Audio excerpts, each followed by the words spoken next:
Hello, hello. I actually don't think there's much in the way of updates today, is there? We had a maintenance last night, so it was a pretty short day.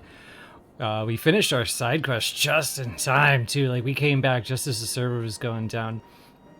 But we are right here in Thavnir East. We have just completed pretty much everything up to the MSQ, and we should be right on par for more stories. So let's just dive right into it and see where we end up.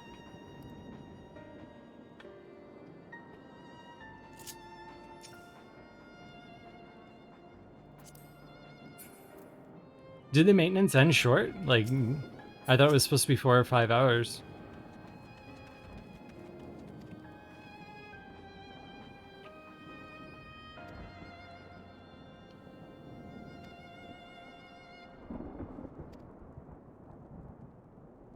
Oh wow, nice.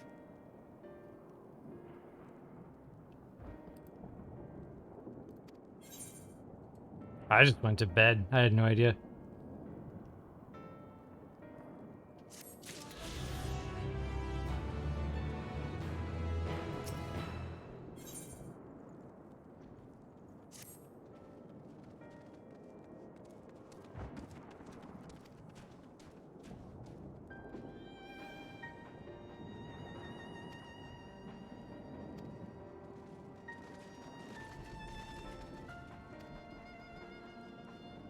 Oh, Matt. Vowing to catch fish for the baby.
Oh, what? What? You can't do this to me. I just cleared this place out. Oh my god.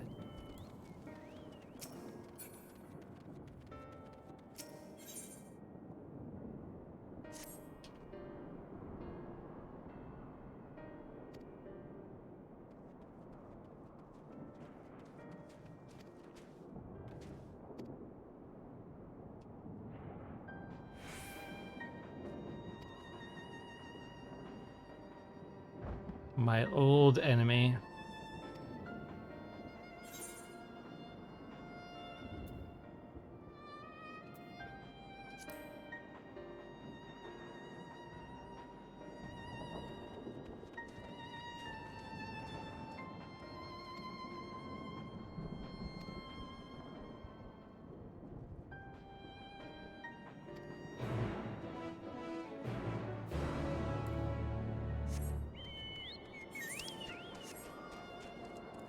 I remember yesterday there were people who were like, yeah, big story stuff right around the corner. Can you imagine if we had followed that instead? Just kind of like the Justin Timberlake glare at the camera that would have come of that.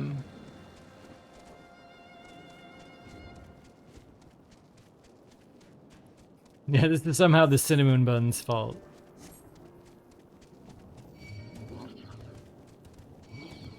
Hello, Deli.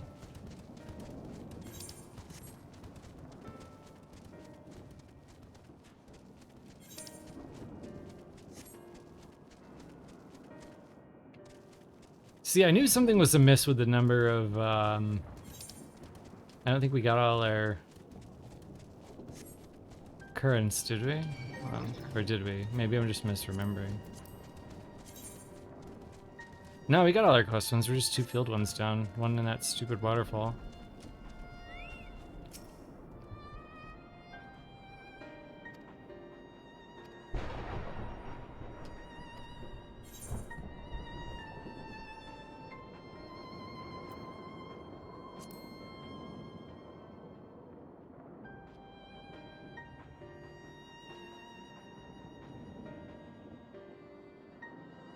Hit 90 as in hit the level 90, or hit 90 as in like you're done, like you finished everything? Well, MSQ wise.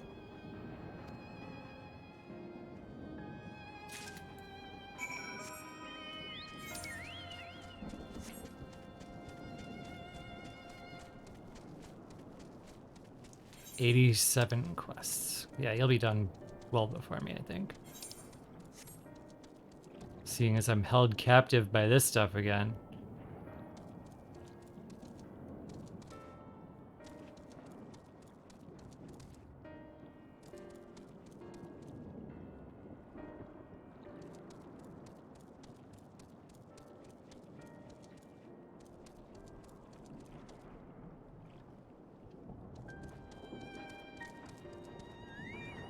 Aw, come on, not all FL could get through there.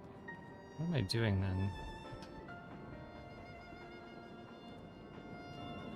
Aha.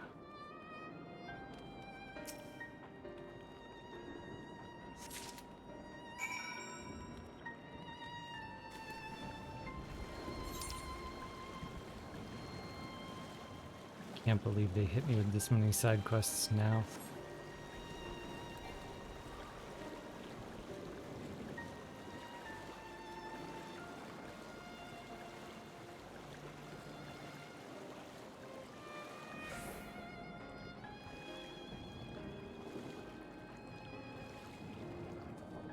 Side questing way.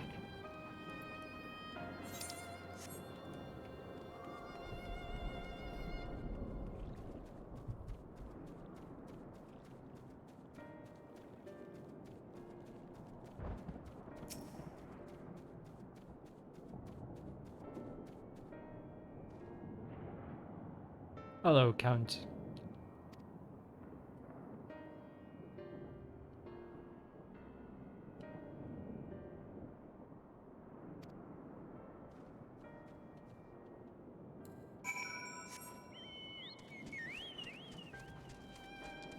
Hello, Takashi.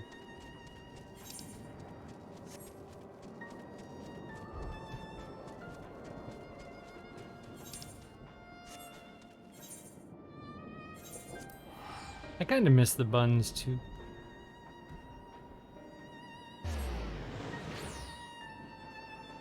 Heidelin's plot is working. We want to spend eternity with them.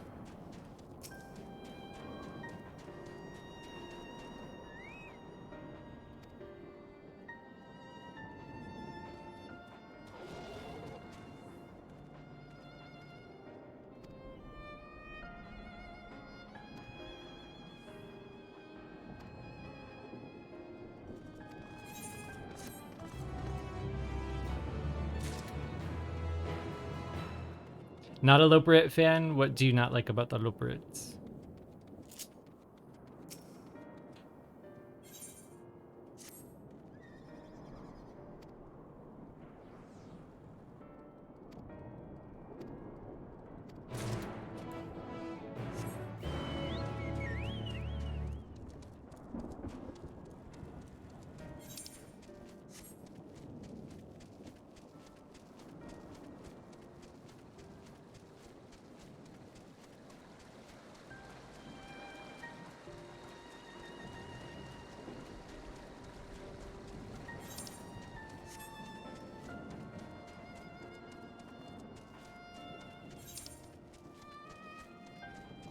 That's now how I'm gonna know the difference between you two. We're gonna have pro cinnamon bun aqua and anti cinnamon bun or cinnamon bun aqua. Hello, Vans. Or Vans. But it's Vans.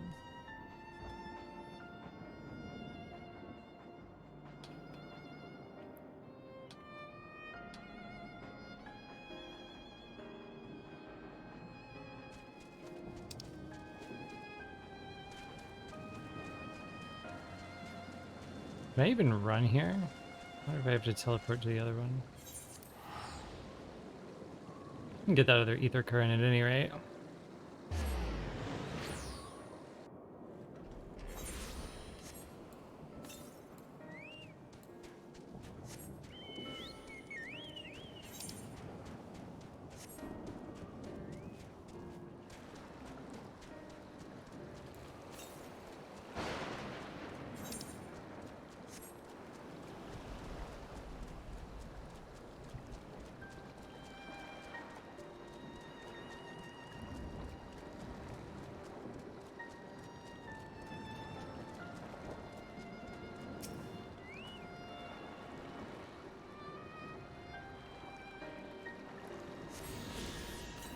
Alright, one left. Where are you?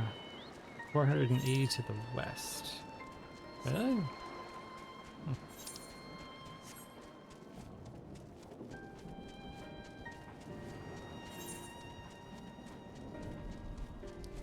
Oh, I bet I'm supposed to fly there.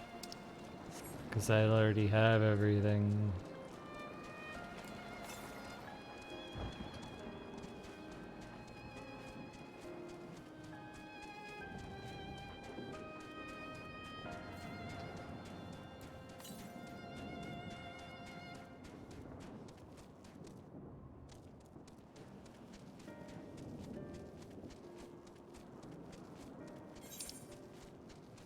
Man, side quests, locks behind flight. They're really trying to keep me out of the next area.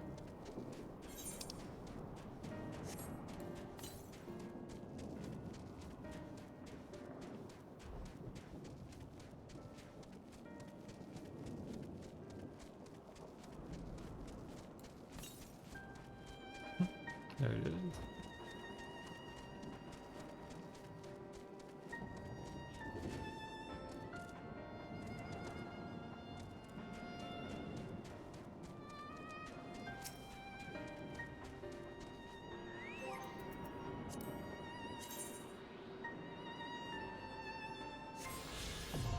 Three down, three to go.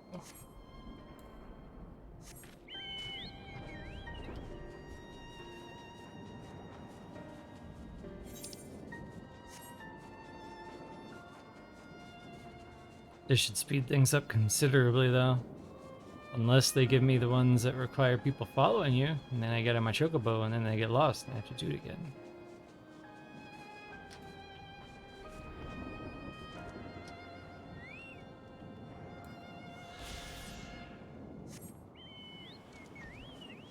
I actually don't know how I feel about Sage so far, simply because all I did was unlock it and start trying to do my hotbars.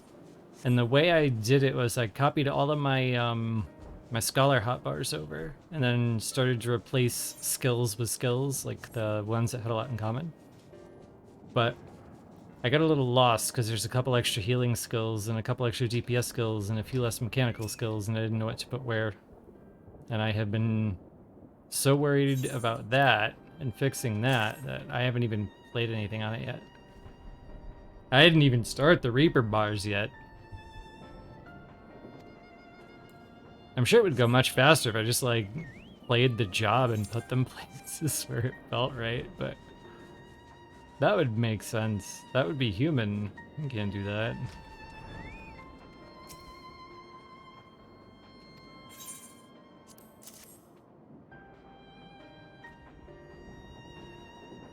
You ever seen that XKCD comic, Why I'm So Inefficient? That's me.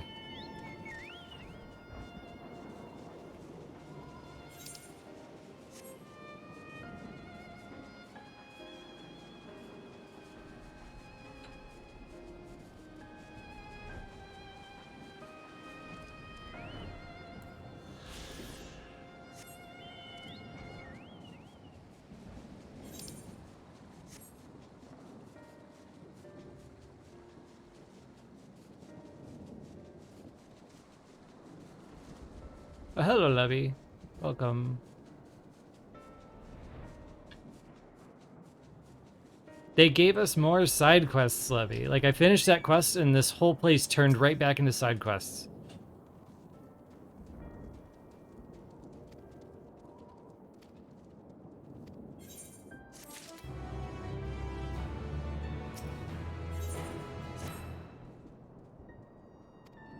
And one of the side quests was locked behind flying, so we had to go get the rest of the Aether Currents, and man, we are off to a slow start. This is not the immediate big story revelations we thought it was going to be.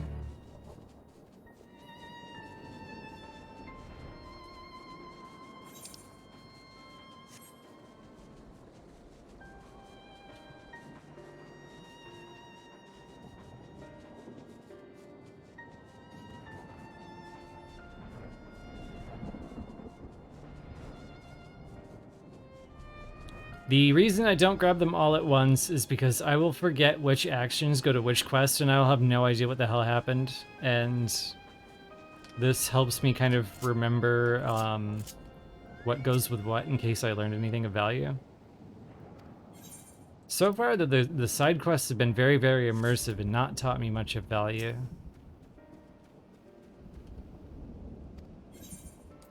Aside from that, there's like a weird Alagon escape pod from Dalamid on the moon.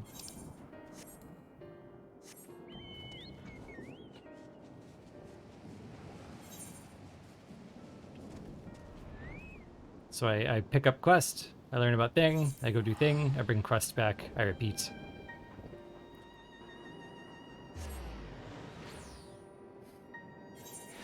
Much to everyone's dismay.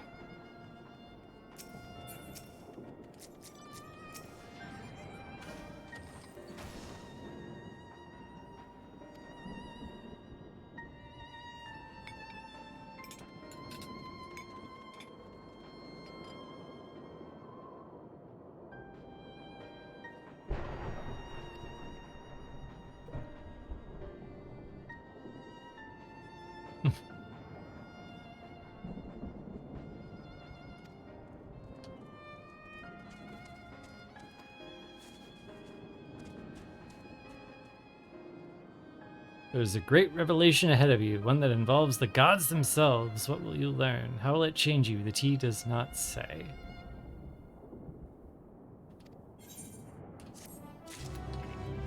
I feel like it's already been my journey. You're a little late. You sure you just didn't talk to someone in my entourage? You're like hot reading.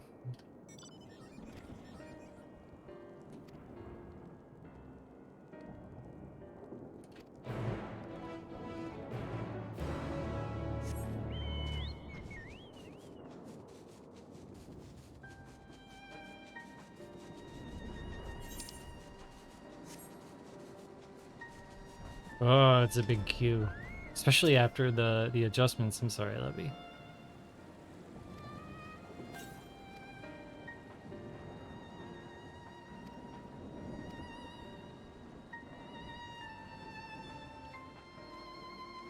I think I got in early enough today that my queue was only about 700, I think. It was triple digits, I know that. I was happy about that.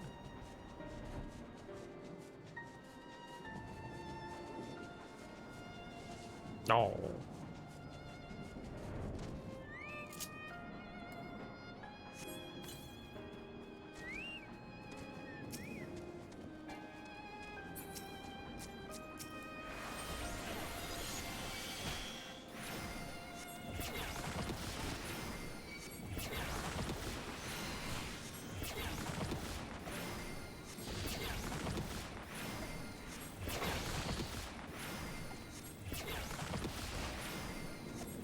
It wasn't 700 when I first, like, we're talking a few hours ago, but yeah, it was Excalibur.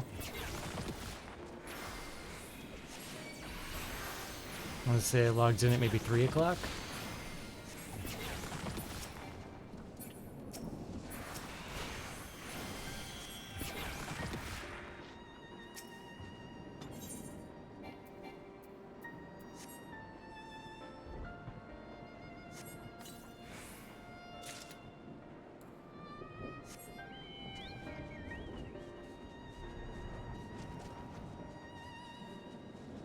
Now see, if I had picked up all of these side quests at once, would I even remember why I'm shoving snakes in a bag?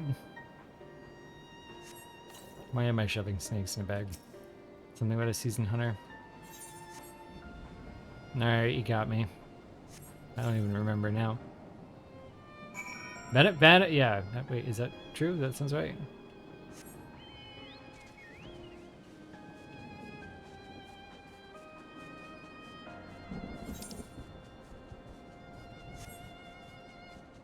Yeah, I'm gonna put him on an airship.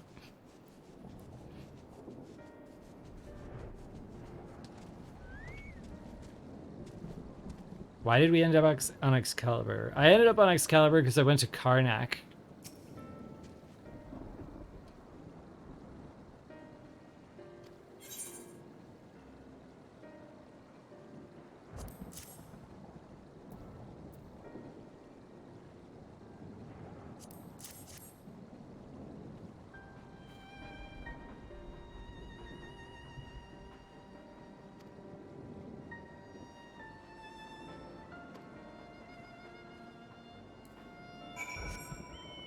Ah, right. Okay, they're making stuff for the healers with it.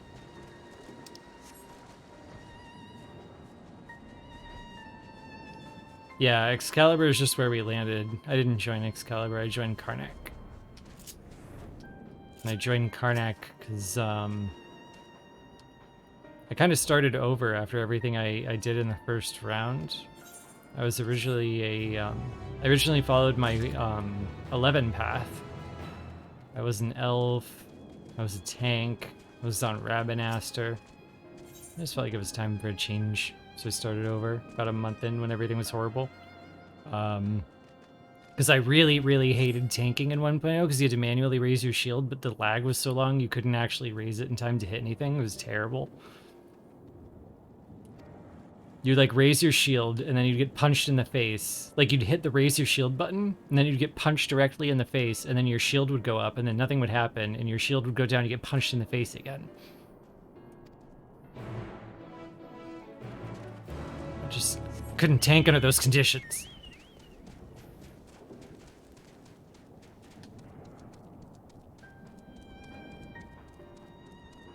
Oh yeah, I forgot that when they divided up the servers and some people had to leave. We got lucky.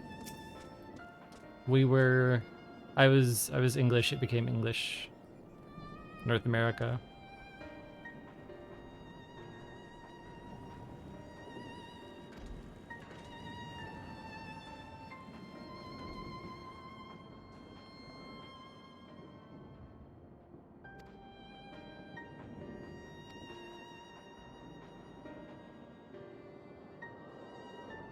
It would be a weird world with a tank loremonger moose. By now I probably would have just changed my character to a Derplander clone and stayed warrior. Like, moved from paladin to warrior, I guess. I was a paladin in 11.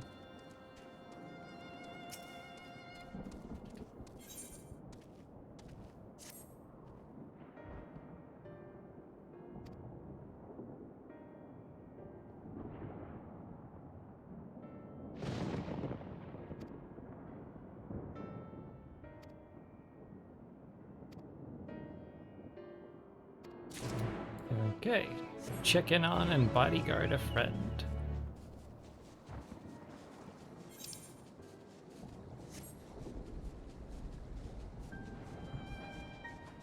Oh yeah, I deliberately did everything backwards. Like, I tried to be a realistic looking elf tank, and instead I was like, never mind, purple hair toddler mage.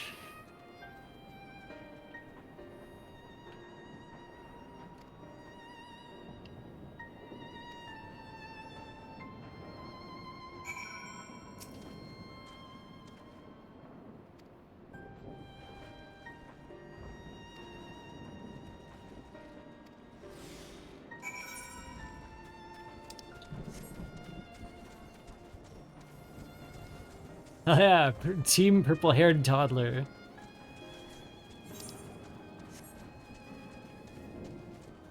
And back in 1.0, they had decided what Sid would look like in A Realm Reborn, and he had a beard, and they thought they could show the progression of time by removing his beard in 1.0.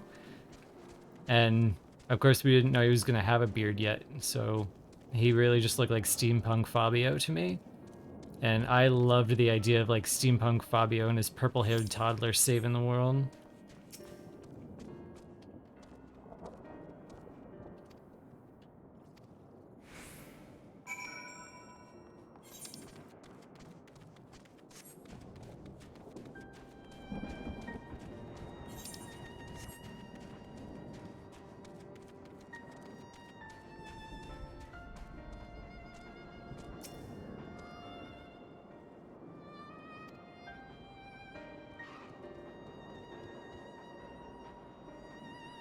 I mean, I got that fun fact from you, Rocco, so I'm just assuming it was true. Like, it's true, right? You usually have citations. I can trust you.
I still think the best Sid fun fact is that he vapes as a Magitech vape.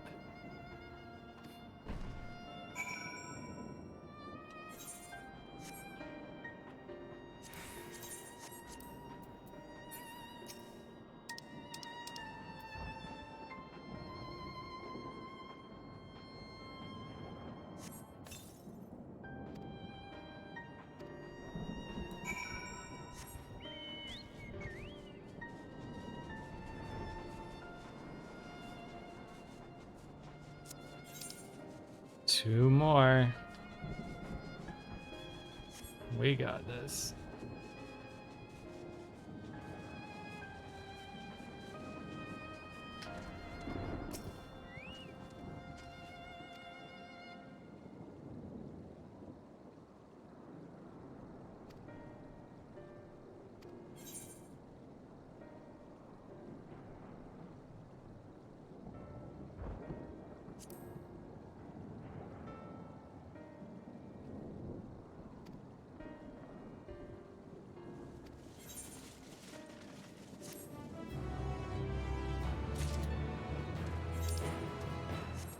Hopefully I can get my Sage bars together before I hit 90.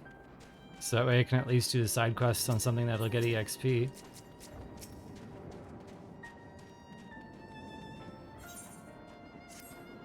But I don't care if I don't.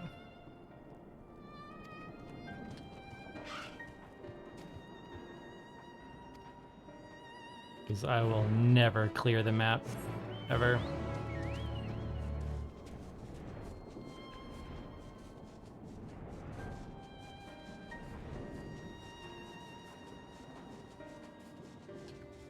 Oh yeah, that's right. I have a couple things at 80 I could do, I think. I'll just do that instead.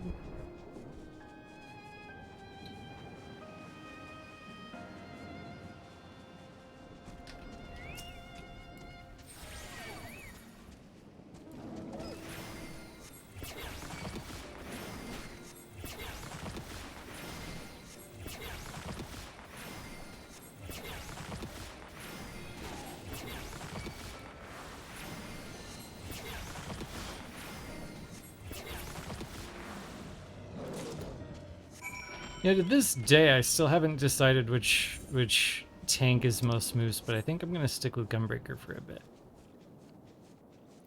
Just cause like the concept makes sense to me with a Lalafell. Like, big sword plus explosive in it equals it's okay if he's small. You're gonna blow up your shins.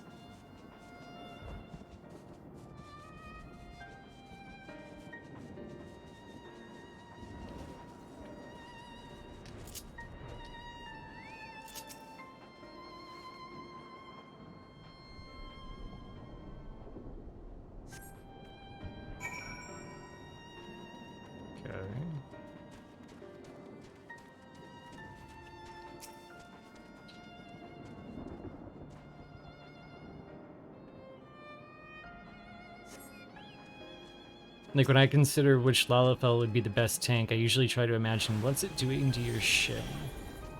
Like, when there was only Paladin in the game, it was okay, it's going to shield bash your shin. And because we all used Warrior mostly for DPS at the time. And it was like, okay, Inner Beast on the shin versus shield bash in the shin. And you can go ham with a toothpick, and it's still a toothpick, so I think I stayed Paladin for a hot second.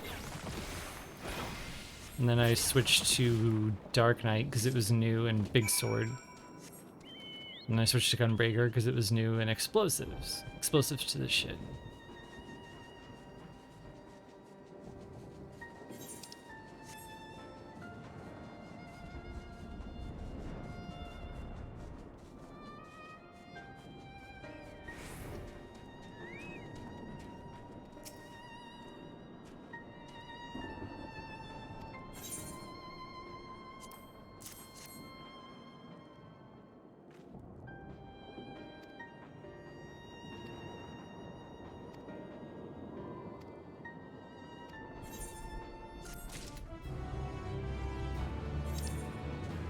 One left.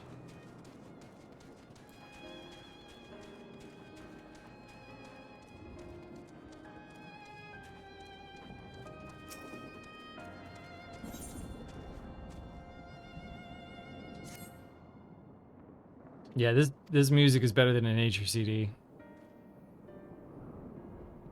Especially with like the thunder in the background.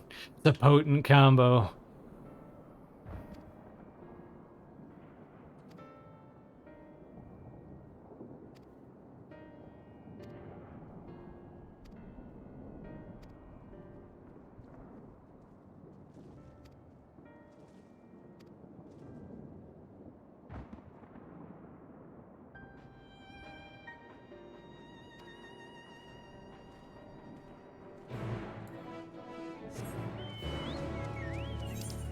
I didn't go to bed idling in Kurthus on purpose, but I did it a lot when we were still like learning the Darkhold. I remember the worst thing about falling asleep in game was that inevitably, eventually, a monk would drag something over to where you were idling, and it would go from really relaxing and just like wake you out of a cold sleep all pissed off at the world. And it was usually like a cow too, so it'd be like piss me off. I did enjoy meeting my new friend today. I met Aqua's kiddo, who I've been hearing about ever since we were just so excited he was born. Yeah, the nanny goat noises were fucking obnoxious. Do you remember when you used to have to hear the nanny goat voices or nanny goat moves all the time because like they would follow you? Like they had that. Mobs used to have sub-personalities, and one of them was curious. And if mobs were curious, they would like group around you and follow you around the zone. So you could get like a whole crew of nanny goats around you.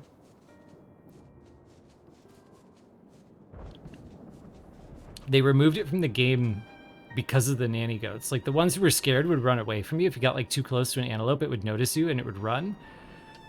But then the nanny goats would just come and sniff you, and they would get like these big entourage of nanny goats trying to sniff on you, and then it would give you a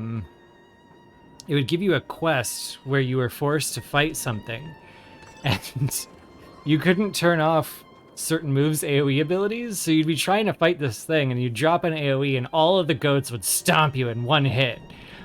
And people just kept getting murdered while they were trying to do their leaves. So SE got rid of the mob sub behaviors.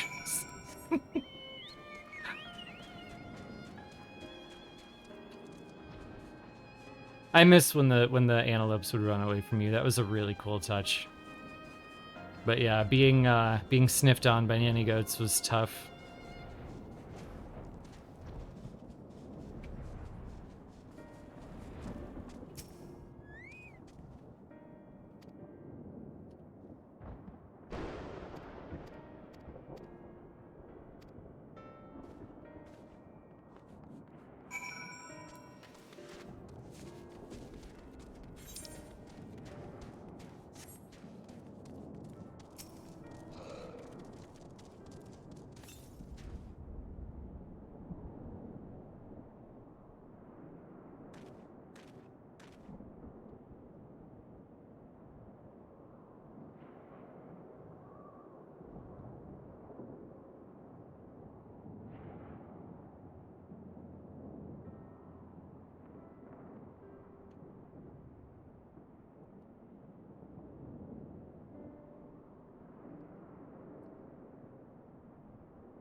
I had utter faith in Matsuya during that quest. In the scene right before that, we were all like together as a group and people were losing their cool. And Matsuya like out warrior of lighted me. Like he did awesome in that scene. So when he was running with the baby, I had unshakable faith. He had that.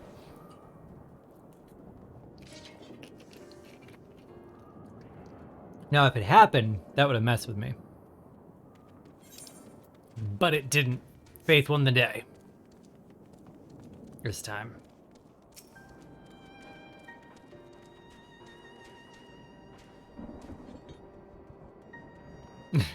Yeah, Richu's like the most well-adjusted youngest sibling I've ever seen.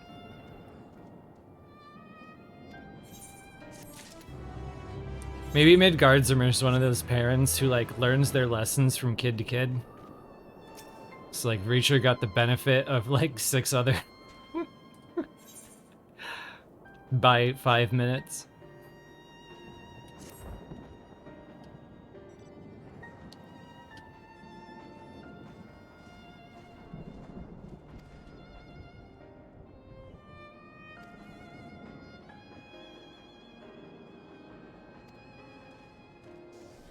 Richu moved out early.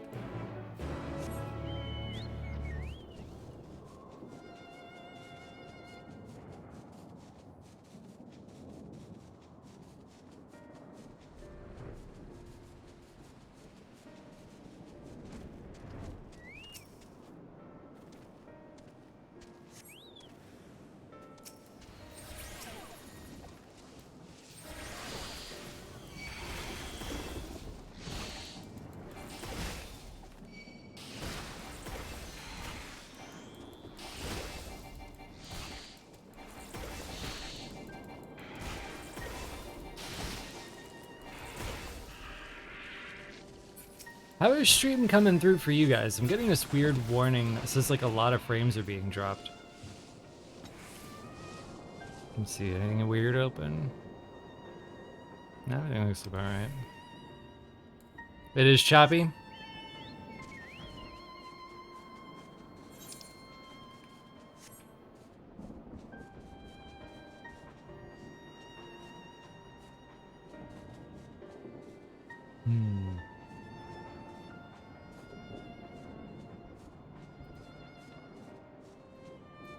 Let's see here.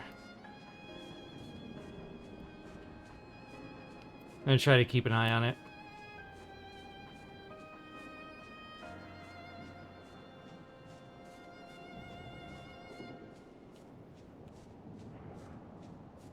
It just suddenly started giving me these red warnings. So, yeah, I'm gonna try to keep an eye on it.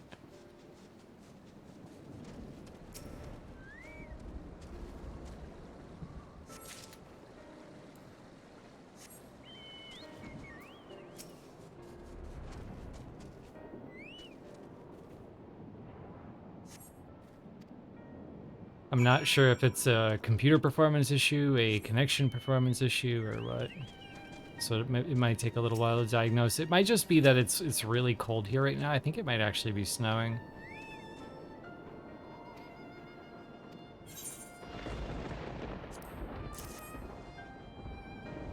But the first few times the temperature changes a lot is when like things start shifting and they find a whole bunch of weaknesses in the lines.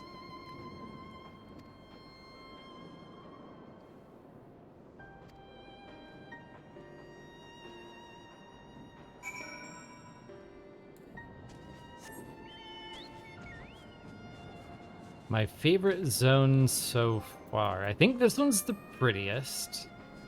I think the cinnamon buns were my favorite to hang out with, but I think this zone is just gorgeous.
Oh, hold up. I know what one of the issues might be.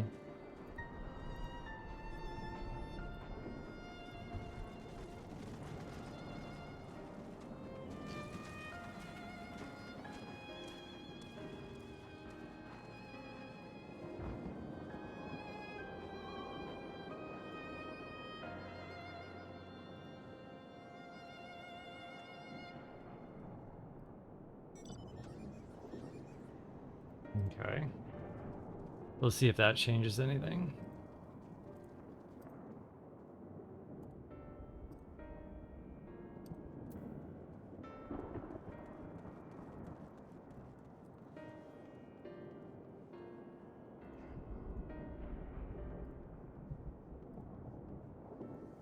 Okay, back into the green. We'll clear warnings. We'll see what goes wrong next and see if anything's being wonky then.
Most of the side quests were just flavor, but this one's actually like an update on the baby and everything's going on with that. They're trying to find someone to care for the baby, but the best person for the job has lost their confidence because when their family died, this person was like super hard on them.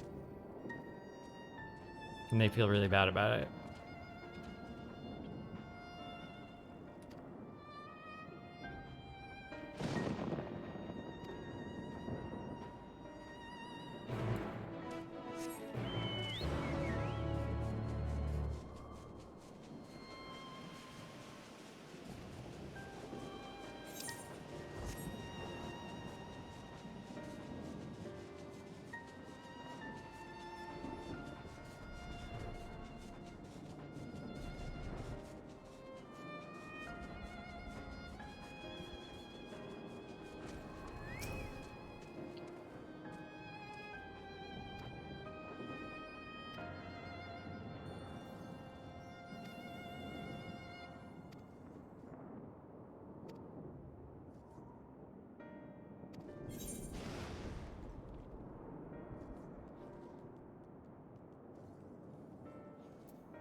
You shouldn't have to wait long. Hirschwit is our last one.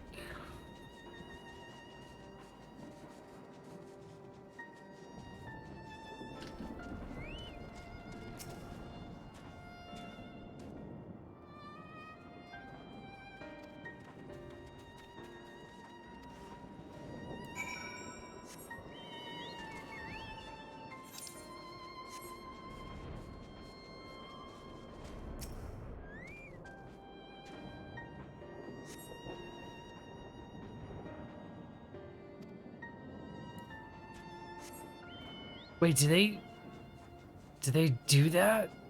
Do they put chains in the non-blue ones? Ugh, Endwalker just breaks all the rules.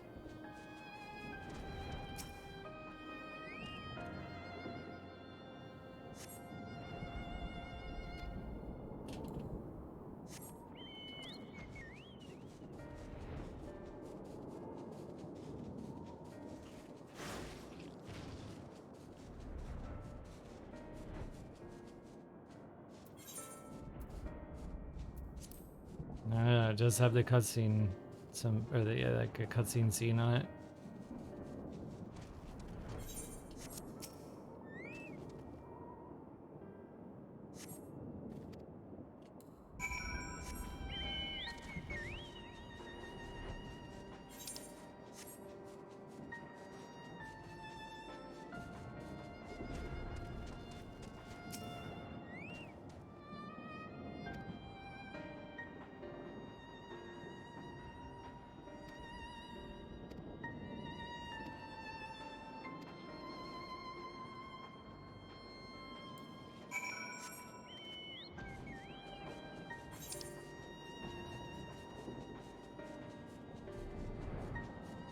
This should be it.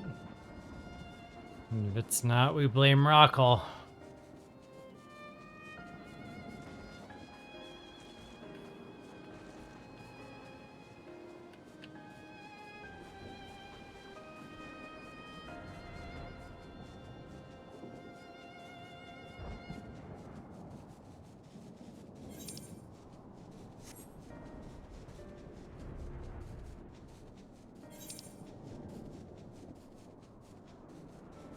Ooh, what is this?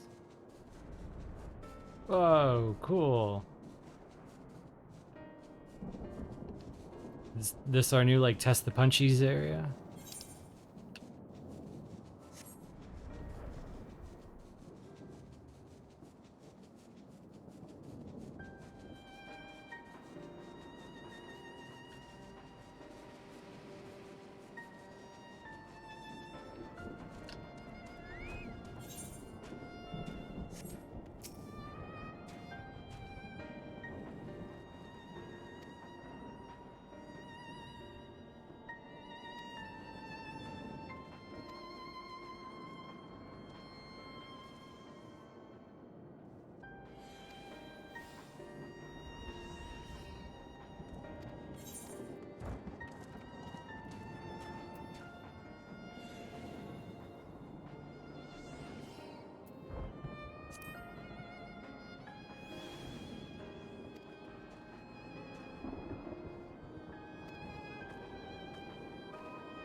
Rockall, what have you done?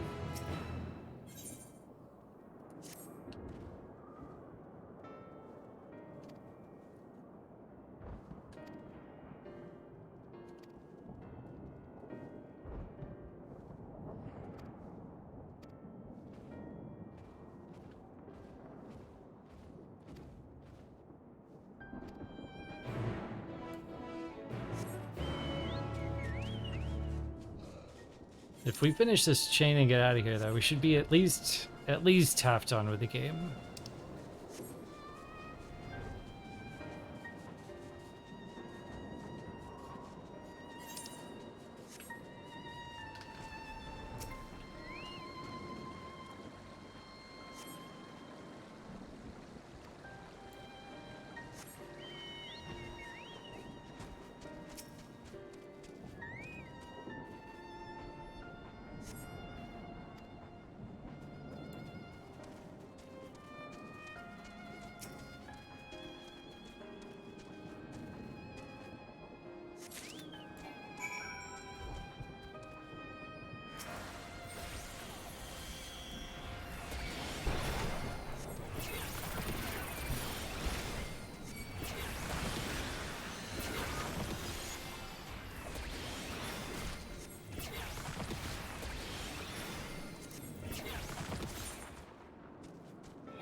probably do the role quests when I get them. I've heard that they're like intrinsically linked to the MSQ, right? Like it feels weird to do them afterwards. Like possibly zombie Anonymoose syndrome.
Would it make sense to do like one role quest at like the transition of 85 quests and then one role quest at the transition of 86 quests? Like would it make sense to do it that way?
Rockle.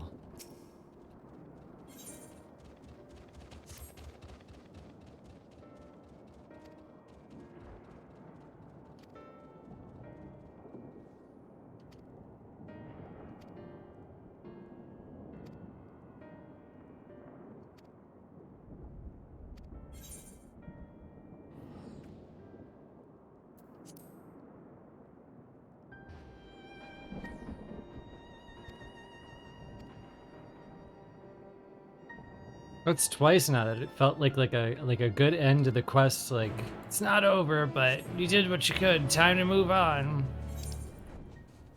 But they really want to keep me here.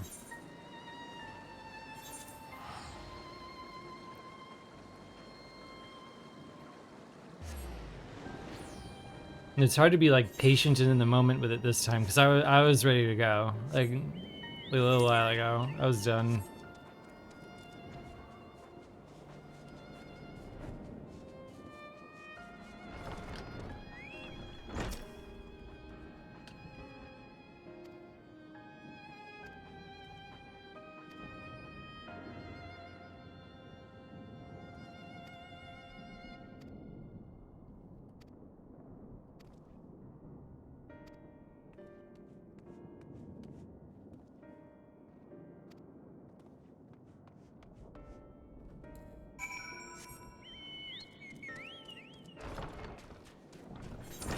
Cool to see my old friends from the other side quests, though.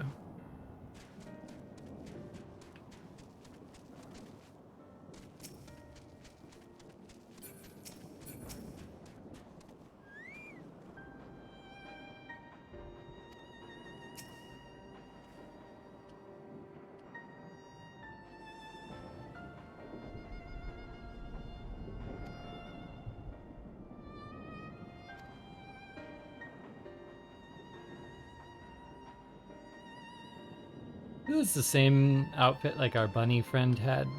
Or is it just the same backpack? Give me the backpack. I want to wear the backpack. I bet Moose would be cute with that backpack.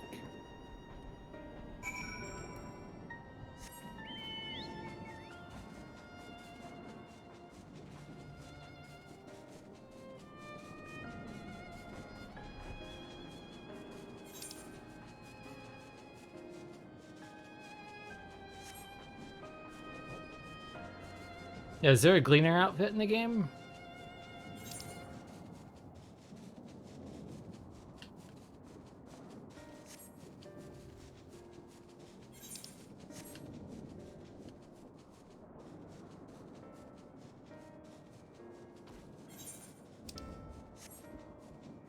Yeah, actual gobby bags would be fun too.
it feels really cool to like catch up with our thief friend and our Zayla friend who was once afraid of Matanga but no longer, and our Matanga friend who's getting back on their feet. But feels very awkwardly timed for a chicken.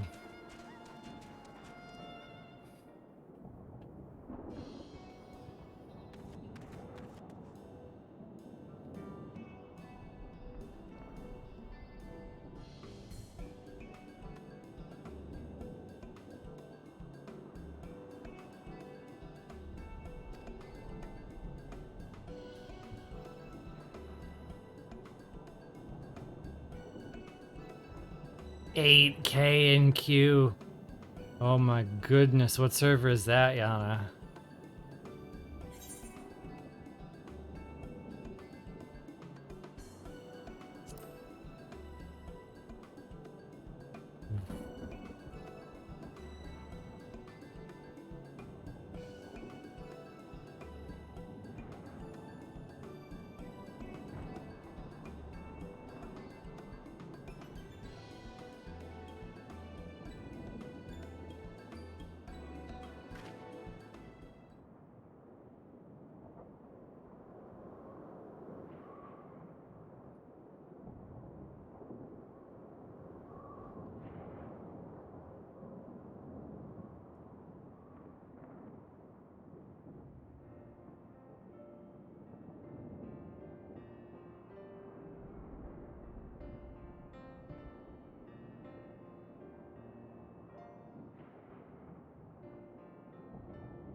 I'm sorry to hear that's my queue-bound friends.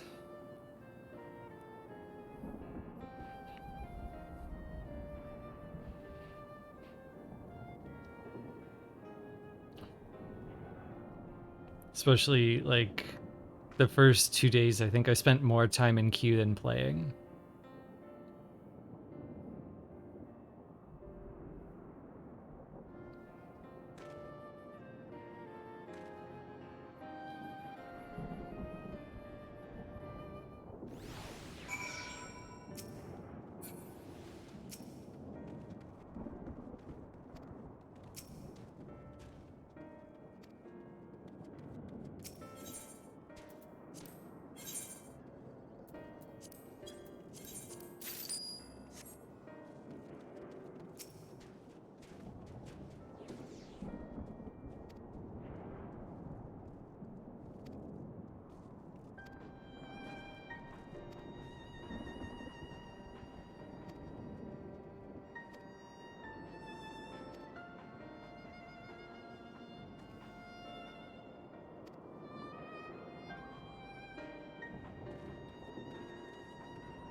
Look, everyone, Rockle has deigned to let us continue with the MSQ.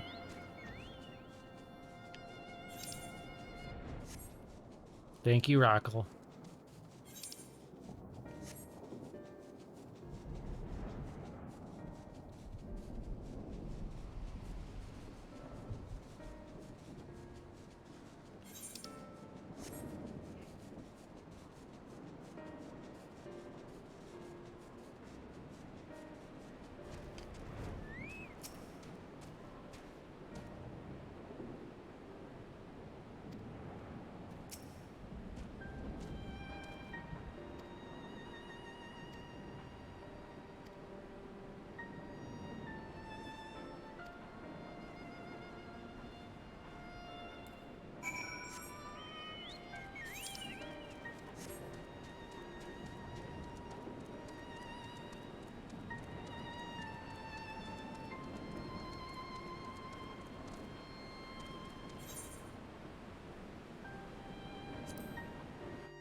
Feels like we've been kind of like rocking back and forth between the Reacher coming out from behind the curtain and the issues plaguing the world, and feels a little bit like a seesaw.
Sure hope the people of Razathan are as understanding and enthusiastic about this as you all hope. You all seem very sure, and you don't even live here. Sure you understand this culture? Good luck, Reacher, you got this.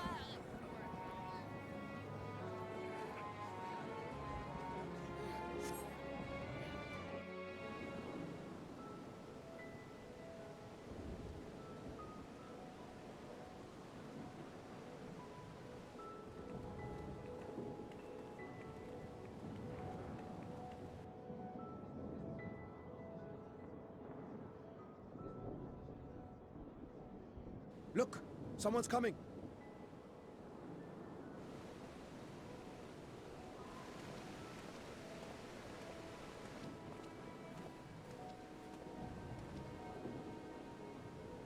People of Razathan, it warms my heart to see so many brave, resilient souls before me. Today, I would share with you a great revelation. But before I do, I must make a humble request. Do not be alarmed, nor avert your eyes.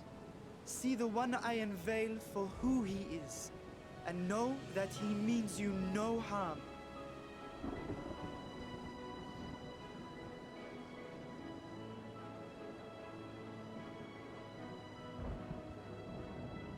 Very well.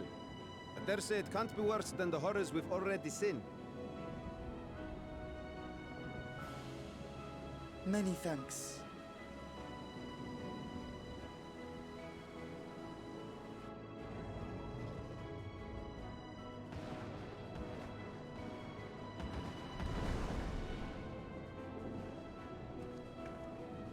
A dragon!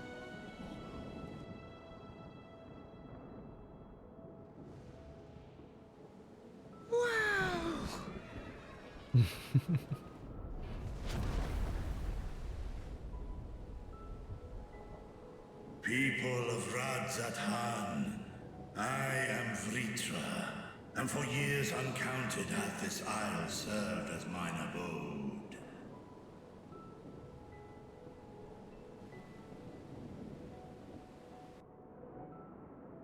'Tis as the Satrap's ally I am known.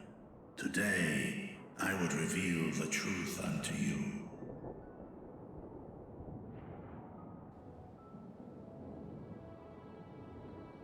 Let us hope they accept him.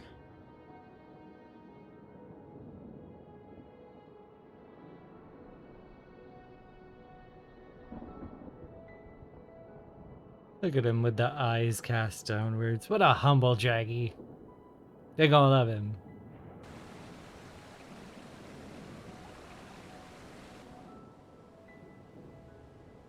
If I am hearing this right, you were the satrap all along?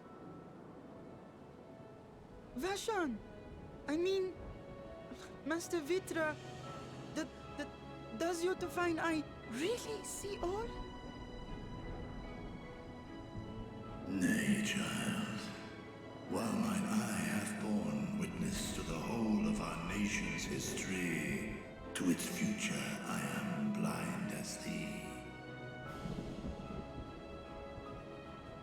Countrymen, calamity the likes of which we have never known is come to Fafnir, our home. Friends and loved ones have been taken from us. I, too, have lost my closest confidant. Ahawan loved this land and served it with dignity till his dying breath. A nobler satrap there will never be. For so long, I lacked the courage to face you. I will not easily earn your trust, this I know. And yet, I cannot sit idly by and abandon Radzat to her fate. A font of boundless vibrancy, this jewel of the ocean. Since time immemorial, hath she glittered with every color imaginable. To this dragon, slumbering in his dark lair, 'twas a mesmerizing sight, and one that brought no end of joy to my heart. This calamity hath stolen too much from you already. Yet so long as you live, the light of Radzat will never be extinguished. I pray you let me watch over it. Over you. And lend me your strength, that we might face this trial and those to come as one.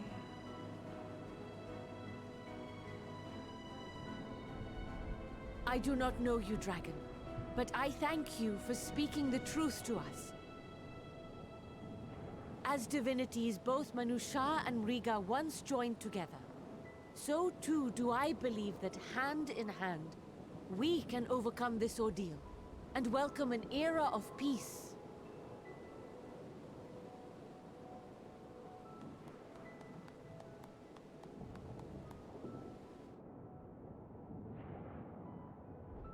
A sight that would have surely brought a smile to Azael's face.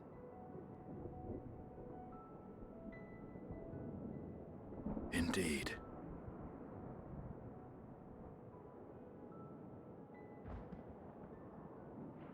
Oh crap. What are you doing here?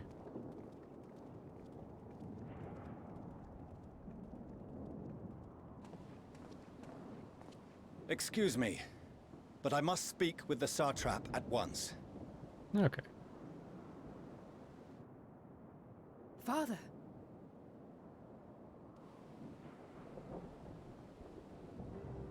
You have suffered dearly of late, yet you must endeavor to look beyond these losses to the future you yet have. On behalf of the Forum of Sharlayan, I come with a proposal by which you, the people of Radzat, might be saved. I say again, I must speak with your Satrap. I beseech you, take me to him with all possible haste.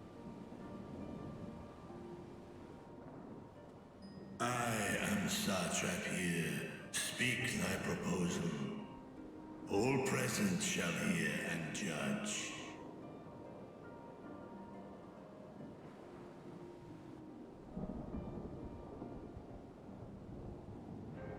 If I have given offense, then I apologize. First, allow me to share with you what knowledge we have of the phenomenon responsible for your woes. The final days. 'Tis an affliction of stagnancy and rot, sown into the currents of the star. Though the first prominent manifestation was here, in Thavnair, it will invariably spread to every corner of the world. The Forum was forewarned of this apocalypse several centuries ago. Thenceforth, my predecessors sought to prepare for the end times in the only conceivable fashion, by securing a means of escape.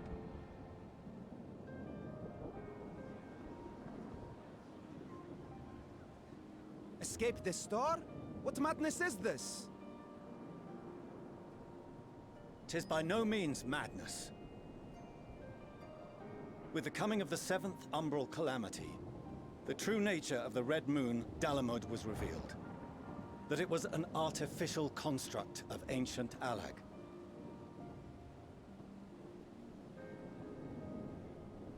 But what of the Silver Moon? This celestial satellite is yet another technological marvel fashioned and maintained by ancient allies. A ship that will sail the heavens and deliver our people from destruction. And by our people, I speak not only of Sharlayan. We mean to save every man, woman, and child it is within our power to save. Including you, our dear friends of Radzat Han. Recent events necessitate adjustments be made, and quickly, but we can and will escort you safely to the moon.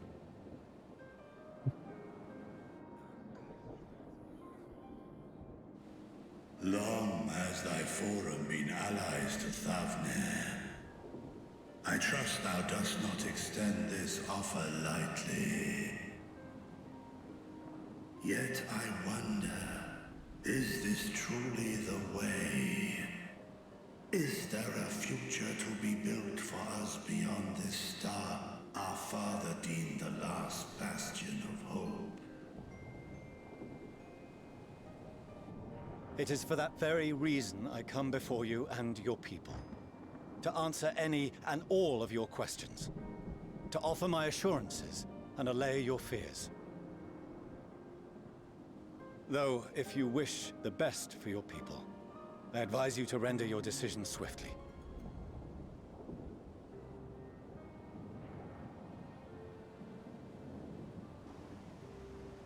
Show our friends to Megaduta.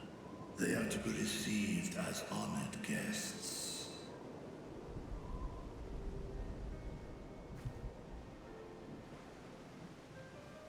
Worry not. Whatever decision is reached, your paths shall be yours to decide. Until then, heed the warning of these brave heroes. Guard your hearts against fear and despair, for it is within such fertile soil that the seeds of blasphemy find purchase. Remain calm and attend to your daily tasks. I shall return anon.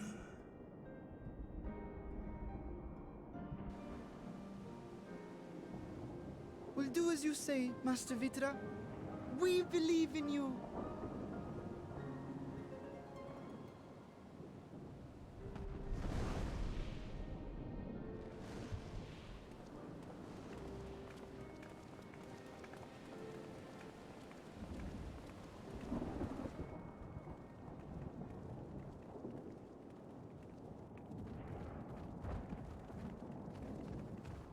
Oh, you're still here. What a relief. Nidano, what's the matter? Has something happened at Palaka's stand? Oh, no, not that I know of. I just hope to hear your thoughts on a theory of mine. All who undergo the transformation are drained of their ether, yes? What is it then that gives these beasts the strength to carry on as they do?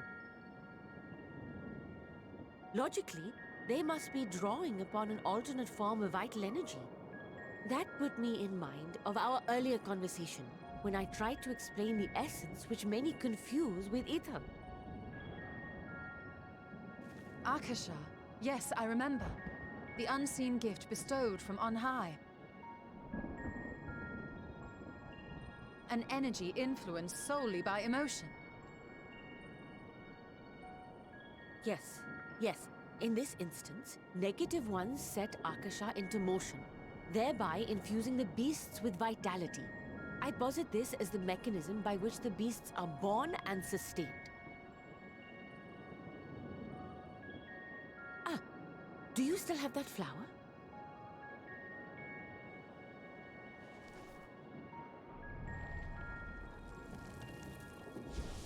Oh, my anxiety flower. If we accept that it once shone bright by drawing upon Akasha, influenced by the thoughts of those nearby, then fear, terror, despair, negative emotions so powerful as to suffocate it, permeated the air in this place.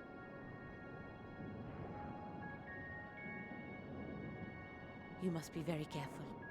The forces which drive the final days may be beyond our ability to perceive.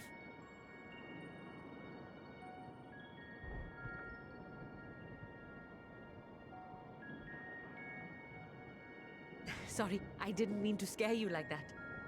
At any rate, I will continue my research into Akasha. Do temper your expectations, however. There are sadly few detailed studies upon which I may draw. Formulating a new theory as you have is itself no small feat.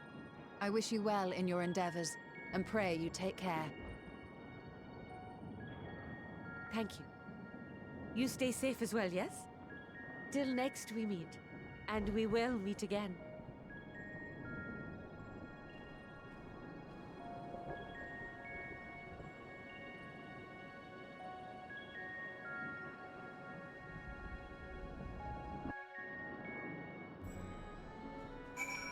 Okay, lots to unpack there. I took like a couple of little notes as we went along. I think most of my commentary just comes from that speech that Reacher gave. How lucky for him that the one woman who chose to speak for all of Radzatan was like, "We love you." It could have gone another way fast if that's how they're gonna do it.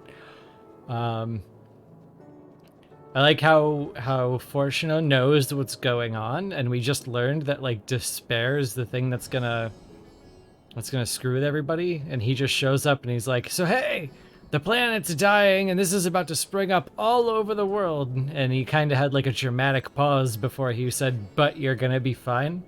I'm glad no one just like turned into a monster there.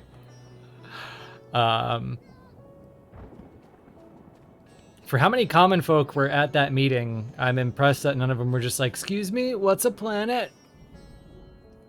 And I'm gonna miss my anxiety flower. I've been saying for like multiple levels, I was like, I've got the Mother Crystal's blessing and my anxiety flower, we're gonna be okay. And she didn't even apologize. She was just like, "Hey, can I see that flower again?" Oh, you don't have it anymore.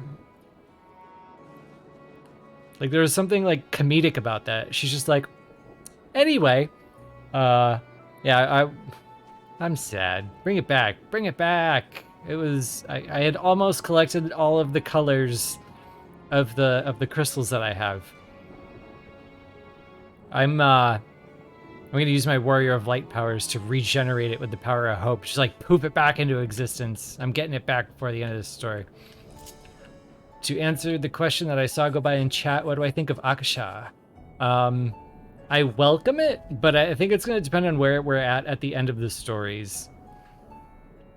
Cause Aether, it isn't what it was in 1.0. It isn't really even what it was in 2.0. The definition and capabilities of Aether have become very, very bloated.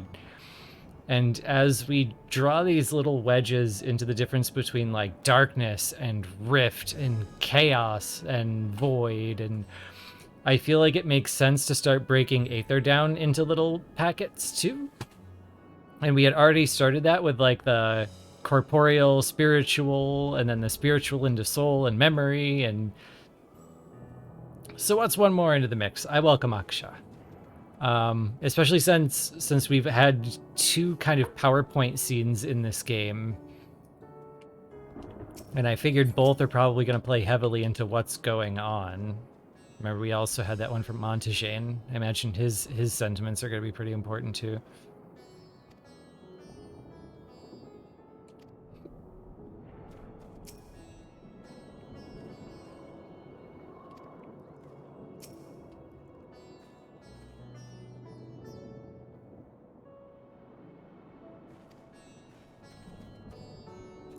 I think one thing that's the only thing maybe that's driving me a little wonky right now is that it keeps being presented as if our plans are contradictory, Portiono's and ours, like we're competing, like fight for the planet or make for the moon. And I really think if we encouraged everyone to pick between the two, we could do both. Because we definitely need people to prepare our escape route if our fight plan didn't go great.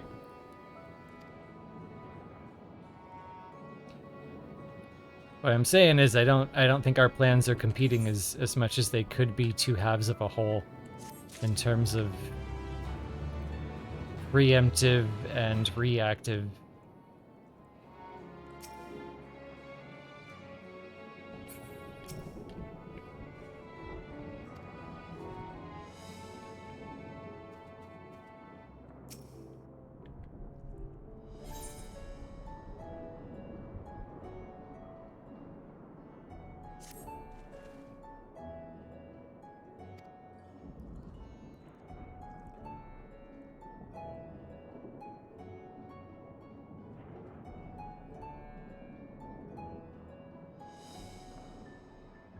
And when I say that, I mean like the vibe of the story more than any one NPC or perspective. Like the look and mood of the Charlayans showing up was just like, hey, we want you all to go to the moon. And we had just gotten through that, like, hey, we want you all to have hope and push forward. So it's just like, I think they could be meshed together as like as a coherent, united front a little better than it has been. But maybe that's like part of it, because we haven't been a united front with Fortuno yet. And we've only just learned that we can be not moving towards mutually exclusive goals.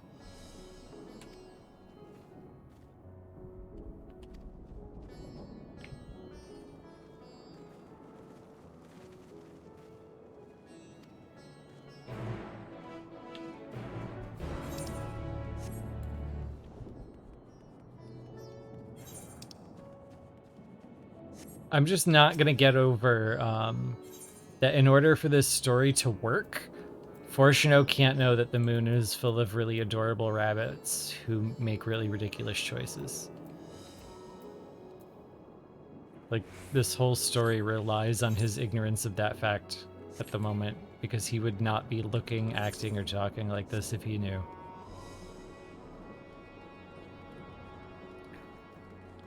So we're kind of like in a mutual ignorance. That's my position right now. I want everybody to remain ignorant of those two things. Like we can't let Charlayan find out about the Loprits, and we can't let the Loprits find out how much a lot of people down here suck.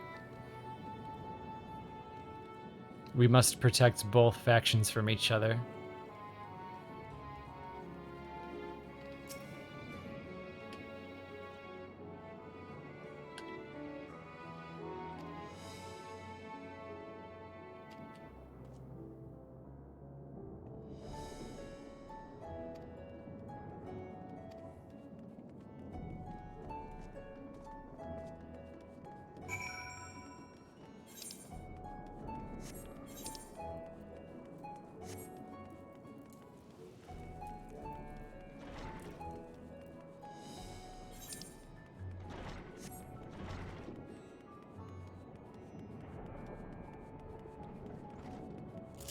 Later, Jay.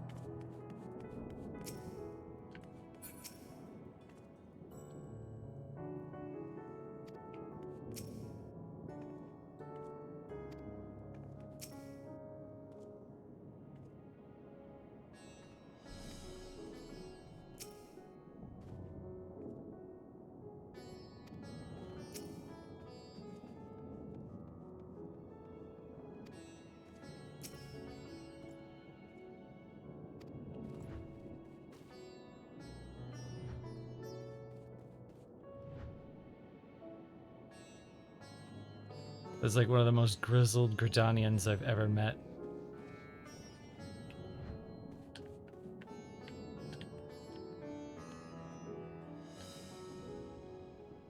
You look Levinson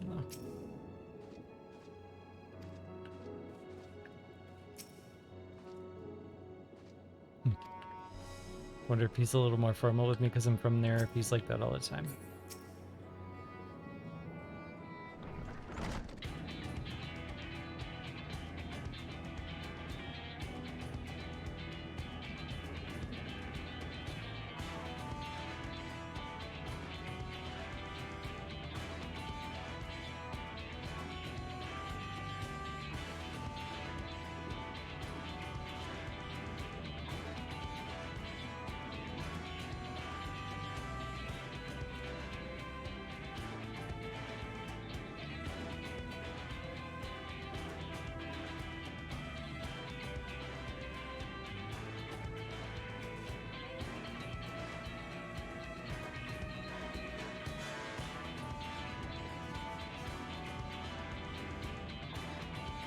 All around good egg.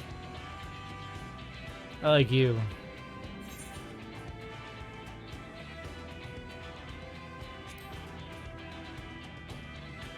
I don't know if the music is out of place, but it did come on fast.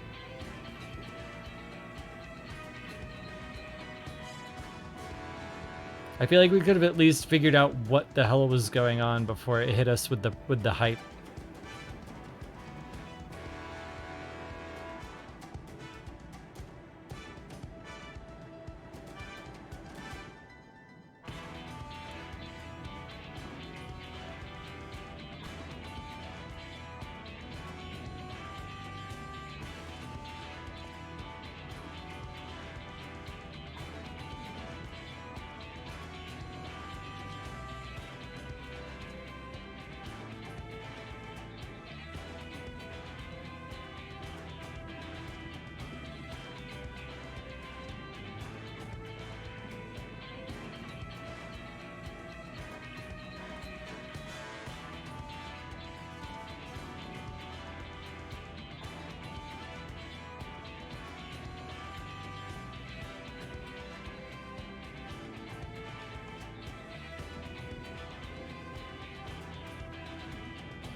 Oh, another Corvos mention.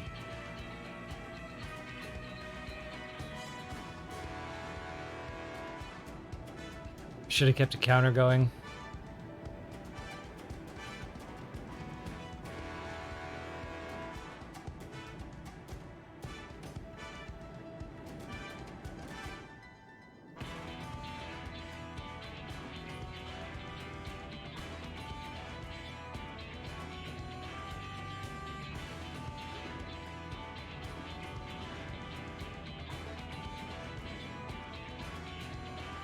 Like, no shit, they've mentioned Corvos everywhere we've gone at least once.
Wait, she has a blue eye, a green eye, yellow hair, and red highlights. She's got like all the elements.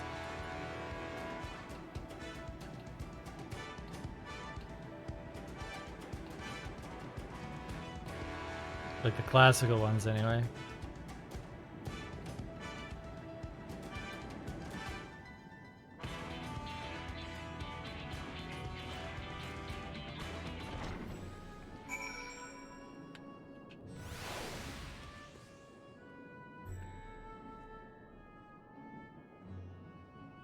Yeah, she's like rocking the elements. They're like maybe like all the party roles. All the colors on the flag behind me. Who are you, mystery lady? I guess I'm supposed to take this.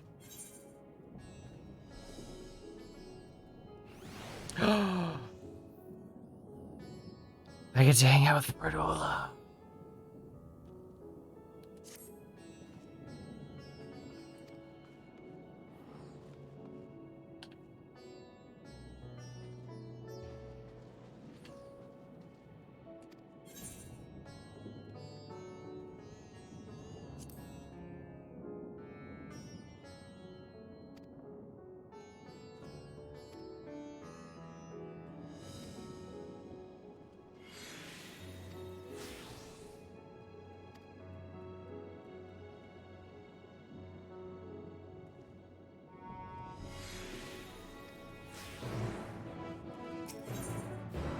Let's see who's on these. Yeah, Hane on that one.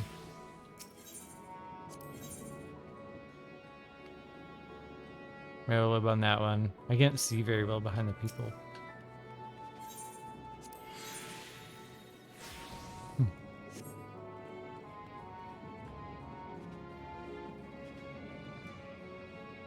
So close, Lubby. So should I just hold off on the MSQ and go do like the role quest? Is that what you guys were saying?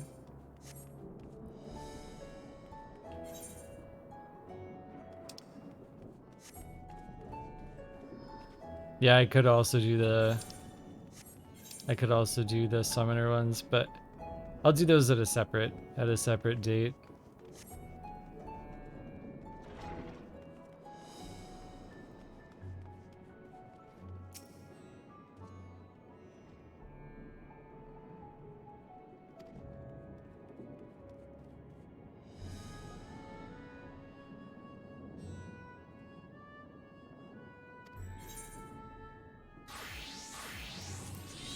I have a terrible sense of direction.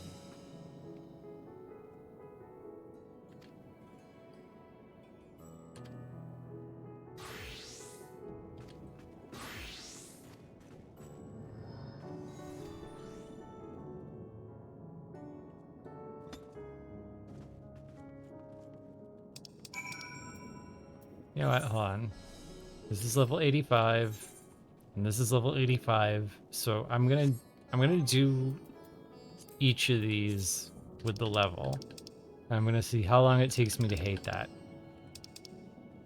So we're gonna do 1.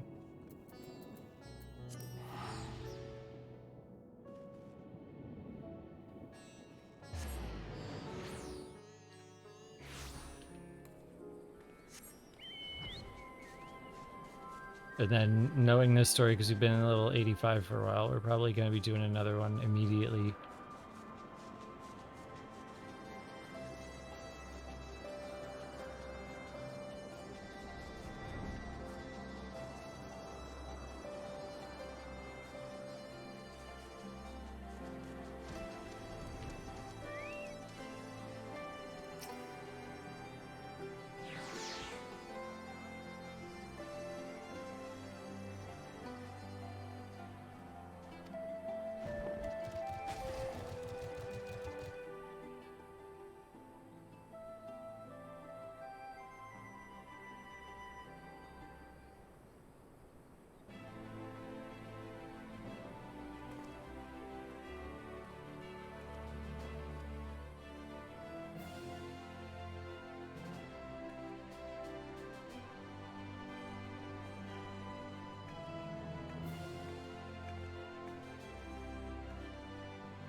I forgot about that group.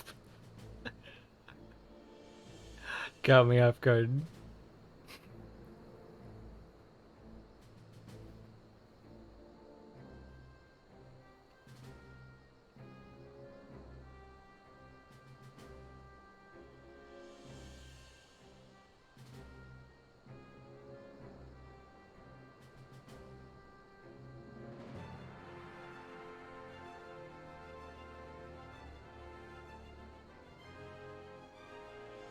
I love that he's like telling me how fearsome it is, but I can see it in a shot, like in the background. So like he's describing it, but what I'm seeing is like a Goobu wearing that like Ooga Booga mask from Crash Bandicoot.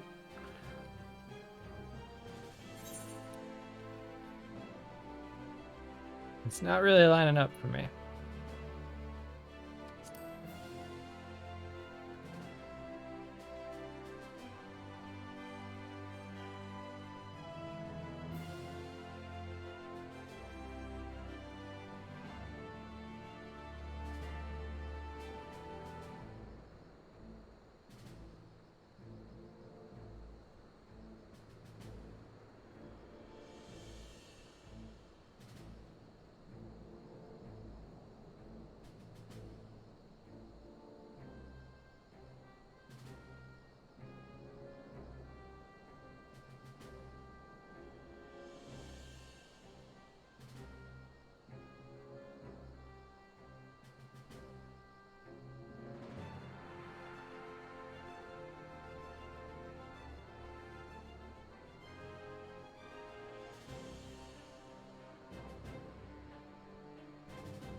Are the role quests particularly long? Like how long is the longest one, do you think?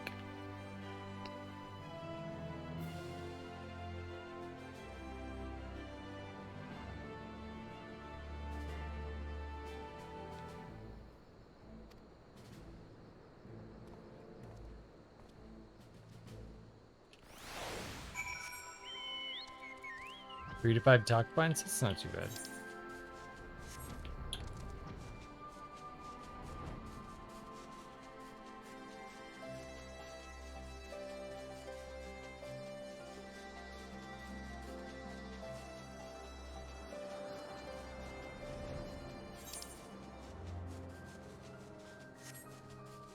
Oh wait, we're not flying to Aligana.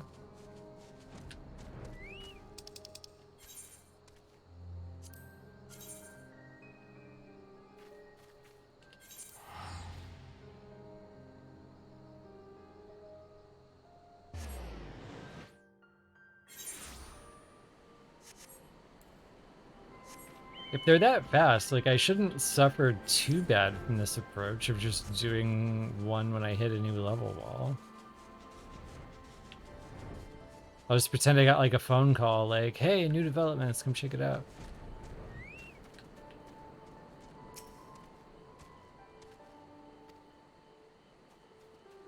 I kind of miss the way it works in 1.0, when you would get a link pearl call when you met the requirements. So I feel like it would have been really cool if they just interjected a link pearl call if you had done the previous quest and were the right level. It was just like, hey, we found something, come check it out. Getting link pearl calls as a cue to do a quest was awesome.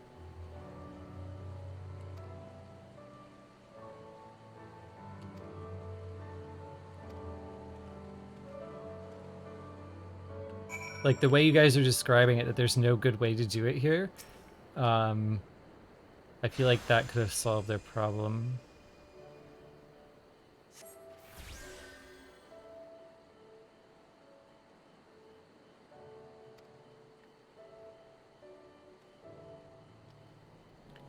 I'm going to do the level 85 quest during the level 85 MSQ, the level 86 quest during the level 86 MSQ. I'm just going to see if I hate it.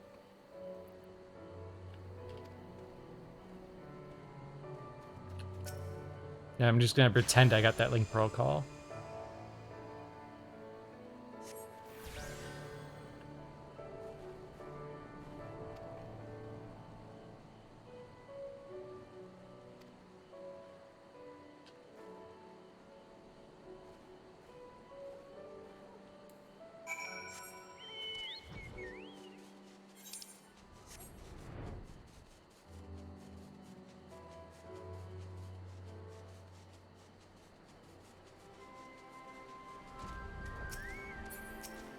Oh, are involved, man.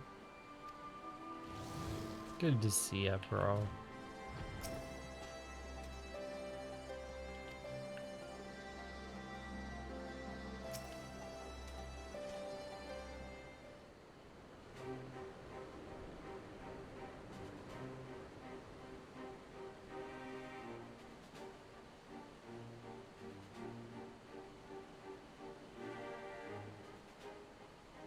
Man, Raubon reduced to a non-speaking NPC, like a non-voice actor.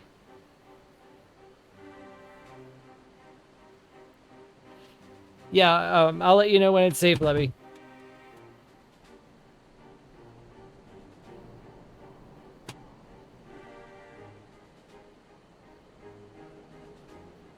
You can like mute and go to a different tab and I'll DM you.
I'm glad to come back to this story thread because I didn't think we lingered on it long enough before. We're focusing a bit on the opportunity of All Amigo to be like a place for everyone, even the ones who join the Empire.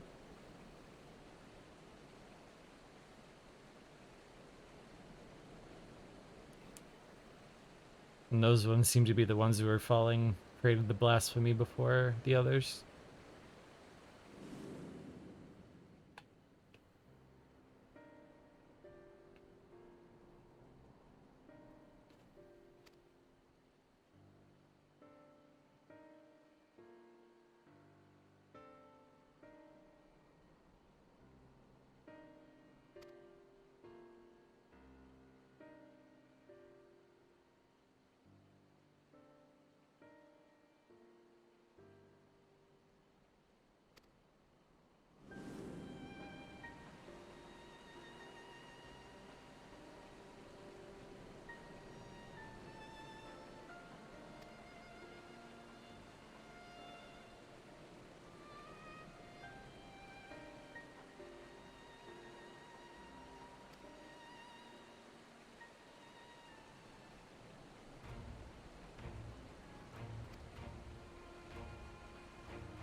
Alright, if this is the story and it's not just come here and kill a blasphemy, if we're actually doing something that has to do with its own thing, maybe I will come back and do it right before the end. I'll just do it all in one go. So we'll check it out and we'll go back.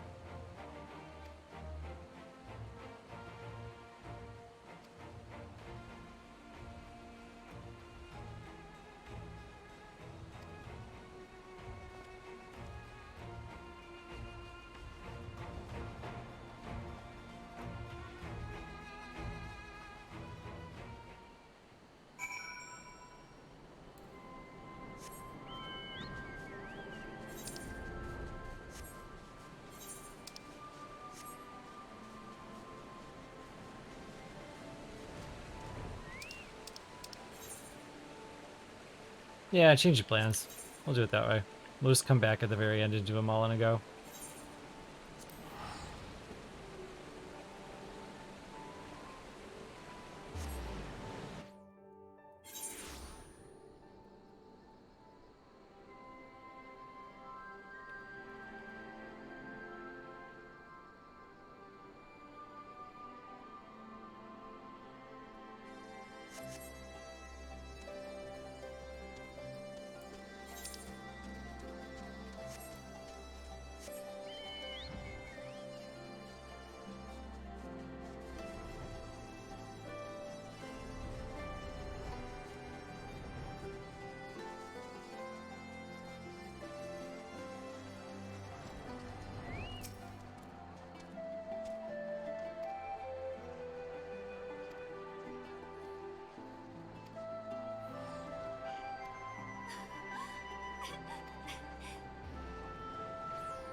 Milanos. Regular, double chocolate, or mint? Or are you one of the rare orange Milano people?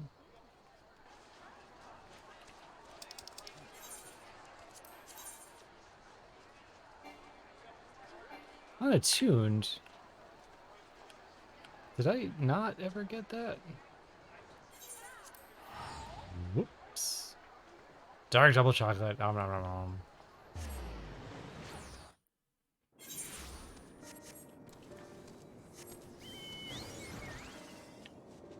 Oh, you can't tune there anyway. Okay.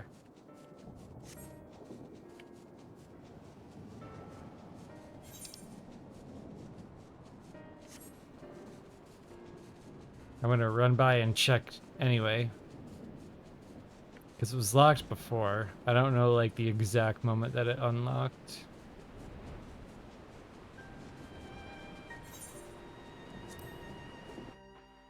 Oh. Good. Okay.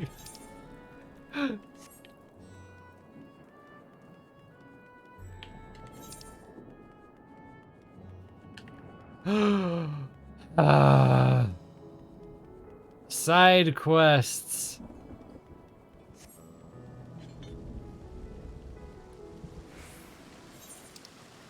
How could they do this to me?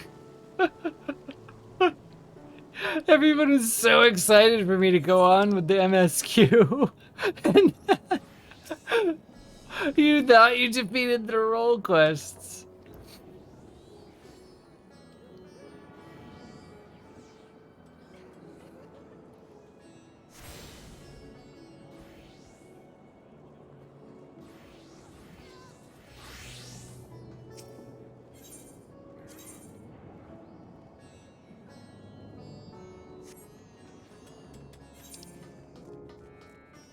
Why are we this excited for me to skip side quests?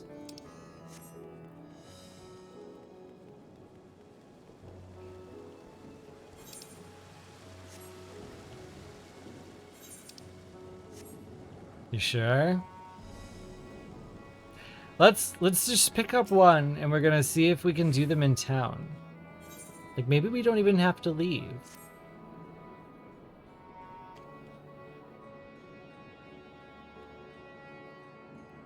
This Archisodra is gonna die if we don't buy him food right now.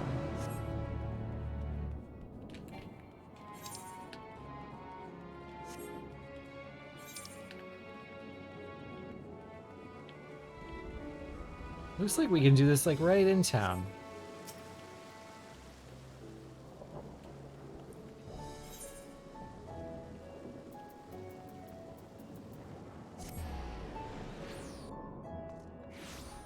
Live your truth, walk free.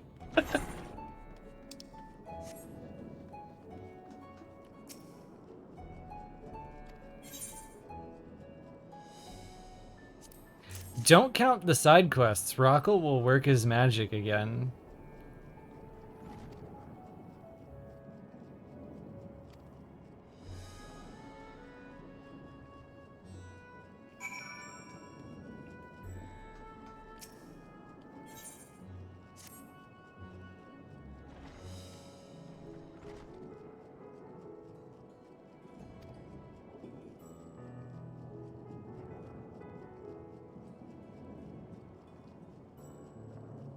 Yeah, see? Like we can't just leave and continue on with this very important journey. This guy found an unraveled woven band behind his bar and needs me to bring it back to its rightful owner.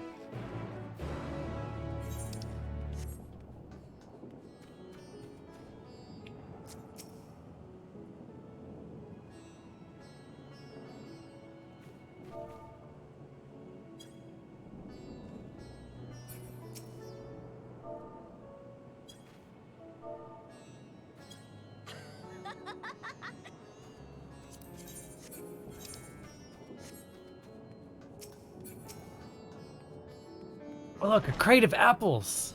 This seems very important.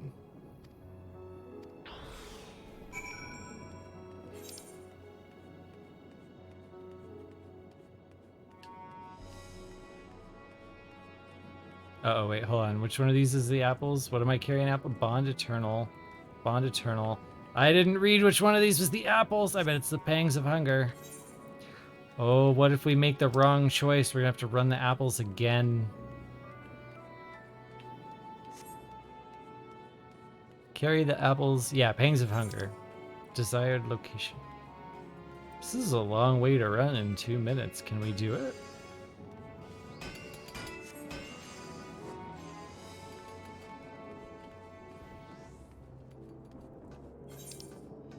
Yeah, this is why we don't pick up more than one thing at a time. What if I bring him the unwoven band to eat and bring all the apples to the guy? Here's your wife's apples, sir. A what?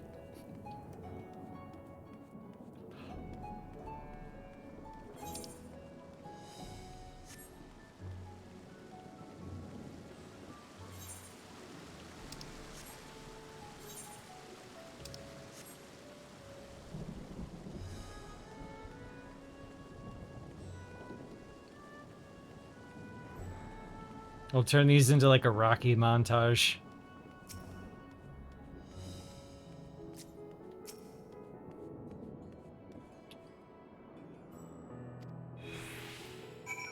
Woo.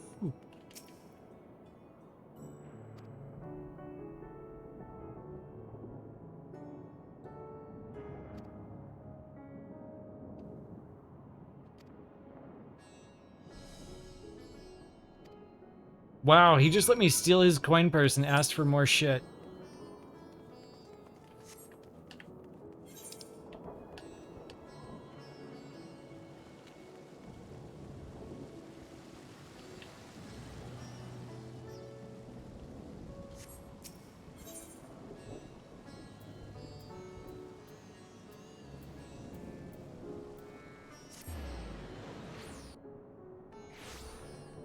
I walked right past that guy. He's still alive. So he's like my cat. He's just like laying on the ground like, feed me or I'm gonna die for no reason.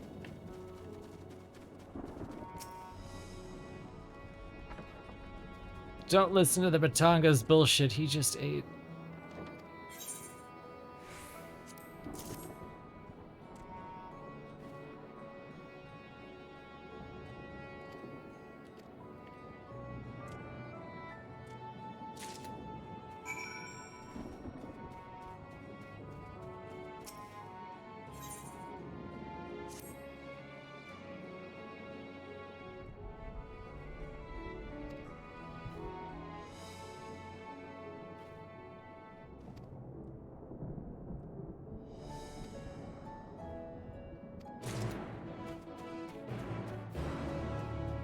I did not hear there was a good jumping puzzle here.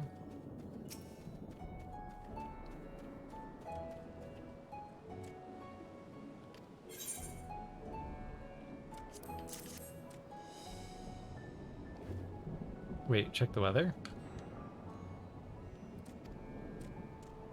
Apocalypse?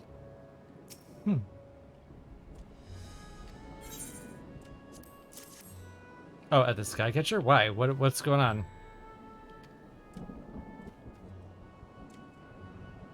What? Am I doing this wrong?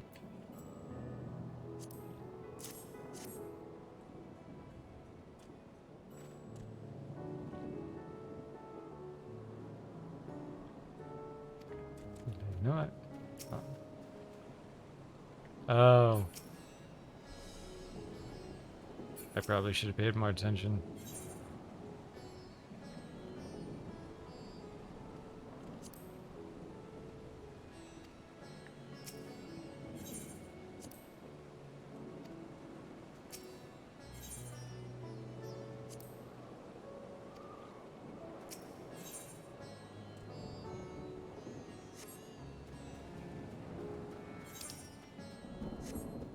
What is going on?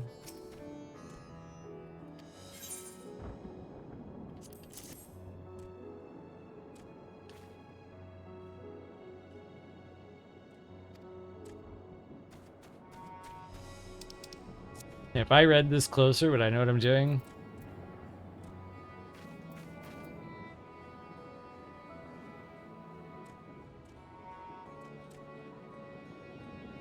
Yeah, there we go. The smaller one, green and grain. Okay.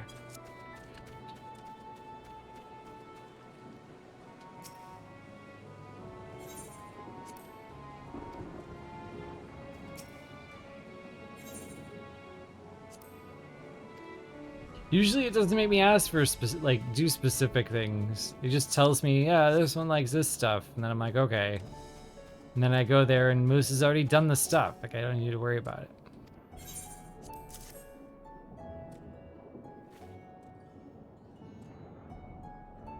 Wait, what?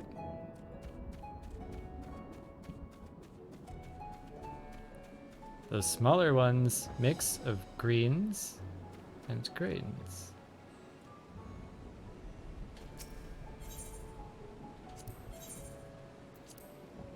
Okay, hold on.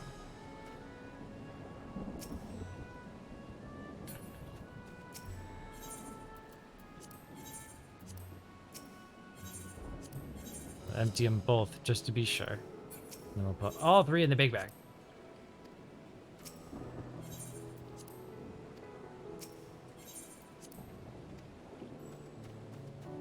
I'm failing like childhood game puzzle mechanics here.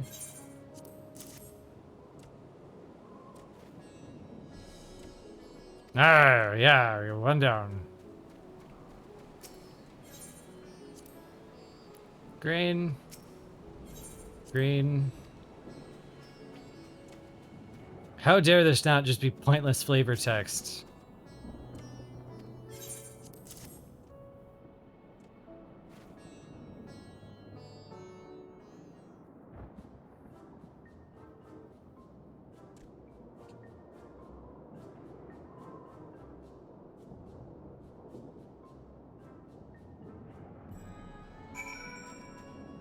Appropriately.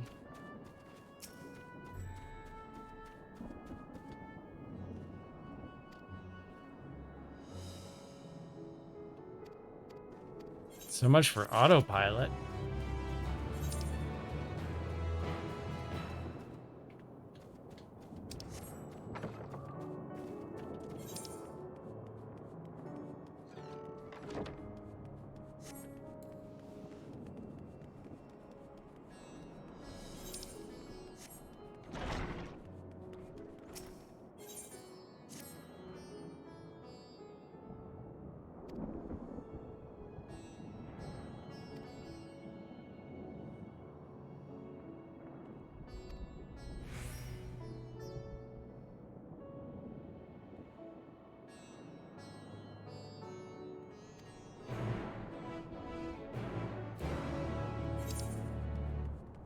Oh, this time I had to help pick out baby clothes.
Hmm.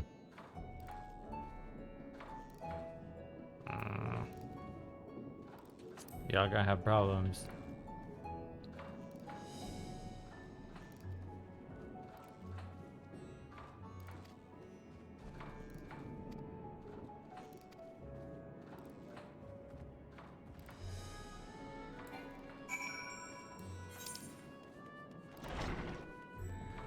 Only 2.5 left to go. I didn't even have to leave town for any of these.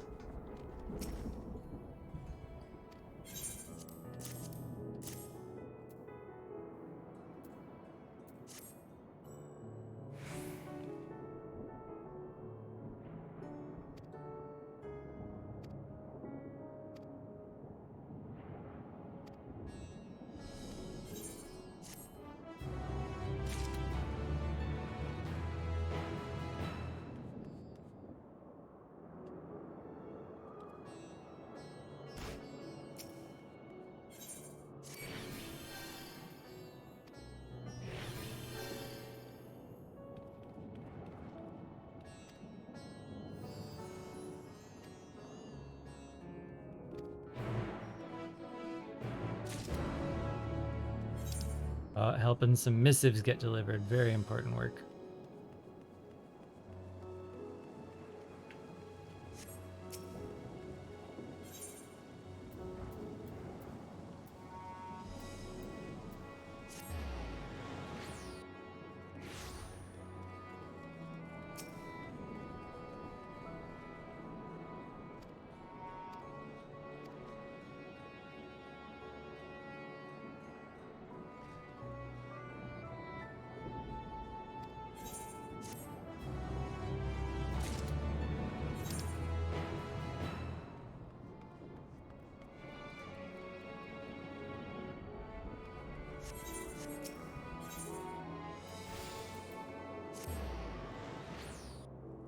I'll tell you what, I'll even do the last two at the same time. Like I'll pick them up together and everything.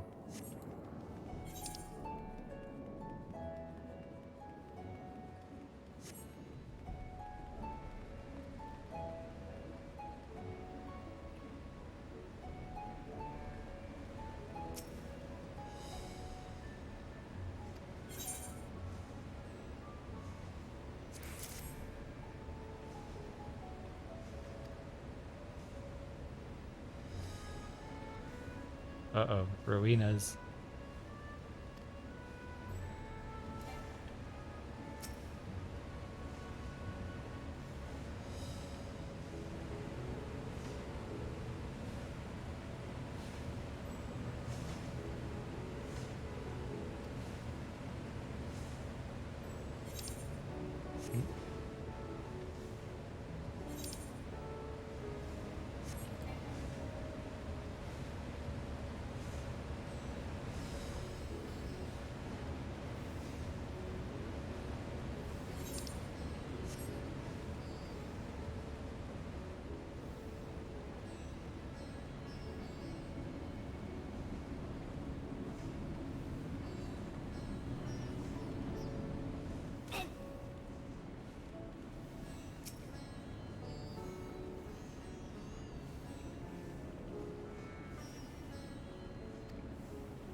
Good word.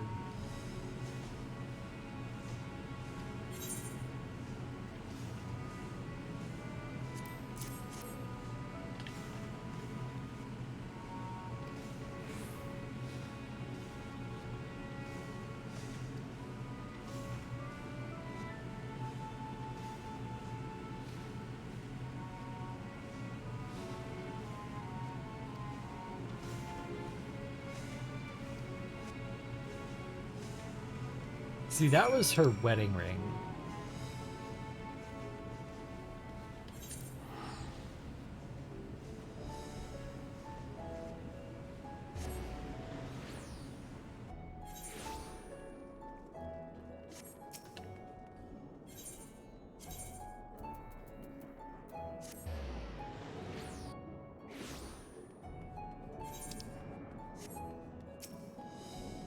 I'm not still doing side quests. I'm doing more side quests. Other side quests. These are whole new horizons of side quests.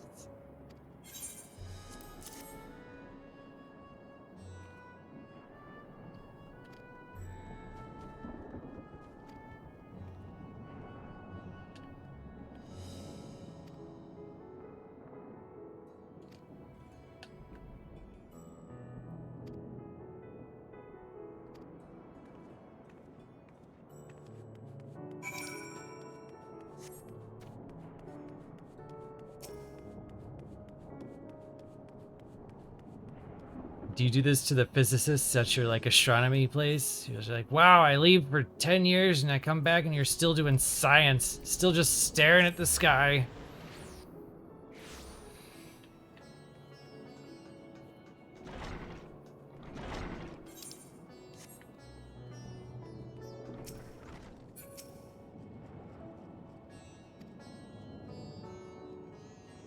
Planetarium. It took me a long time to remember that word. That's the word I'm looking for.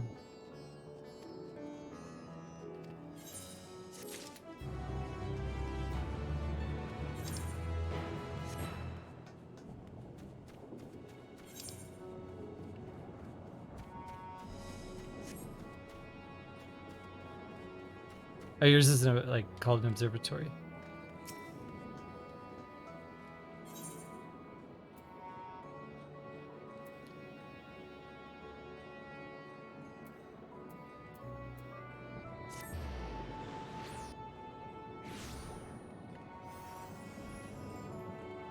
Procrastinating. I'm the warrior of light. Is this really a Final Fantasy XIV story arc if I just do the cool stuff? No, I've got to carry boxes. I've got to make tea. I've got to deliver soup. It's part of the journey.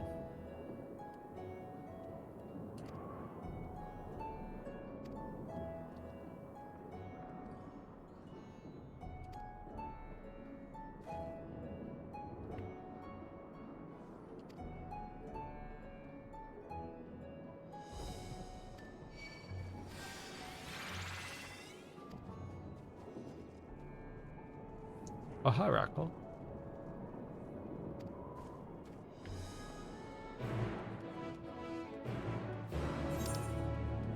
Wait. I said I'd pick these both up, didn't I?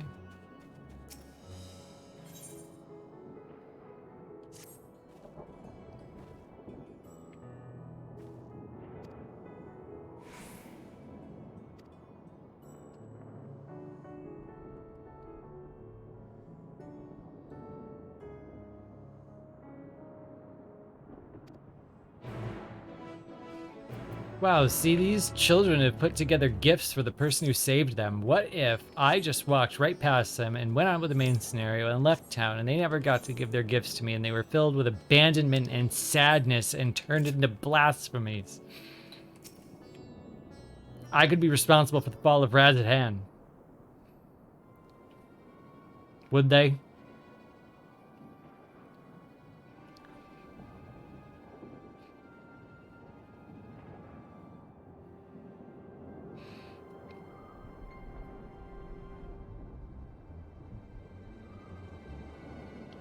Wow, and we wouldn't have caught this douchebag either. Like, he would still be around robbing people.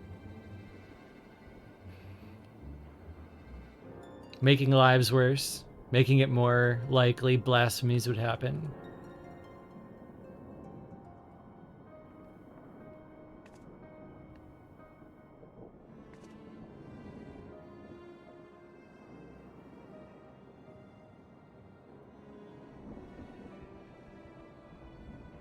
One of the people in my FC was like, just come back and do him on another job. Like, I saw his screen when he was playing, and he's still got side quests up from ARR and Gridania. A hypocrite. He's just like, oh yeah, those are part of the scenery now, like the Aetheryte. Those are just the people who have bubbles above their head.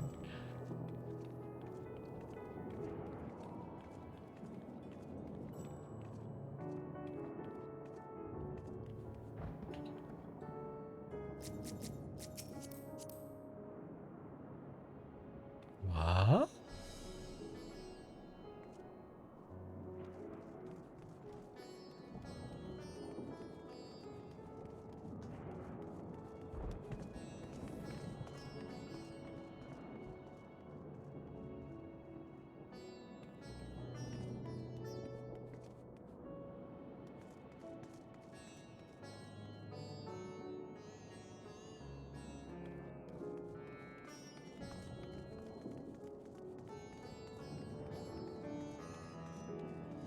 It's a long bridge with no cover.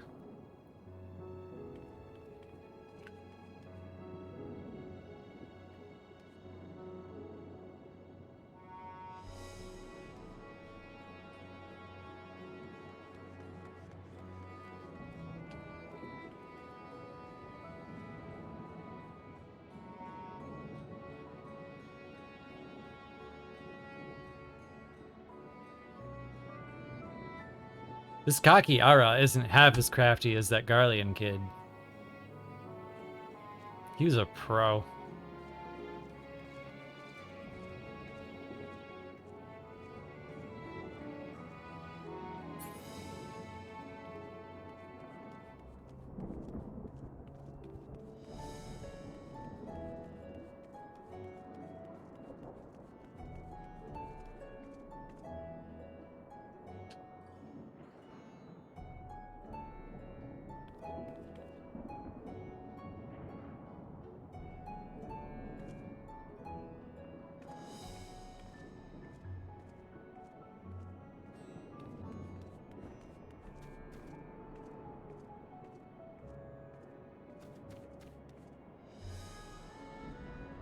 I don't care if the host captain isn't really in character right now.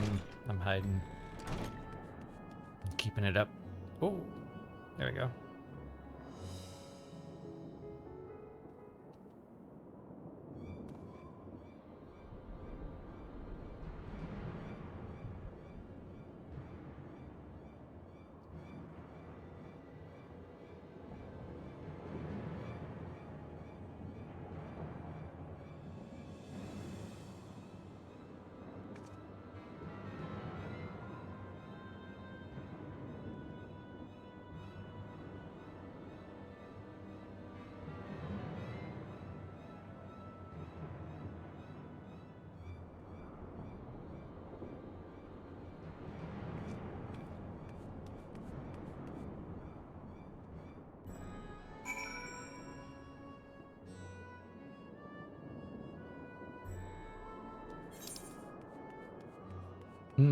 Uh-oh.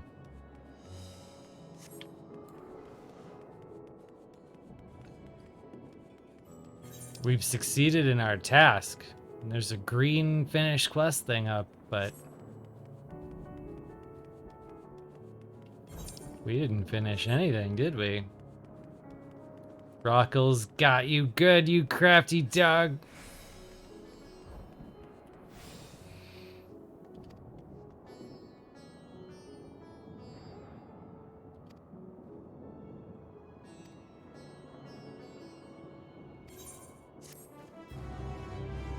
Oh wow, no, that really was the end for now.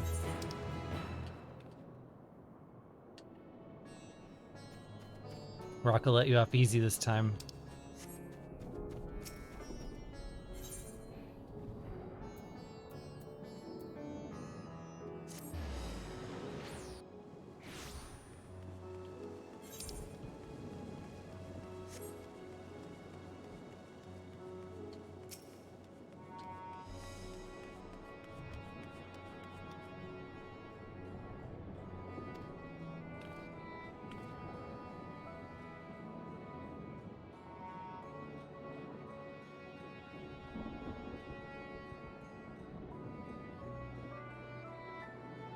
Uh-oh. This is some evidence for Rowena's worse than she seems.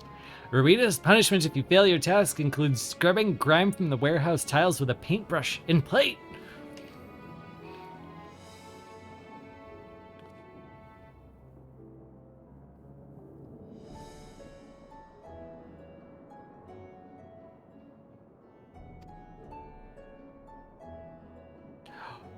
Oh, man.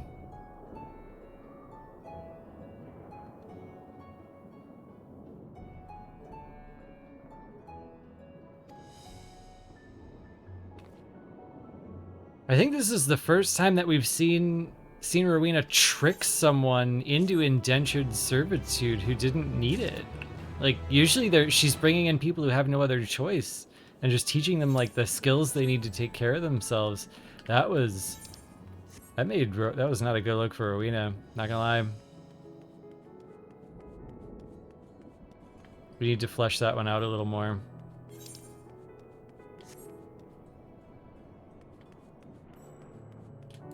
That makes me more upset than it should.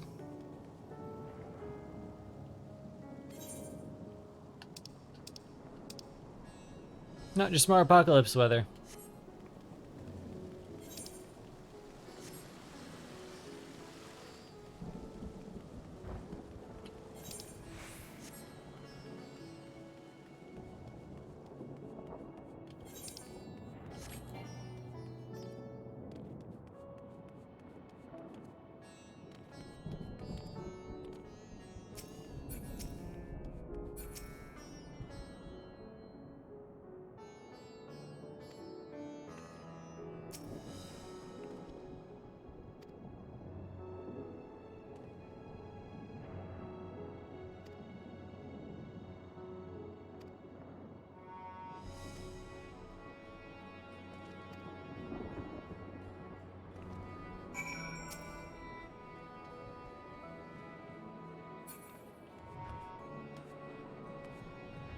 No purple?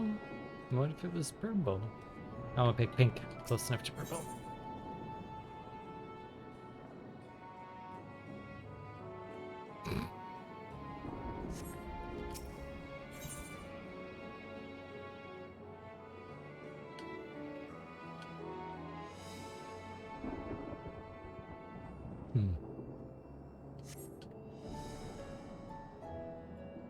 Red and crimson?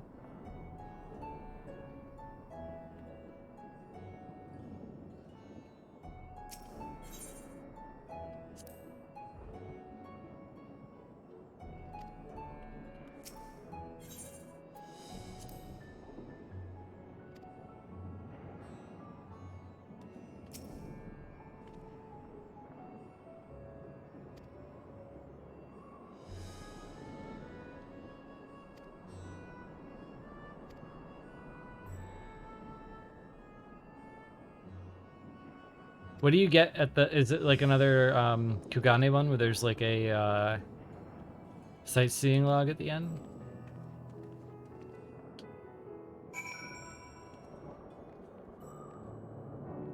A node.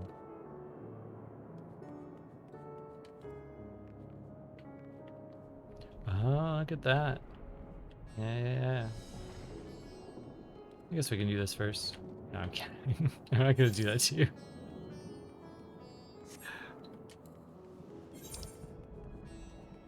I'll do that one on my own time.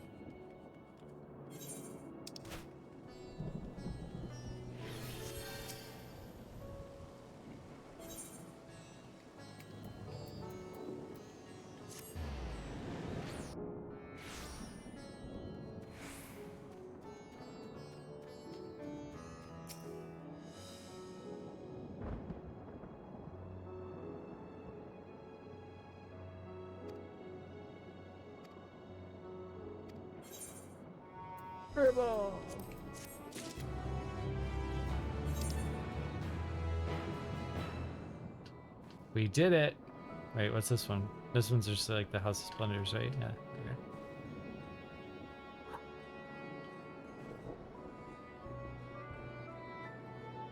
We have earned our MSQ.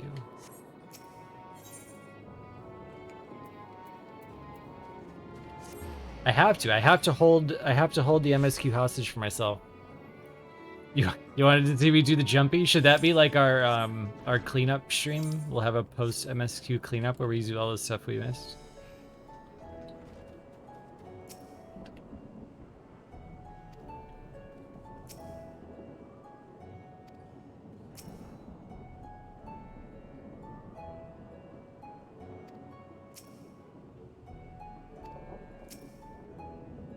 All right, we'll make a list of things we have to go back for. We got role quests. No, we'll do that as part of it, I guess. We'll just do them all in one go at the end.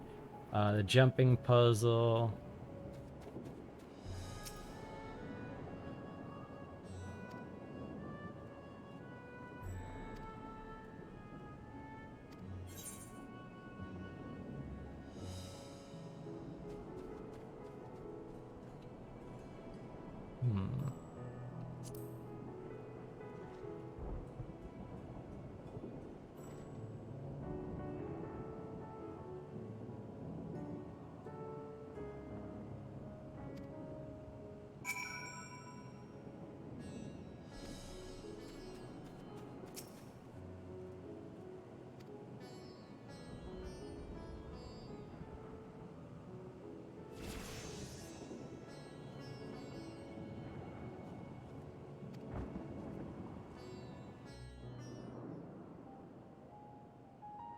I almost misread that as like a glass of our finest piss, please, because of that woman at the gold saucer. So blasphemies now plague all the realm.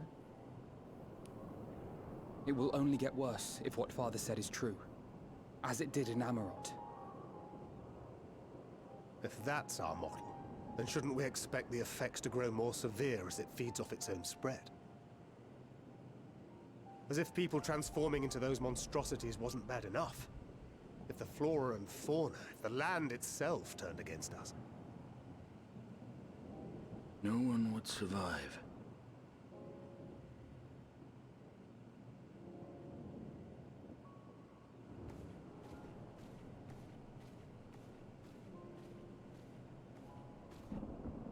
Here's your order, friend.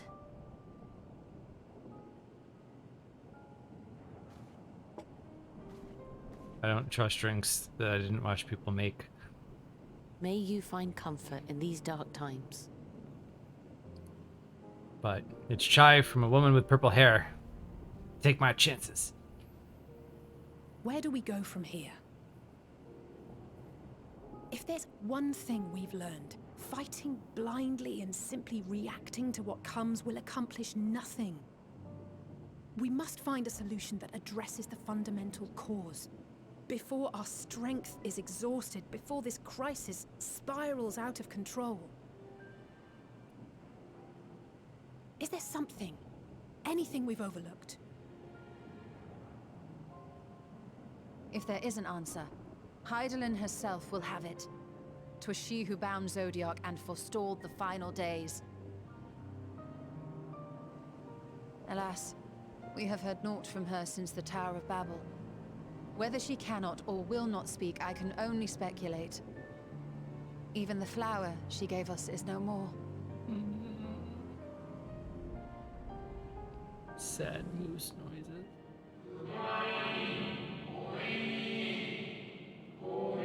I'm getting it back. I'm gonna will it back into existence. And the Endwalker theme's gonna play as I'm like, phew.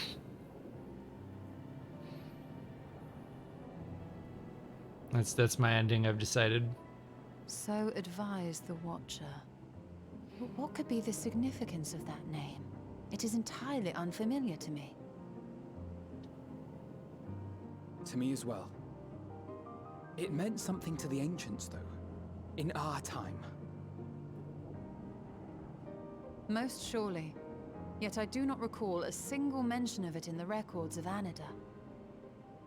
Oh, it's Anida. Another dead end. And quite literally. It's not as if there are any ancients living we could go and ask.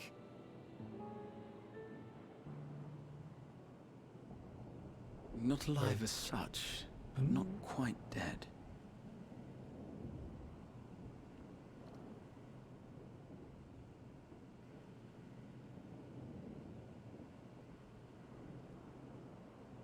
Elidibus. I sealed him in the white auricite of the Crystal Tower back on the first. Contained within that reservoir of ether that maintains it, ether that is returned little by little to the sea, naught may remain of his soul. However, if part of it lingers, we might be able to speak with him there. I know we can no longer make that journey, but you, my friend, still can. Can we go talk to him alone?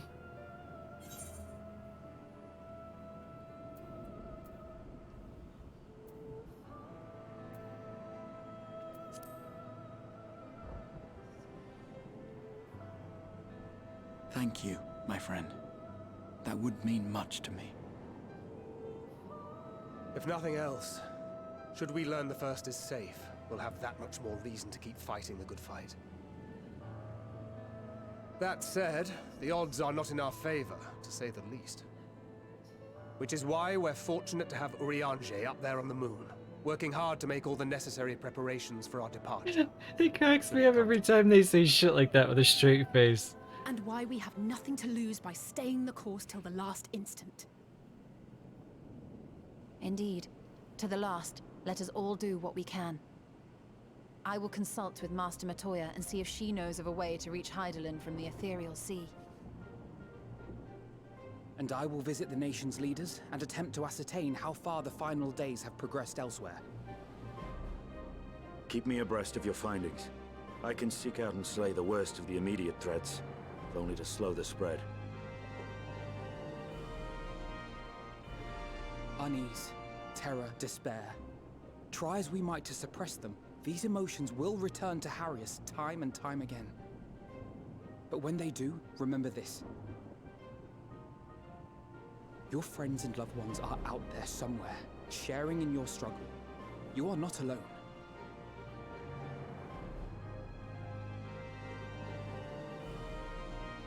So ends the brief respite before the next revelation.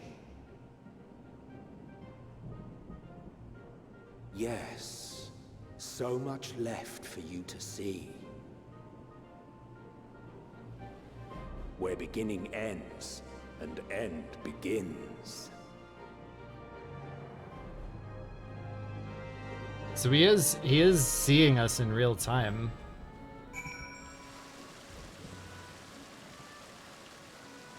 Okay, yes, many thoughts. First, I remember during that remember during that cutscene that someone brought up my white ravens. Yes, I will never take them off ever.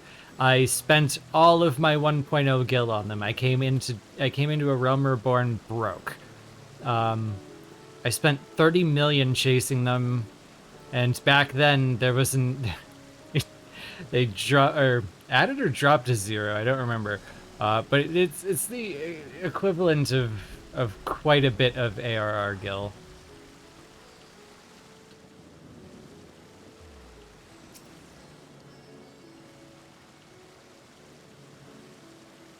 Yeah, dropped to 0. So it was the equivalent of 30 million gil in a Realm Reborn, I think is what it evened out to. I can't remember if it was 30 or 300. But anyway, it was all my gil. I came in broke. And I joked, I'm never going to take these earrings off. So, yeah. Sticking to my guns, that's how stubborn I am. Which is why we're doing side quests when they come up, which, looks like you're spared this round. Yeah, so the White Ravens have been along with me for the whole journey. I laugh every time they're like, well, it's a good thing we have Urianger on the moon. Because it just sounds like, imagine thinking about those lines like in earlier expansions. Like, it's just, what? And the thing I think that cracks me up the most about the scene that we just saw is I have had to answer the question probably two or three times per server I'm in. Is the Elidibus in the tower? And the question is always like, it's inconsistent by language. Some of them are like, yeah, Elidibus is sent to oblivion. And some of them are like, oh, he's just sealed in the tower. And I think it's really, really funny that the answer is both. that he's been dusted and sucked into the tower, and he might be gone, but maybe not. So yeah, everyone was right again. No winner on that theory.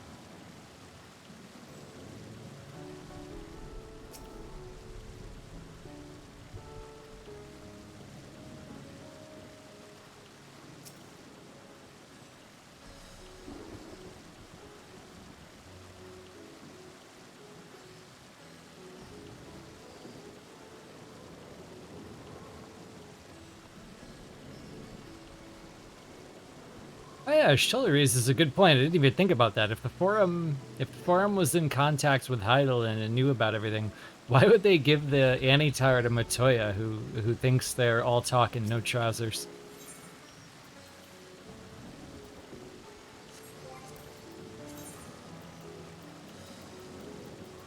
Now we're getting somewhere. New stage of gear.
See, look at that. Look at that beautiful empty map. Because I did those side quests already.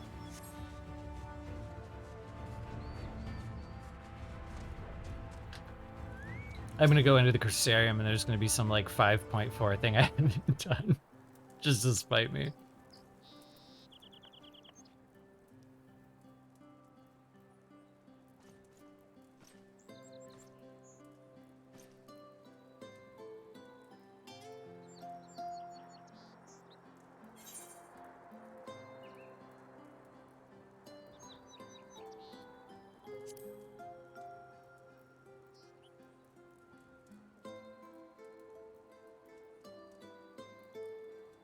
I feel good about the others tab finally having a little more use.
Hmm.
Oh, hello, Marvin.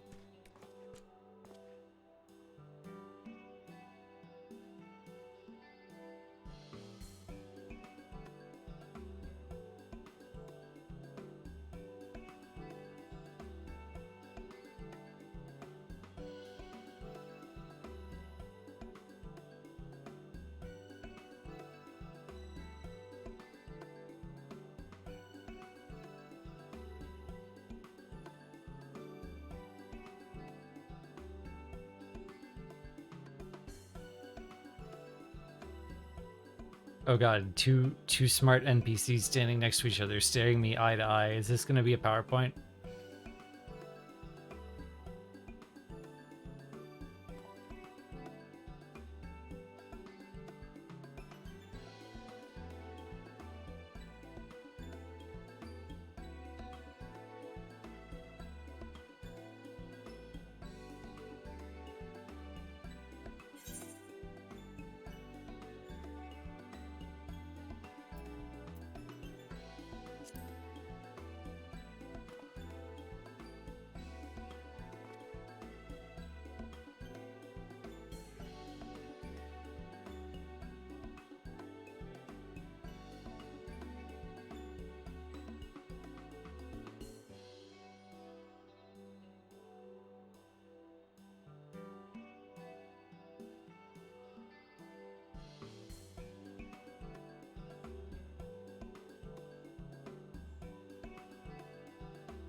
I'm more surprised like Elidibus wasn't on the list.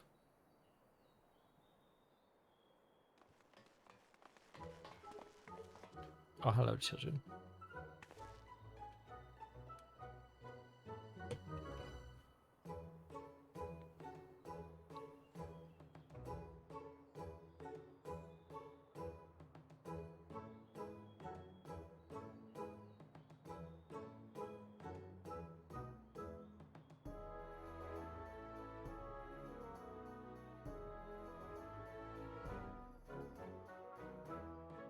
Hey, you're right. This isn't Lala height.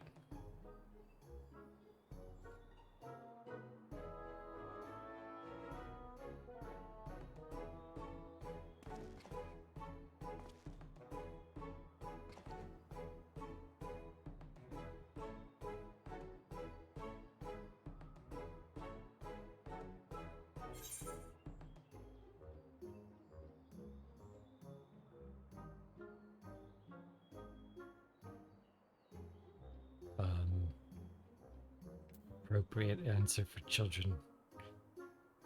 No split heads or shot out eyes. We'll just keep the damage to a minimum here. Protect your friends. Be responsible with your weapons, tiny children.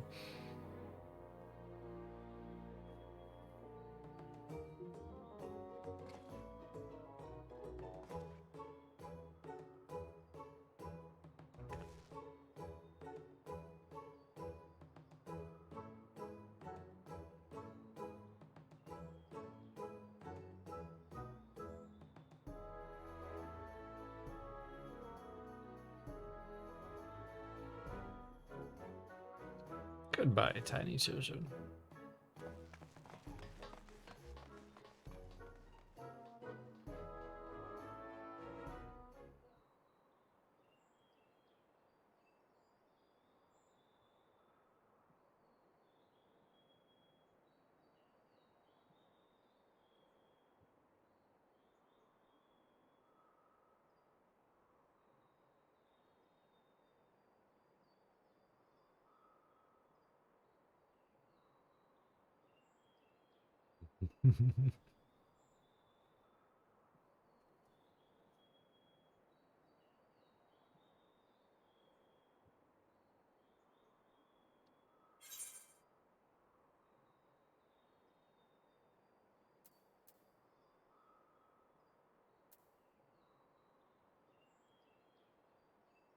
But said ironically.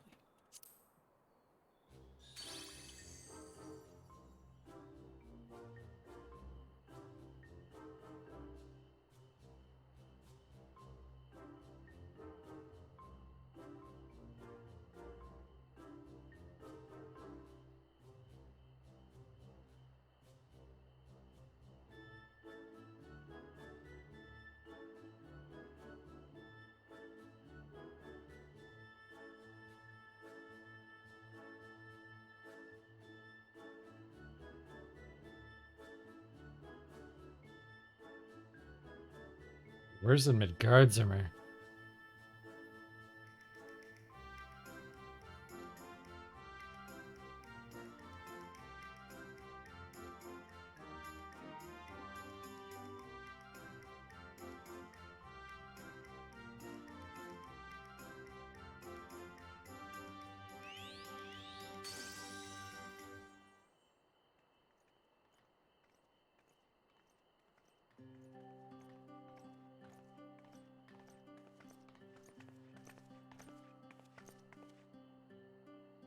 Yeah, do you think Feoul and Midgardsormr talk while they're spying on me? Or are they spying on me from like totally different vantages?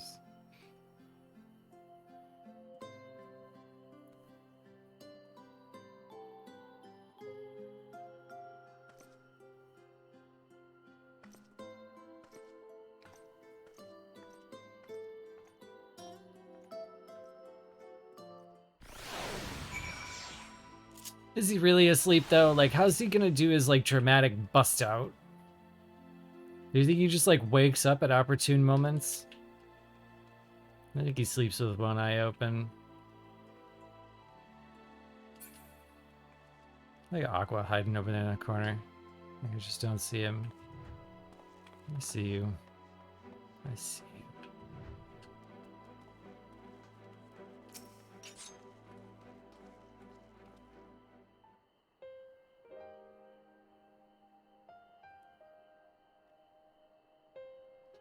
Need me a Midgardsormr Feoul buddy cop movie.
cool book. I've seen it before though.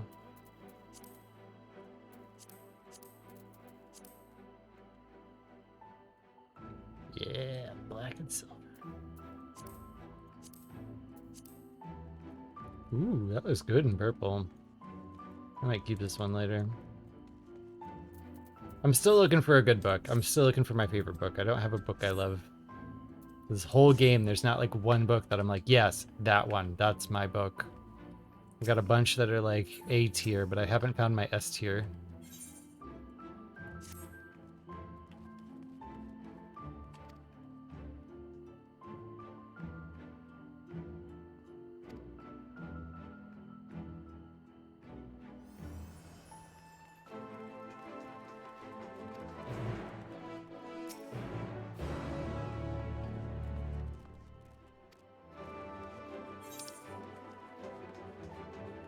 What is this?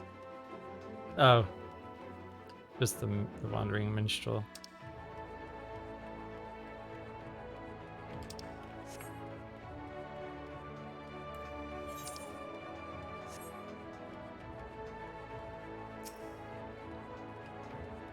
Admittedly, I haven't done like any real serious content since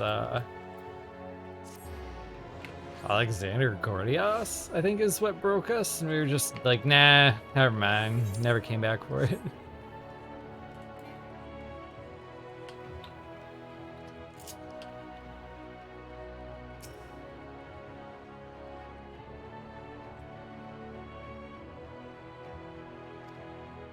Gordias was rough. Like in its day, that was a static breaker.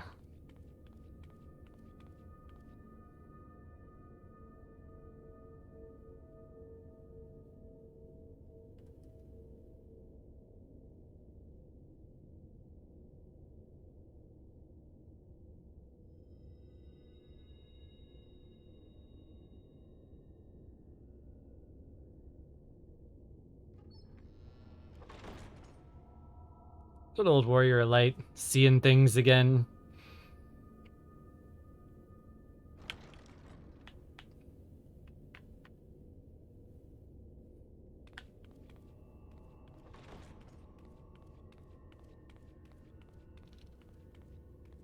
Yeah, if Coil had not been story locked behind a raid, I don't know if I would have raided as seriously as I did in the first expansion. Biometric authentication complete. Please state your business. Do I have to?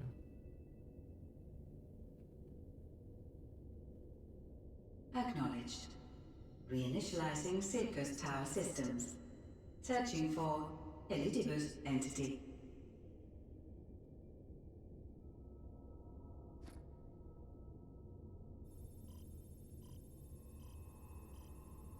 His last scene was like soul crushing though. It was the perfect Subterranean core power accumulator. it was Projecting image. the perfect end.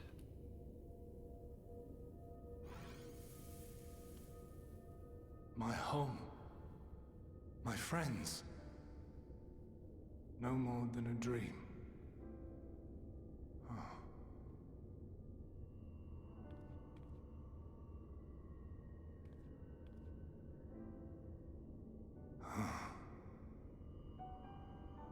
You. Why have you awakened me? I no longer sense those places beyond, or Lord Zodiac. You must explain all.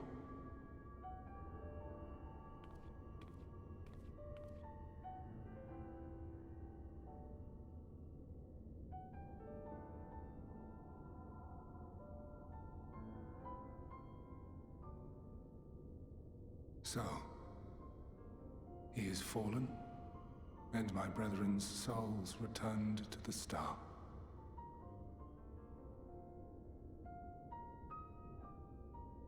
The doom we sacrificed so much to prevent is come again. Old burdens now yours to bear. But if this is Fandaniel's design, then I, as Elidibus, have a duty to fulfill. Your unsolicited act has restored to me some few memories of the convocation. Such knowledge as I have, I will share.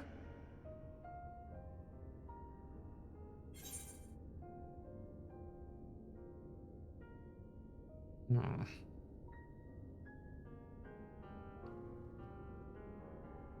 I have pity, but no regrets.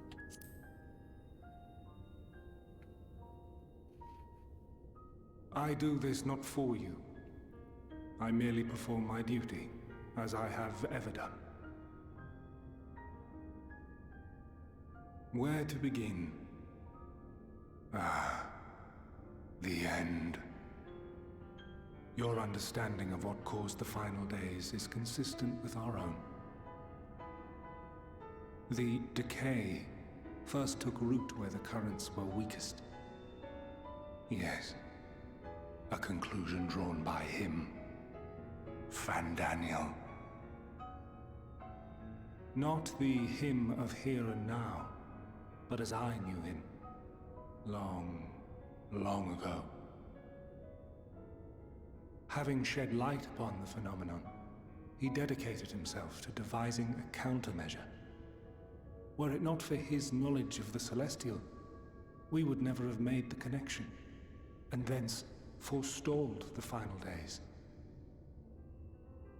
And though he inherited that noble soul, how different this last incarnation, so consumed by self-loathing and hate.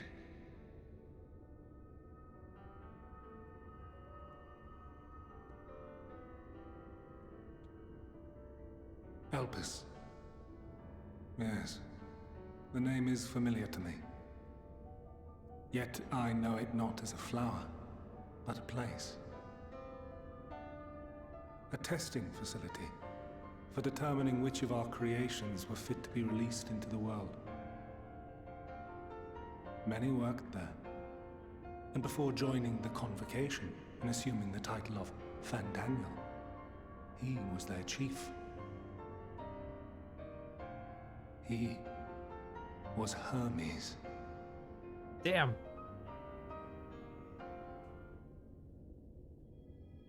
That is all I know.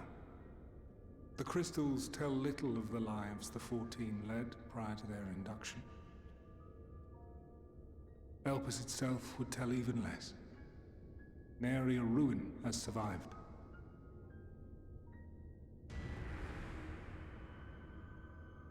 Wait. I saw you there. In Elpis. No. I did not. But I did. I did. A lingering trace of impossibility. Oh, crap. And a truth that fills my heart.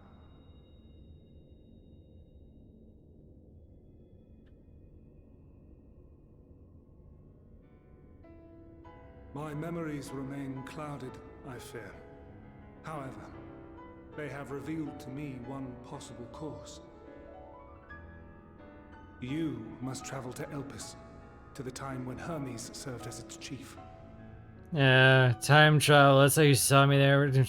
In glimpsing the Exarch's memories, not only did I make his summoning magic mine own, I also mastered the workings of this tower, which, having absorbed my empowered essence, now harbors an abundance of energy. As such, I believe I can deliver you unto the past, unto that place and that precise moment. Given the eons that must be traversed, the gateway will not be fully formed. Your form will be less tangible still than those warriors of light I had summoned. In all likelihood, none will be able to see or hear you. Yet even should you manage to interact with others, you will be unable to effect meaningful change. Aren't these just the rules of the old Echo? Why not let me For just the use an old reality Echo? you wish to save, the reality to which you must return, exists as a result of the final days. You cannot reshape the past to undo the tragedies of the present. Cannot unmake the sorrow and suffering fated to come. In full knowledge of this, will you still entrust your life to your foe and make the journey?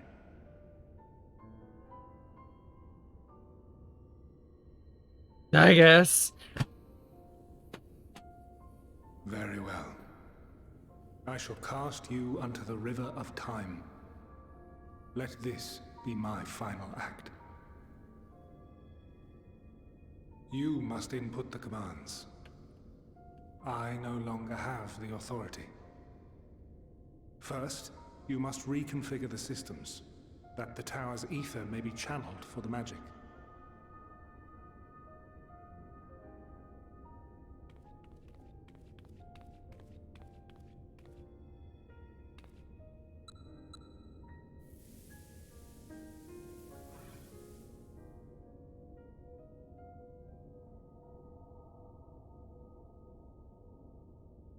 The preparations are complete. The gateway will soon open. Return at once to the ocular.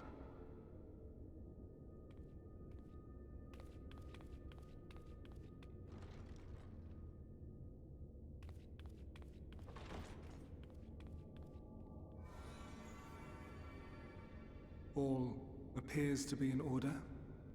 The ether flows unimpeded. The magic should consume every last mote of my essence. Why are you surprised? Did I not say that this will be my final act? Lord Zodiac is no more. There is nothing for me here. The ones I love and long to see again are waiting in that promised land, beyond memory and dream.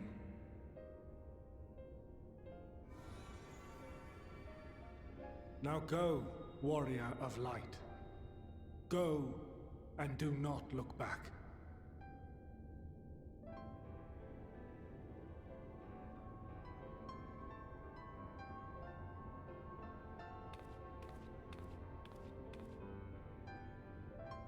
Well, Heidelin, I take my leave of you.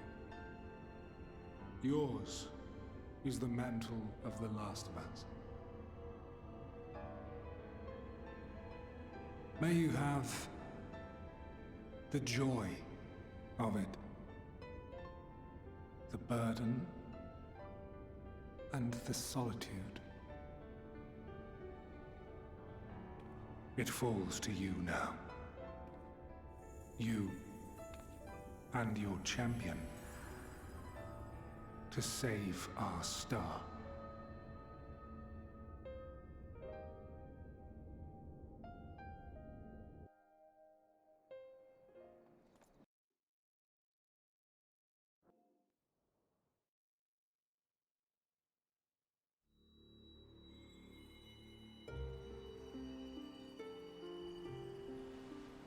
Whee!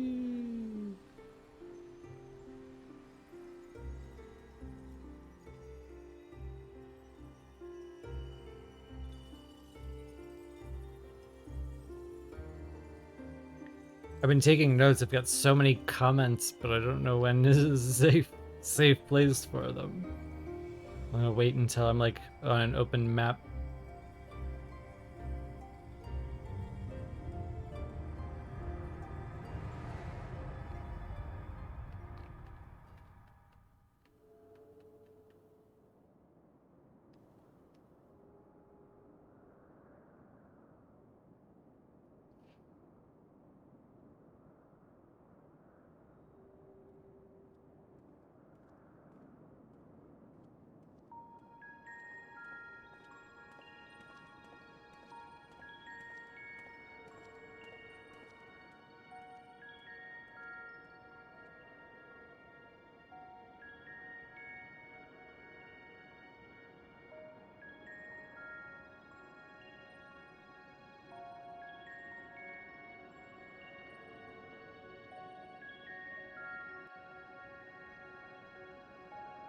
Open map. Okay. So that scene was weird. Like, it wasn't bad, but it was weird. Weird for so many reasons. I don't even know where to start. Like, his last words before he died were perfect, and I don't know if it was worth undoing those as his last words, actually. Wait, what does it say? I'm gonna wait a second? Oh, gonna wanna wait a second? Oh, wait a second before I comment? Like, I should do one more thing?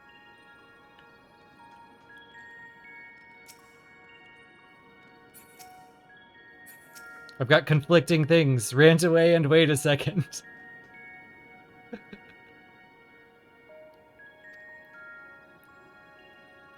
Please define proceed. Both go means, like, go with story and go with ranting. Go ahead. Okay, you know what? Fuck this. I am definitely going to rant right now, and if more comes up, I will rant again. So his last words when he died were perfect, and I don't know if it was worth undoing that just to hang out with him for that one scene when the scene itself was a little weird. But the one thing I take comfort in is that, like, I think everybody who saw it was a little uncomfortable in a completely different way, and I think that makes it fun because at least we get to talk about it. It makes it a memorable scene. It makes it an interesting piece of writing. We don't have to agree with everything either. So he had no accountability for what, like, all the stuff that he seemed to have regrets for back then. So either he's made his peace and we're speaking with a different version of him, or like they just decided not to touch on it again. If you go back to when we're sitting at the table and Graha first suggests, like, talking to someone, you can see me like, oh no, we're going back in time. And then he's like, well, maybe they're not quite alive. And I'm like, oh good, we're just going back to Hades, this Amarat, and we can talk to somebody there. But because I thought that, now I'm sitting here thinking, like, why couldn't we just go ask Hythlodaeus? Like, he'd know, right? Maybe? So then the identity of Hermes, it's a good one, but I was low-key really excited for the possibility of us being Hermes, because when we arrived in this game, the first item they ever gave us in 2.0 was Hermes shoes, and I thought if they connected it back to that, it would be hilarious in the terms of, like, wow, intended all along that it could have been. So I'm a little sad that we're not Hermes, but I am a little glad that it turns out that the first thing we did in all of 2.0 is steal Fandaniel's shoes, and he's the final boss. So that's what I'm gonna do. I'm gonna, like, I just happened across Fandaniel's shoes at the beginning of the game. Huge foreshadow. Can't believe they pulled it off. Amazing. But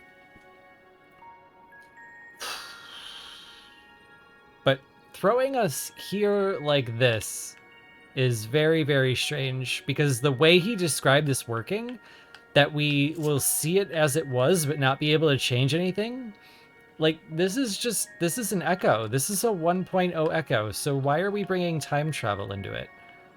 Which is very weird, and I'm going to come back to that in a second, because someone asked a question and I'm going to answer it here. Do I hate all time travel stories? And the answer is almost. Time travel has a tendency to bring in a lot of questions and dilute the world setting and then not answer all of them. And it always seems to cost. We always seem to pay more than we get back when it comes to time travel stories. And that's one of the reasons I was so impressed with Alexander. Alexander did it really, really well by using the time loop against itself. Like, everything just looked really, really good, especially at the end of Alexander, where it was just like, oh, I can't see far enough into the future for you to ever hold me accountable for anything I might have done here by having time travel powers. I don't know, I loved Alexander. It was very clever. I love time loops in general because I like when you... If the point of a story relies on a version of time travel where four-dimensional space exists, if you change 3D time from a 4D space, you essentially delete how it was and create how it is. So by going through the motions of going through time and creating the time loop, you're living through the way it has to be to preserve the future you want to get to, which I think is a really fun way to do time travel. And if we do that here, I'll be happy, especially because in 1.0, one of the things that I've always wondered is the first thing we ever did in an Echo was pull an item out of the Echo. I'll use the Lumensa one because Lumensa is canon.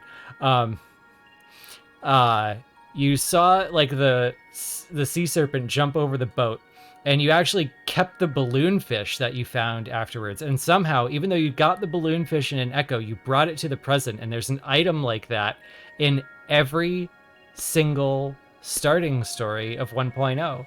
And I tried to ask Oda-san about it, and he was just like, I have no idea, and I'm not even going to try to answer it, because that was like Kenichi Iwao area stuff, so we just left that alone. If anything like that happens again, I'll think that's pretty cool. But yes, time travel tends to make me a little salty. So if we get to put all of those rules against each other right now, I'll think that's pretty cool, because otherwise, this could have been an Echo.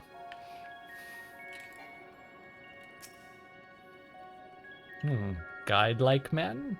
Or black-robed man? Guide-like man? Black-robed man. Black-robed man. The remarkably large man.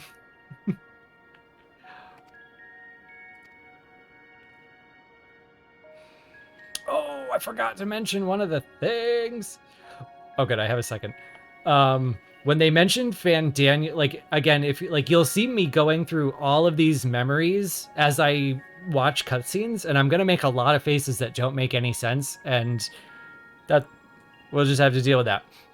When they mentioned that Fandaniel was the one that first found everything, I got really excited, because one of the theories I first threw around is that this isn't Fandaniel going crazy now. Fandaniel went crazy then. Fandaniel set this up then. The Telephori are old. But then he was just like, yeah, we never would have came up with the plan in the first place if it wasn't for him. But then again, he came back and took over Zodiark. I don't know. Let's just keep talking to people.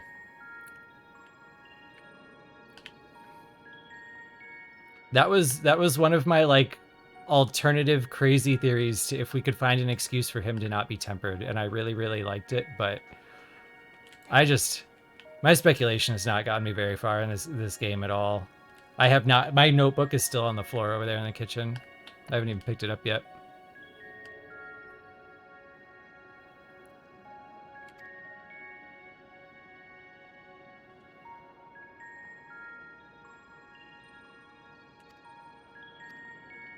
I think one of the things that I'm sitting here thinking about right now in the Elidibus cutscene is that I bet there were so many Ascian fans who were just like, yes, I knew it. Elidibus is alive. We're going to go talk to him again. He's going to help us save the world. And they get Elidibus and they talk to him. And Elidibus is like, Hydaelyn, you're the last of us.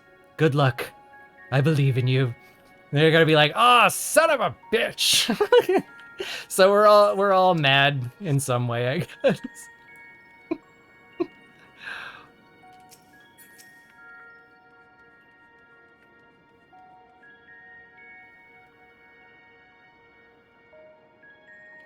Propylaeon. No. I didn't ask for Propylaeon. I asked for Promevion. Promevion.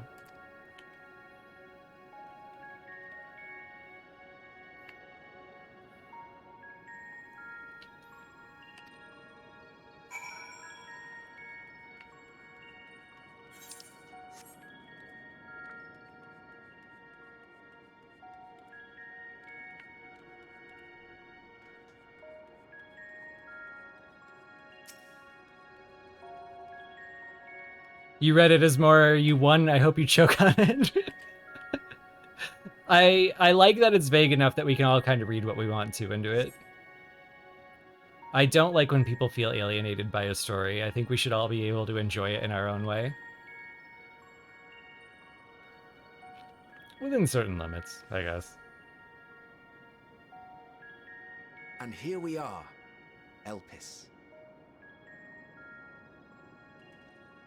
Well, Azem's totally going to be how here at some rare to point. receive you in person. To what do we owe the honor? Oh, just a few odd tasks. We'll be here a while. You're welcome to stay as long as you see fit, of course. As a matter of procedure, however, I must ask that you kindly remove your masks.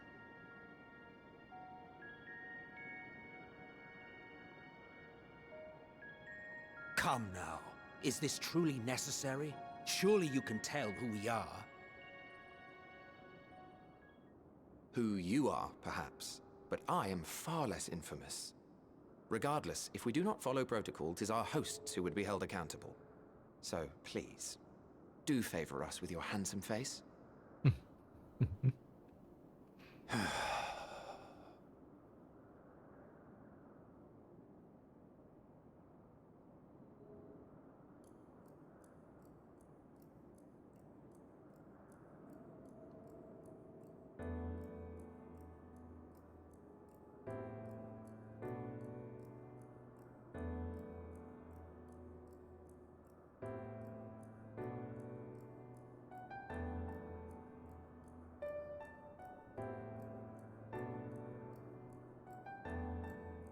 Satisfied?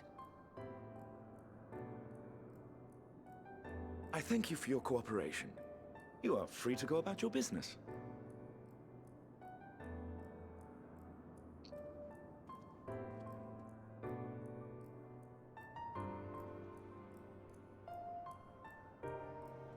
He looked tired and grumpy even before all those millennia. Just a little more youthful. By the by, you see it too, yes?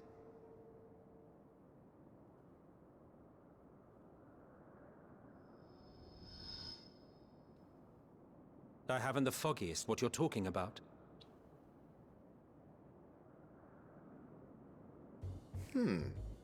That's odd.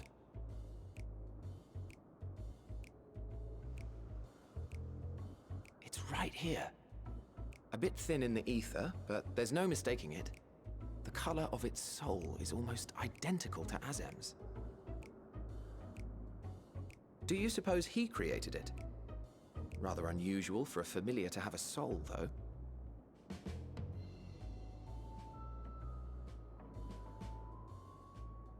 Don't ask me. All I know is that it's trouble. Doubly so if it's his spitting image. So let's leave it be.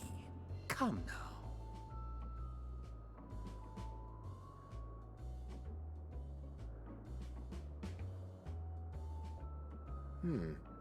It's trying to say something, but it's literally too intangible to form words. Oh, I have an echo of the past power. I bet I could understand you just fine. Why don't you give it some ether? Spare a snifter of your bounteous reserves.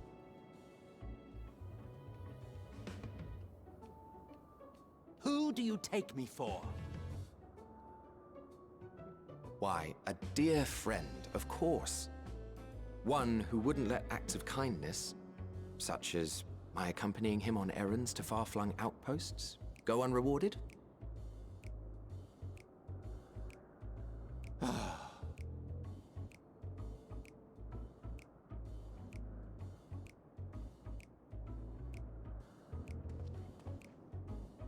I suggest you close your eyes, or this may be unpleasant.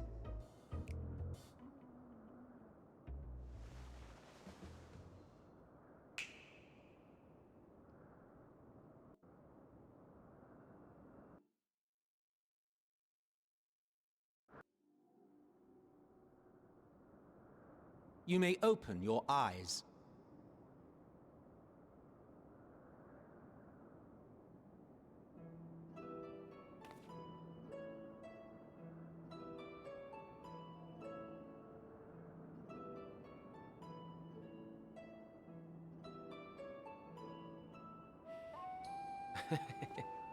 Still a touch small, don't you think?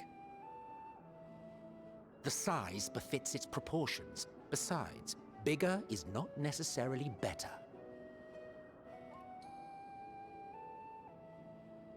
I will defer to your Comments, Twitter? Without further ado then. Greetings. I am Hythlodaeus, Chief of the Bureau of the Architect. Sulking beside me is the most honorable Emmet Selk of the Convocation of 14. Hello, new friend. And how might we address you, my new friend?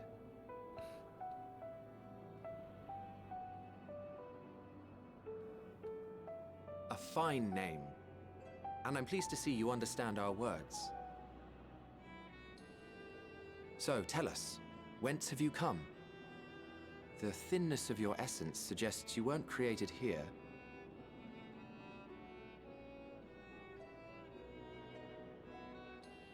You do not know?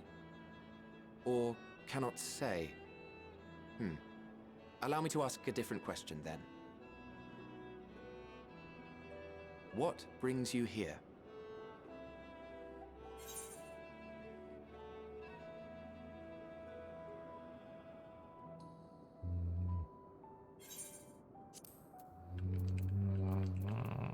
Trust in the anxiety flip.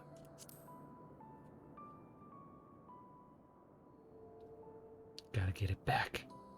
Well now, the same as us. Perhaps Azim wished to come too, but had to settle for a familiar. Yeah. If he truly wished to be here, then he would be. Right you are. My apologies if we've given offense. The two of us can discern the color of souls, you see, and yours happens to resemble that of a friend. And with your purpose matching our own besides, we jumped to a hasty conclusion. We are here to speak with Hermes, the chief overseer of this facility, which we also intend to tour in order to gain greater insight into the man's work. We, I say, though this is Emmet Selk's charge. I am here only to serve as his guide. And I should be happy to serve as yours as well, by way of an apology for the misunderstanding. Wait, are you suggesting that we bring it along on official business? This thing we know next to nothing about? If you harbor suspicions, better to keep it close than leave it to its own devices. Wouldn't you agree?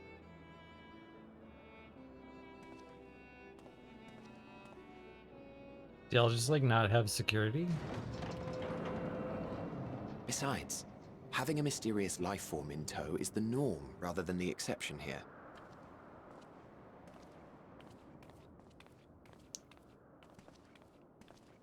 That much bureaucracy and no security.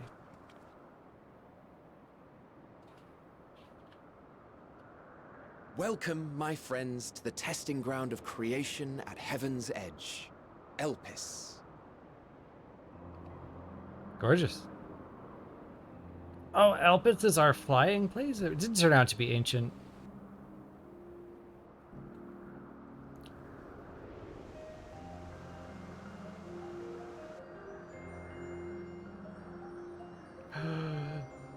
This presence.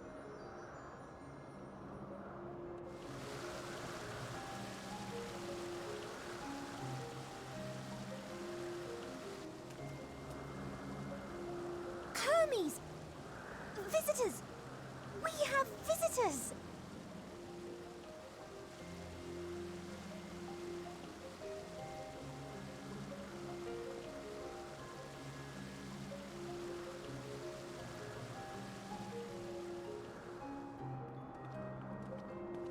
There's like a character from every anime I've ever seen in here. What secrets are you hiding, I wonder?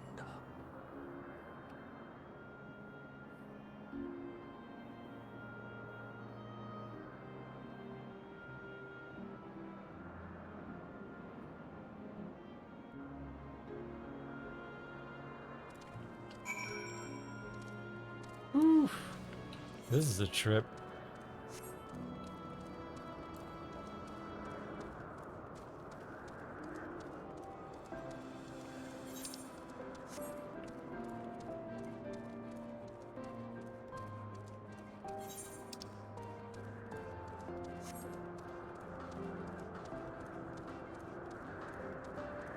I thought Elpis was, like, when they were saying it, I thought Elpis would end up being, like, our last zone, our secret zone. So this is, like, there's...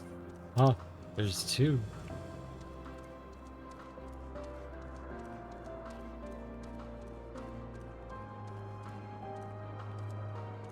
So we go back in time, enter the Garden of Eden. Emmett Sulk's there. There's a bunch of anime characters. We get to talk to Hydaelyn. This is, like, a little much. I have not yet decided if it's in a good way. Unexpected, though. We've gone, like, totally JRPG here.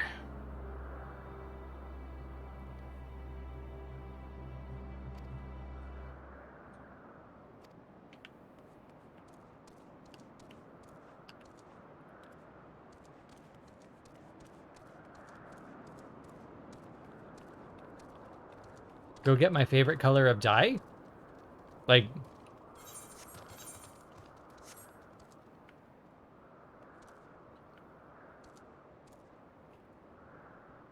Like, do I have the ability to leave? Is that a thing? Like, will I not make it to another, very important right now. Agreed. Okay. Let's see here.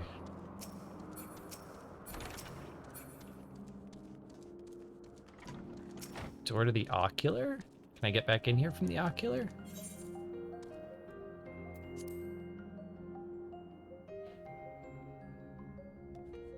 Okay. To the Crystarium.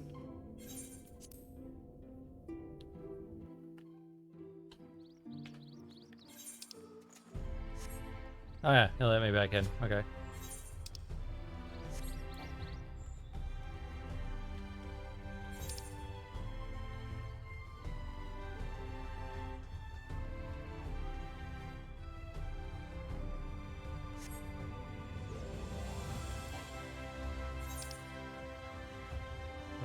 Wait, there.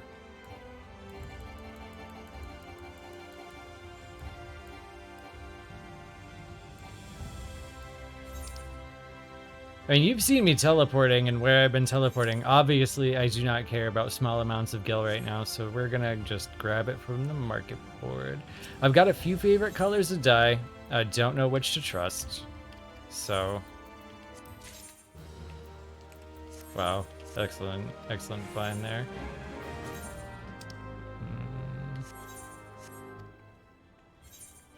Don't mind my mannequins' names, or my mannequins' names, my retainers' names. I named this one Skywalker in hopes that it would look good on the mannequins, like Mannequin Skywalker. But I settled on Fen-Il instead. I'm so mad at whoever has the no hyphen Skywalker on Excalibur. If you find out who they are, let me know. I just want to talk. We're gonna get some jet black. How many? I don't know how many pieces I'm gonna need. I'm not gonna ask how many pieces I'm gonna need. That might be actually a spoiler. So we're gonna get jet black, the non-tradable kind, and then we'll grab a few grape purples too. Oh, hi, Aqua. Salute. Oh. What? Glamour prisms. Oh, thank you. Oh, wait, no, don't go. Oh, oh.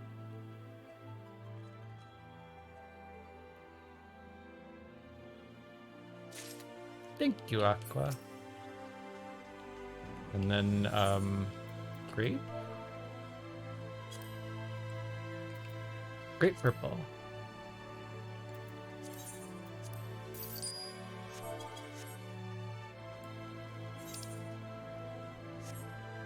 Whoever just charged me highway robbery prices for that. Hope you're happy.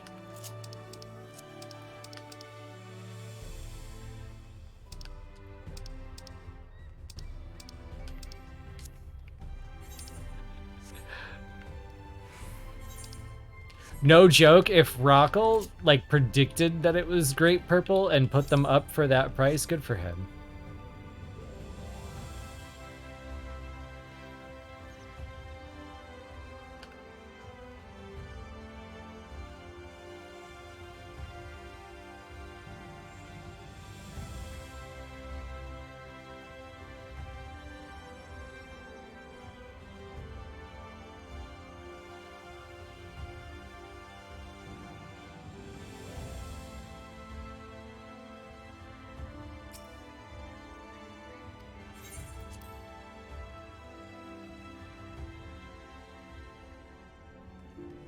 This is a very large can of Arizona RX energy tea, which I drink more of than I should. I'm like a hummingbird. Half my daily calories come from sugary drinks.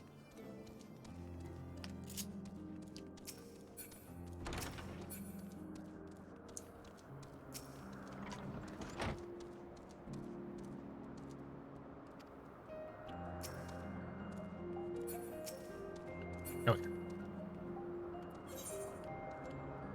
No side quests yet, but pretty sure I could transcend time and space and come back to a time when nobody was centered and there would still be side quests to do. I hope they make me move crates. My tiny, frail little body moving crates.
Oh, you guys invented the mods? Good call.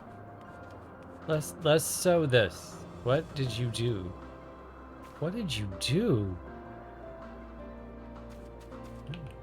Someone in the background. Science! Oh crap, I didn't mean it. I'm sorry. Apologies. No offense was intended. You look like something the Allagons would have made, that's all.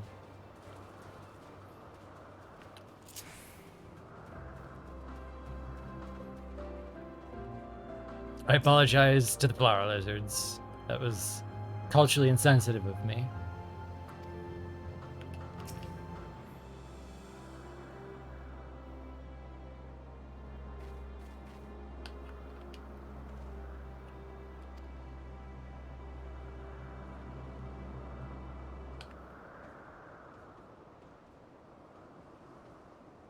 Later, love.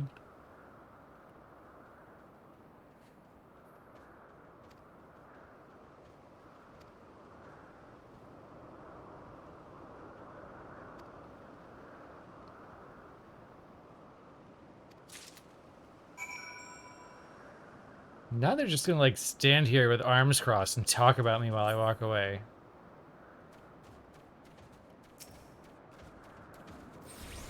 I'm deeply uncomfortable.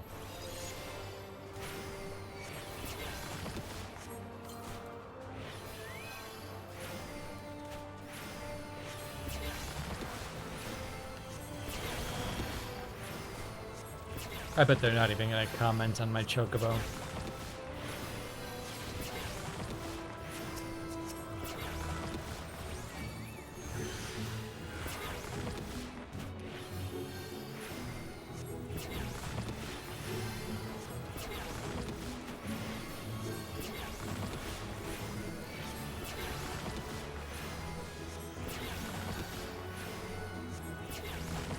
Oh, I'm not doing the thing again.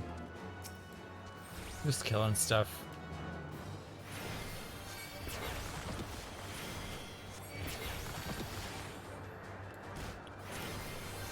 Yeah, I realized it on autopilot after I killed it and it didn't go ding. My brain is just set to like automatically do these things.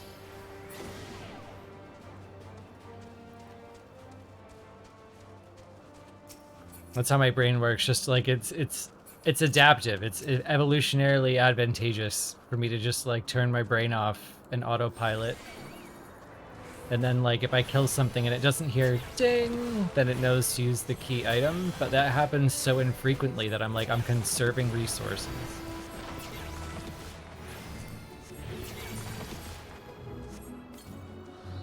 That's also why you'll see me get on my chocobo immediately after you hear the ding. I'm like Pavlov's dog. Hear ding, get on chocobo. Don't hear ding, use key item. It's a very refined flowchart.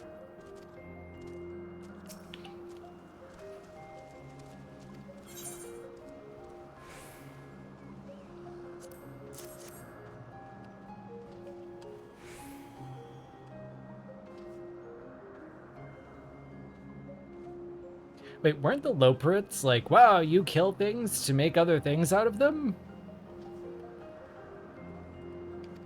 Kind of the same.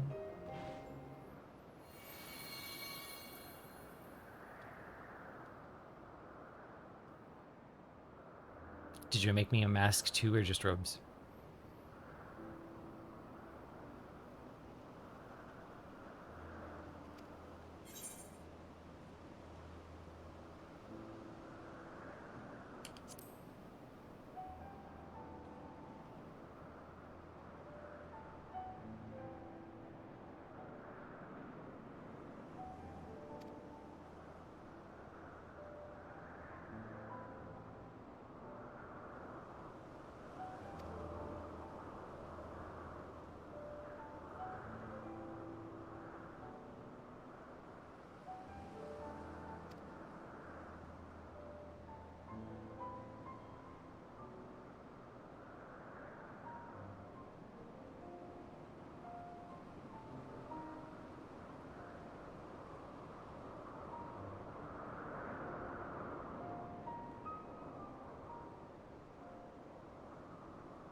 Yeah.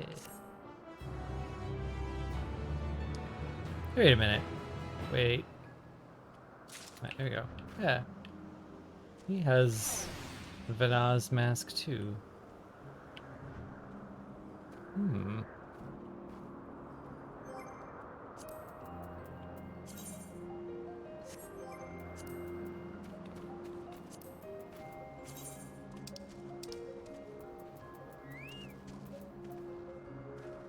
Level 1, so maybe I'm not doing anything terribly important here for a bit. Oh, I get the mask! Oh, what? Bitchin'? It feels like this feels so appropriate. Like I've been pondering it the entire game. Kept it close with me this whole time. Okay, let's see. Time to die.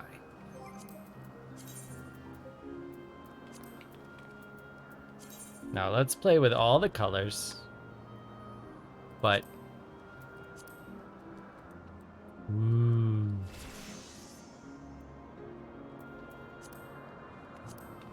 Let's see which one's the color closest to his hair.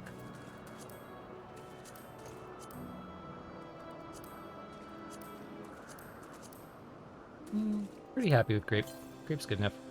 I feel like this game was like accidentally tailored to me in a few ways, because like my colors are jet black, silver, and purple, and Zem really likes grapes, and grapes are grown on limbs of Laminsa, and my favorite color is grape purple dye, and this is all just coming together.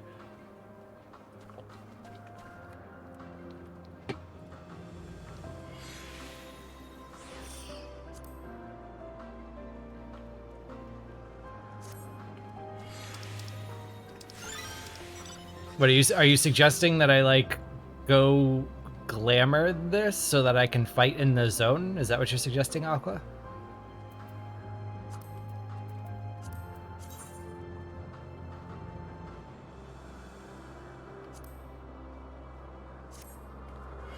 Yes? Okay, hold on.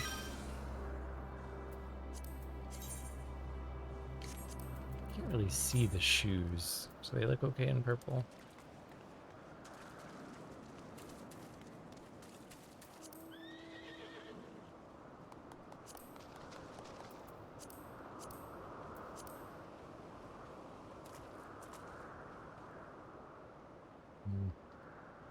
I think I might. Nah, I'll take one purple for now. Purple, purple, purple. Celebrate the grapes.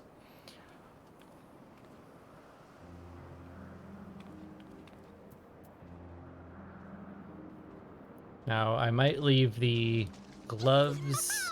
You know what? I'll do it hatless for once. We'll go back and we'll reset it. Is there an etherite near here? Yeah. Let's just cut ahead for a sec.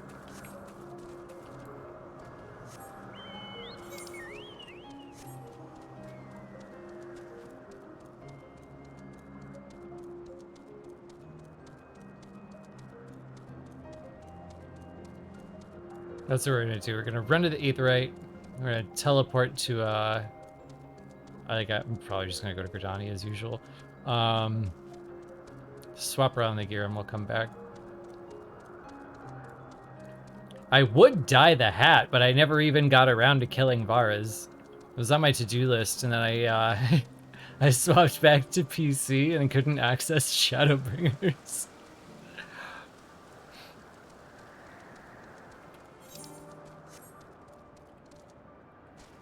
So non-dyeable AF. We'll do it without a headpiece. We'll be like them today.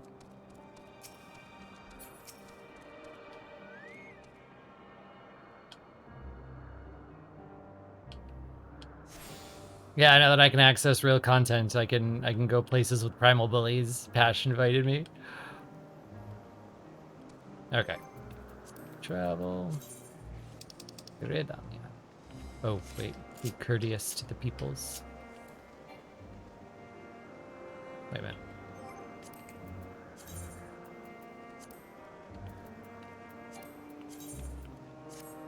There we go. Now no one will be the one.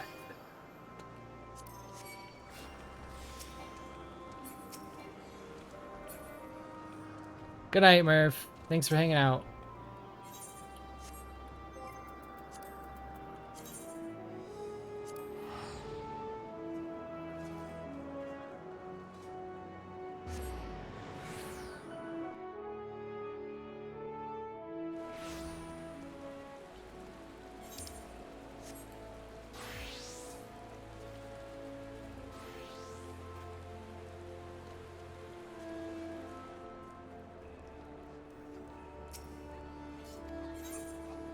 Though y'all realize, like, if I had to come back to the glam dresser anyway, you could have waited and been like, now buy your favorite tie.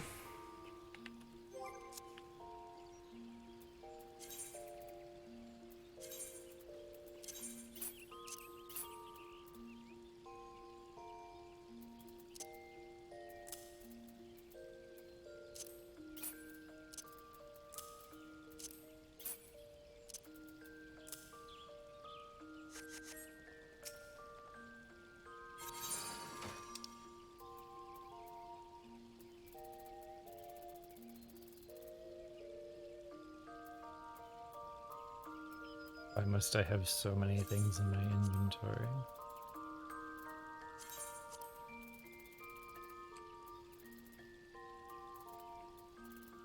Wear them shoes.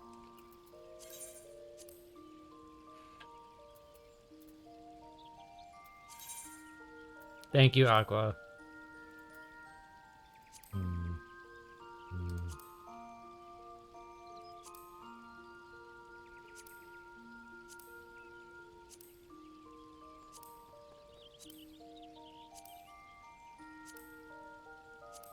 Which one of you is most outdated? I think this old dancer glam is probably most outdated.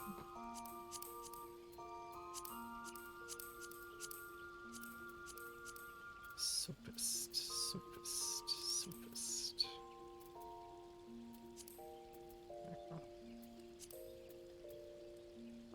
We'll keep the black gloves.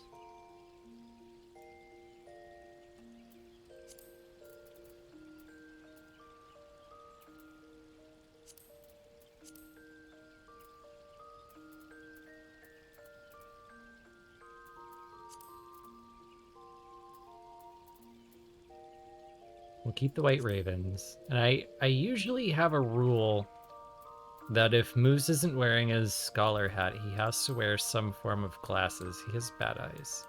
I think we're gonna waive it for today because nobody in Amarat seems to have glasses. So we won't wear a headpiece.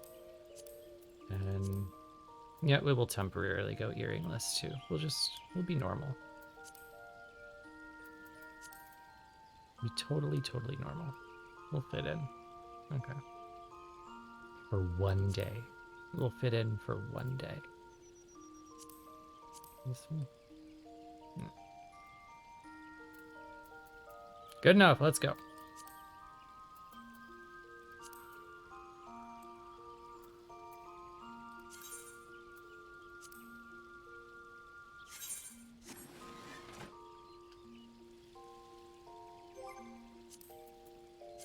And we will make a separate scholar.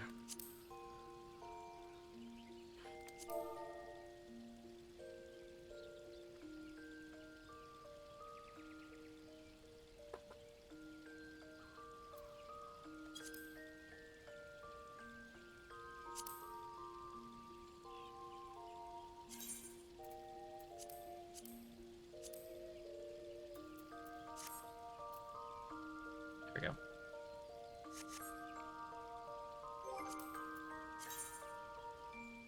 I'll have to put that on the bar though. You can have Gunbreaker's slot.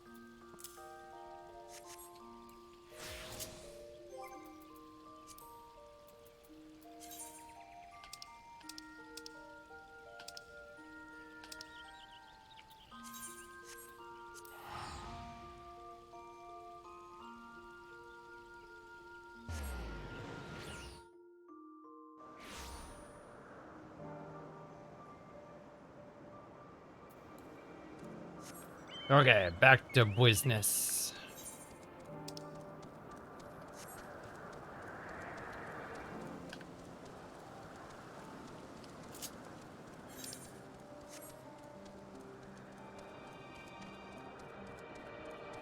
Like, I figured this place would be ancient based on the artwork, but I didn't know what it would be. Like, the artwork has the telltale squiggly.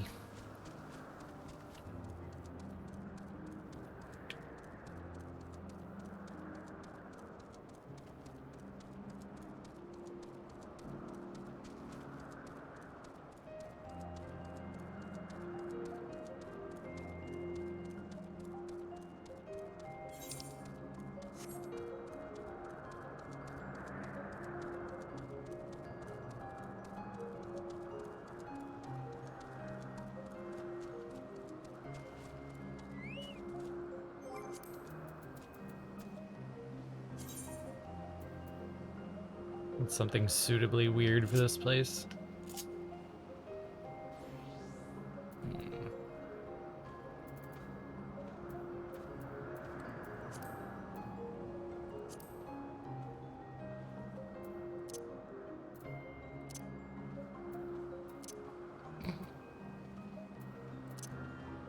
I want to do the cloud.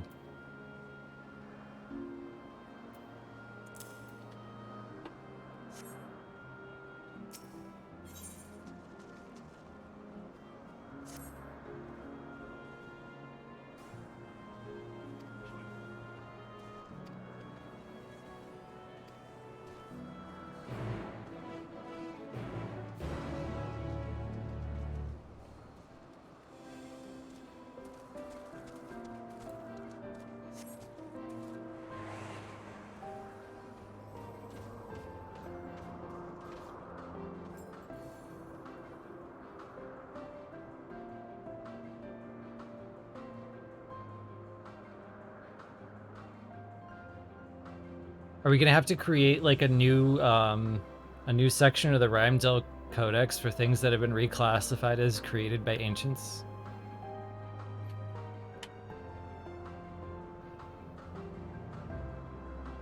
So many things are like deliberately misclassified.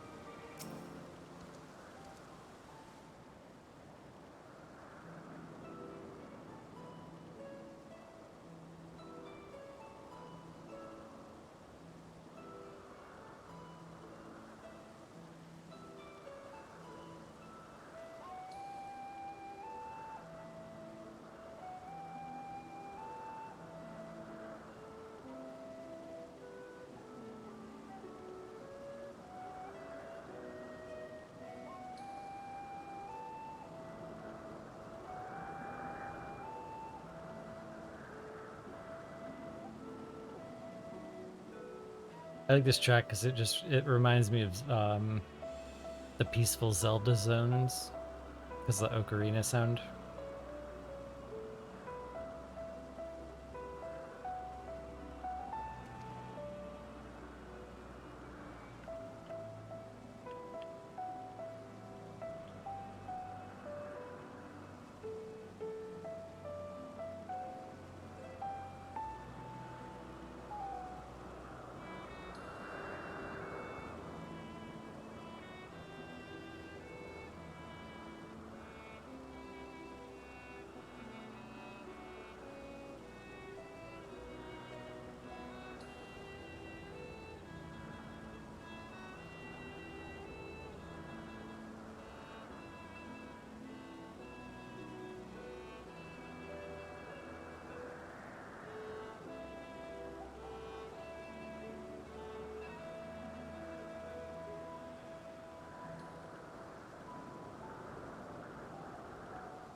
I like how he says standing out for your individuality is unseemly, and Hippodeus is like seemingly enjoying it.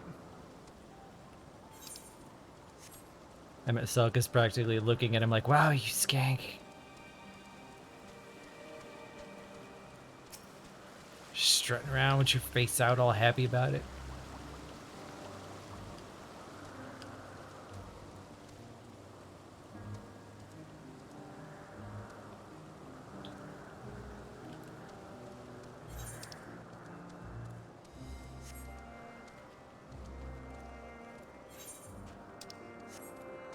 Hey, wait. While I'm here, can I have another anxiety flower, Crystal Mom?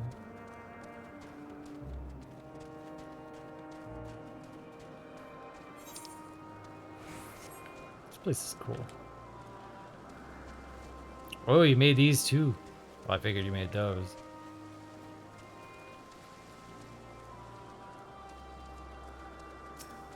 What do you say?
Ah, you are...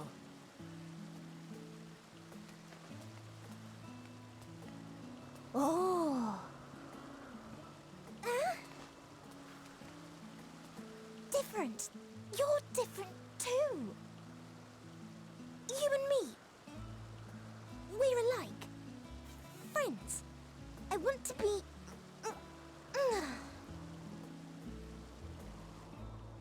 Wait. Please. Wait.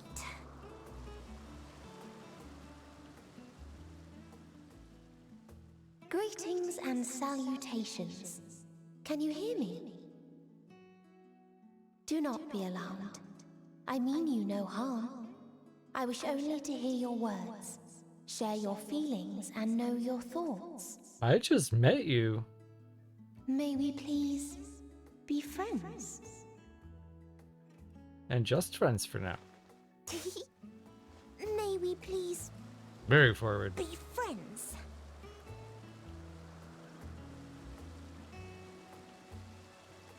Ah, I see you found him.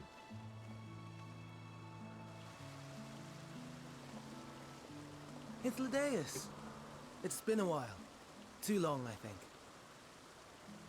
Too long indeed for close collaborators.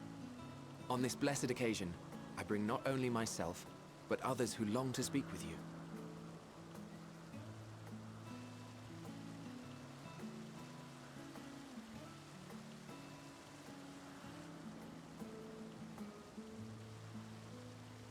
You are of the convocation? Emmett Selk at your service. Do I have the honor of addressing Hermes, Chief Overseer of Elpis? You do. You have traveled far for it. Given your facility's purpose, its remote location is something of a necessity. Would that I didn't have to rely upon a guide. Oh, you wound me. Have I not ever been an attentive and helpful friend? But moving along to more agreeable company, this one we chance to...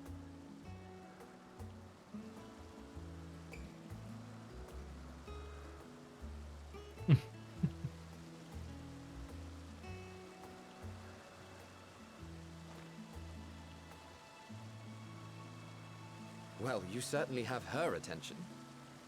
Is she one of yours, Hermes?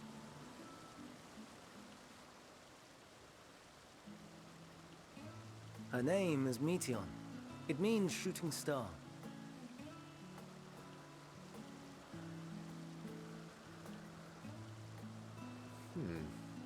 If I may make an observation, her ether is terribly thin. I fear she might dissipate at any moment.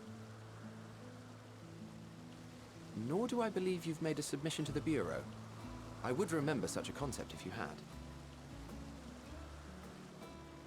I haven't, as you say. I judged it too early. She's a pet project of mine, still undergoing preliminary testing. But rest assured that I will attend in person ere long. Very well. Being an authority on flying life forms, I appreciate that you are exacting in your work. I shall look forward to your submission. If we have finished with the perfunctory chit-chat, I would discuss official matters. By my coming, I trust you already anticipate the subject. I have an inkling, yes. Please wait to the main building yonder. I shall join you as soon as I've returned these creatures to their homes. What's wrong, Hermes? The Namastoma is missing.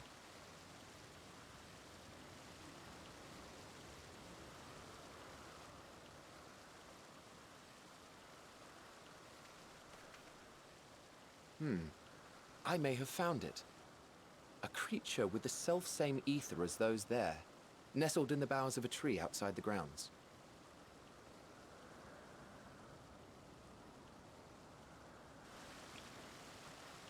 You're saying they can climb, with their sorry excuses for limbs? The fashion has been to imbue aquatic creatures with the power of flight, ever since the words of Metron created a sky-swimming fish. The Ambistomas too can fly, if only slightly, and they could conceivably climb a tree. Whether they can come down safely, however... Excuse me.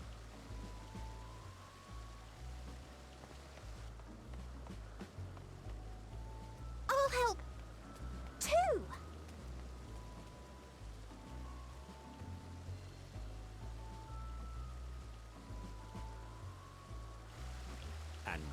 are we supposed to do with this lot?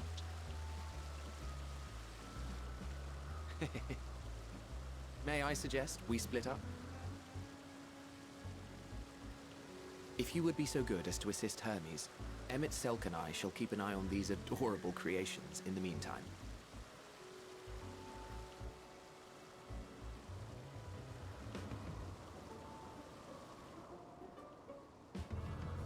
So wait, did I misread something, or am I misremembering something, or is he just not Fan Daniel yet?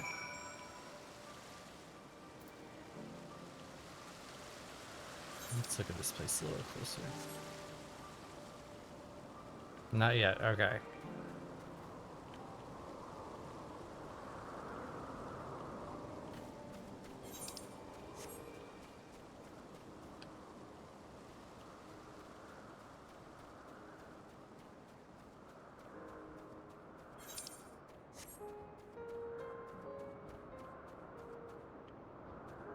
I was waiting for the pleasure of finding out if it was the mask from Caius's belt. I guess I'll have to wait a little longer. The only feline mask so far. Hello, Meteon, who clearly wants to be my star twin.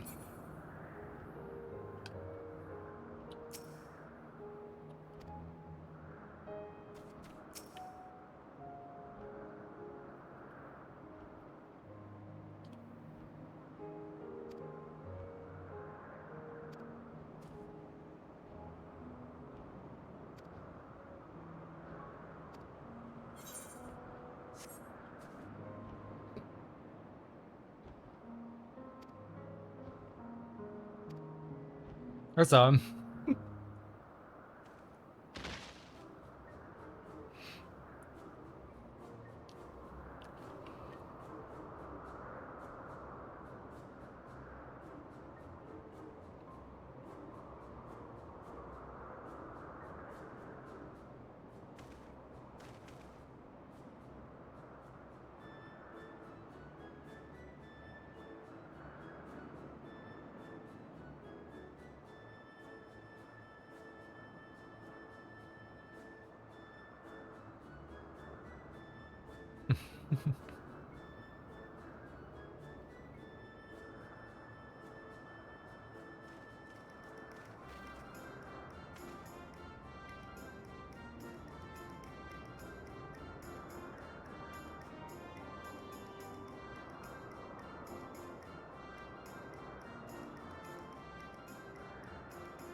this appears to be the place. And here is where we part ways. We will be discussing highly sensitive affairs. Only a select few may be privy to such knowledge, and that does not include someone who cannot or will not divulge their origins.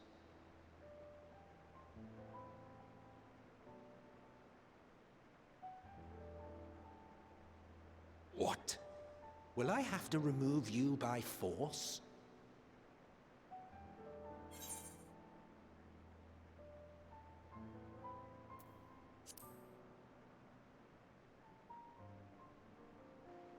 Let's hear them then, these reasons of yours. Who knows? If I deem your mysterious cause worthy, I may even be inclined to offer my assistance. I do not object to his attendance. Hermes, this is highly irregular. Perhaps, but I believe he can be trusted. Meteion would not have taken to him so quickly otherwise. Moreover, the presence of a third party may help me to maintain composure.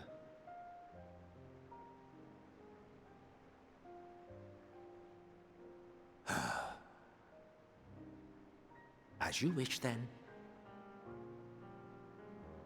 Behave yourself, do you hear?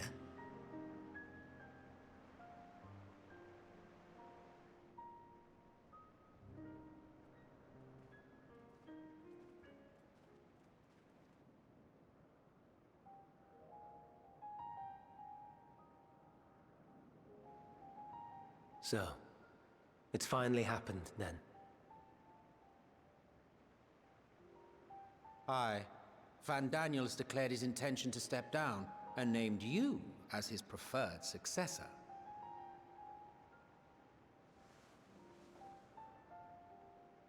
In recognition of your knowledge and your works, the Convocation is giving the recommendation due consideration.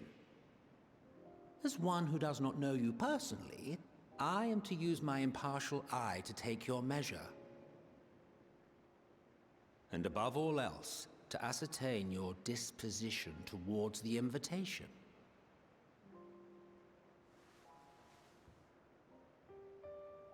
I understand that you and Van Daniel are close. He himself was once chief overseer of Elpis after all. I should not be surprised if you knew before anyone else that he wished to relinquish his office. I did. He told me that when he fulfilled his purpose, he wished to pass the torch to me. A torch you seem none too pleased to accept. Are you so averse to serving on the Convocation? No, it's not that. For a humble researcher like myself to even be considered is an honor beyond words. No. What troubles me, what I struggle to come to terms with, is the very fact that Van Daniel is stepping down. Does this not mean that he will return to the Star?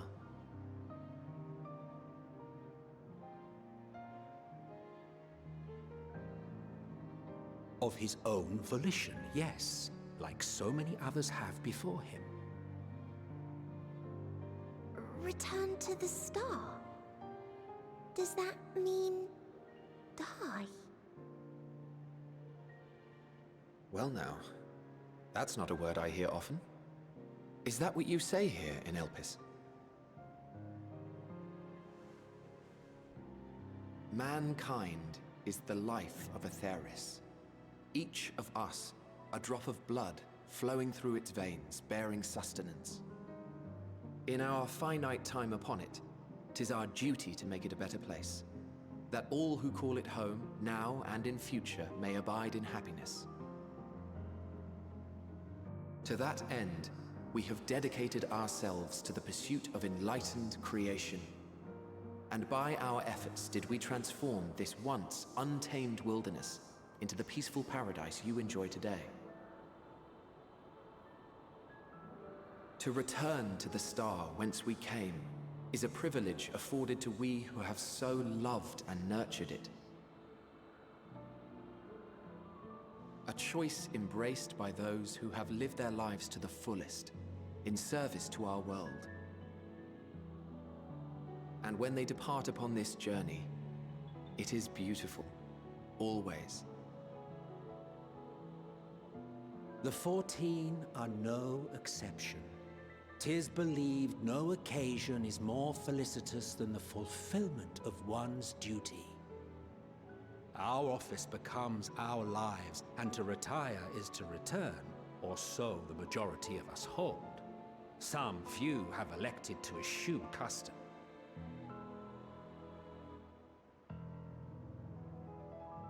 Mayhap you feel Fandaniel's deeds do not warrant his return. Yet you should know his accomplishments as well as any. During his time, he conceived of countless outstanding concepts. And channeling the wealth of experience he attained here in Elpis, he brought forth many new specimens. I know of all this. I do. It's just, I cannot fathom why someone so great and wise, who could still do so much good, would want to end it all.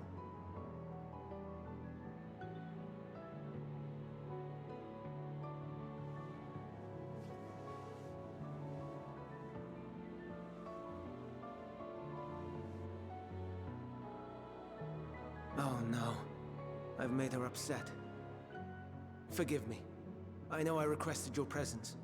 Might I trouble you to take Meteon outside? A change of scenery would do her good.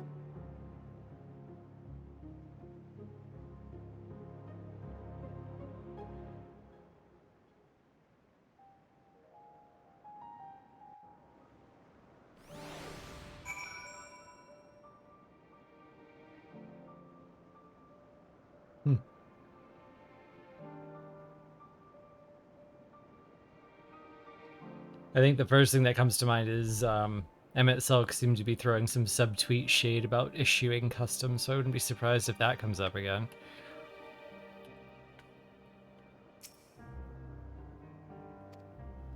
I think it's funny that Hermes trusts us because his familiar wants to like mind meld into our star twin. And I'm curious if it's like, I want to see a Zem's shade of blue. We know that like, we know it's blue, but I think it would be really funny if they were the same shade.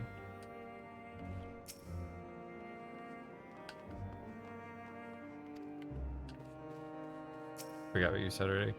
There we go. All right.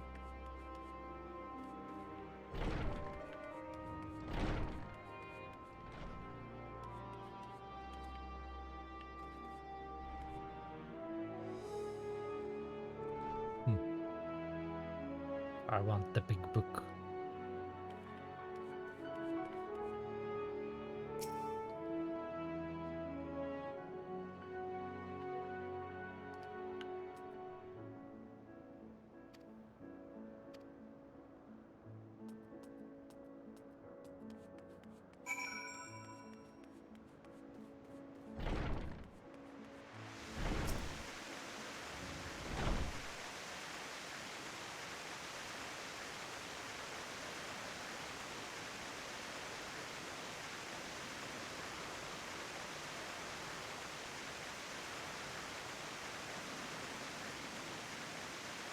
So, Hermes gets sad when he thinks about death, and Fandaniel wants to die and take everyone with him. Narrative symmetry.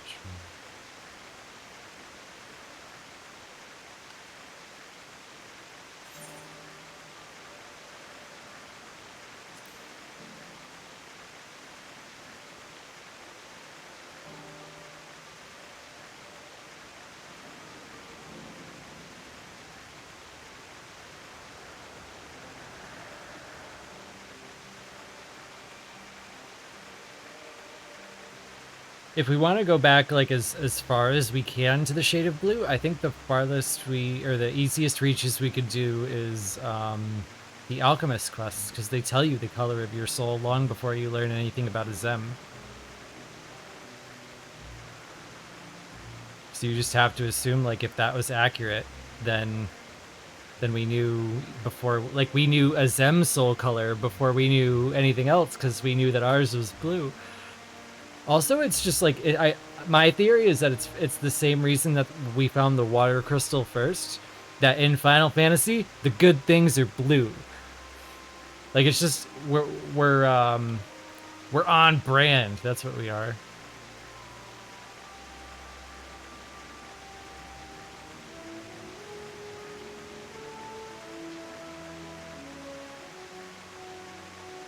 All right, Star Twin, let's go for a walk. Where are we going?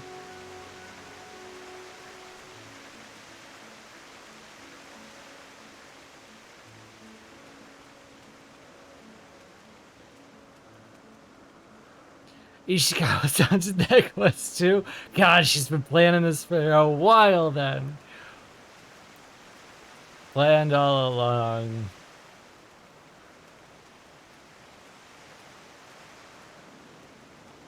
But yeah, that's my theory for why we found the water crystal first. And why that's the one we always use in cutscenes, and why that's the color of our soul.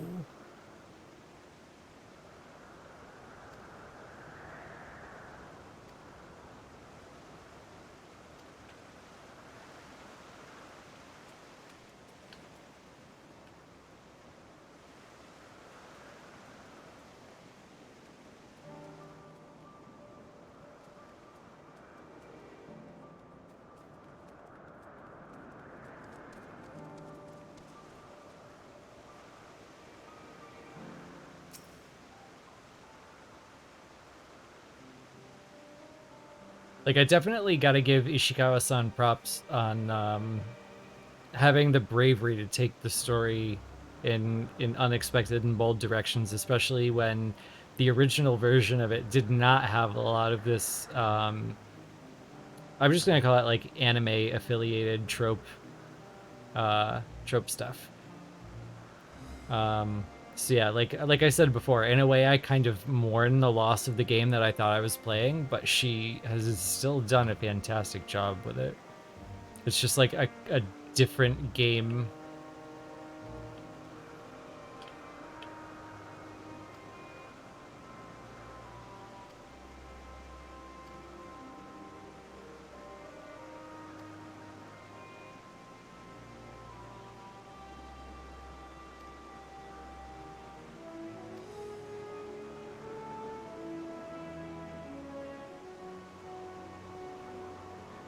Any and all life forms must undergo extensive testing to determine their fitness to exist. Oh, we get to write off Emmett Selk's radical ancient supremacy as part of his cultural values.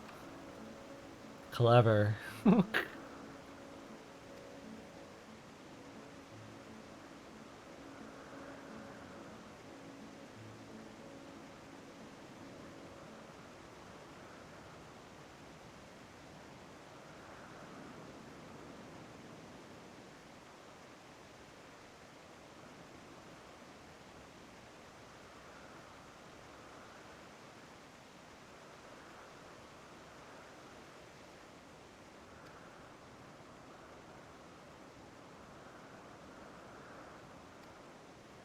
And also, no, I have not explored this place yet. Should I be doing that beforehand? I thought I was told there was going to be lots of side quests.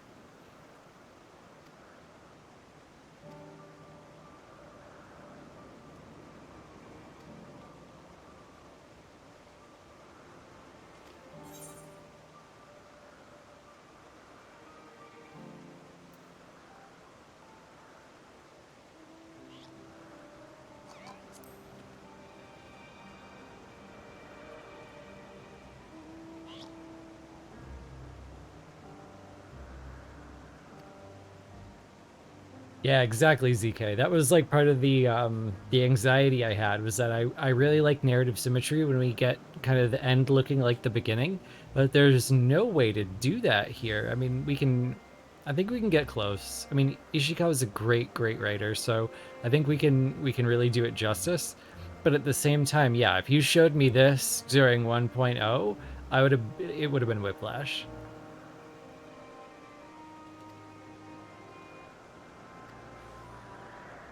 But indeed, I can simultaneously mourn the loss of kind of thinking about what it could have been and enjoy what it is.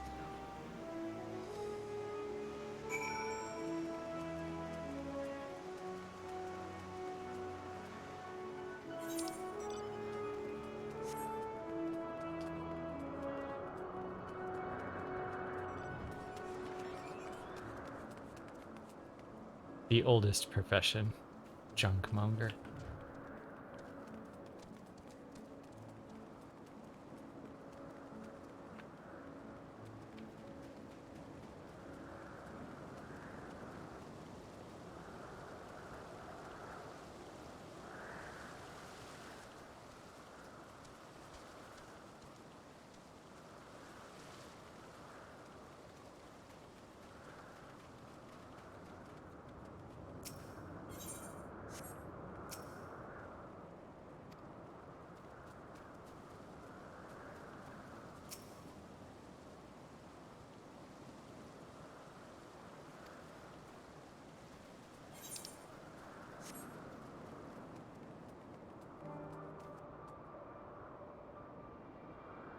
Uh-oh. Hello, Shoebell.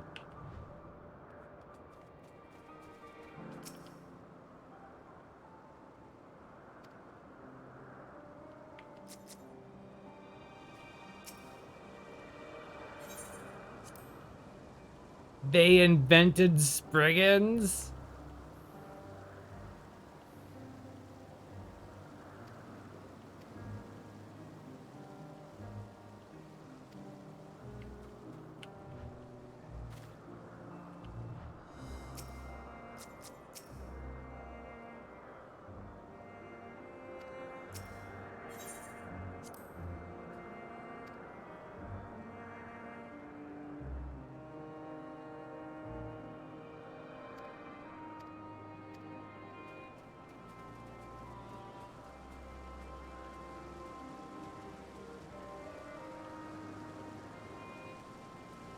Yeah, Spriggans were something we had some questions about. Like, I guess we get to write off all of our questions about everything now.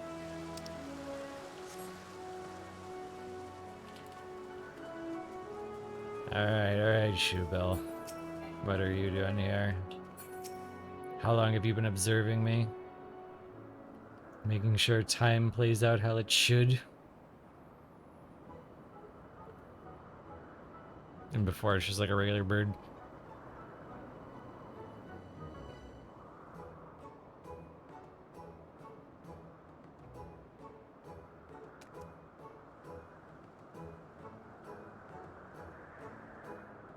Time cop Shoebill.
I find it interesting that we're kind of like defining the foundations of the Echo, but also talking about it as an emotional phenomenon, like Akasha, which you've been spending a lot of this game talking about.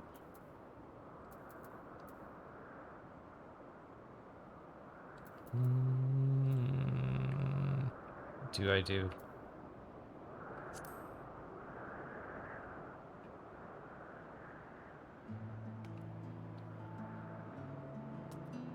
Suitably vague.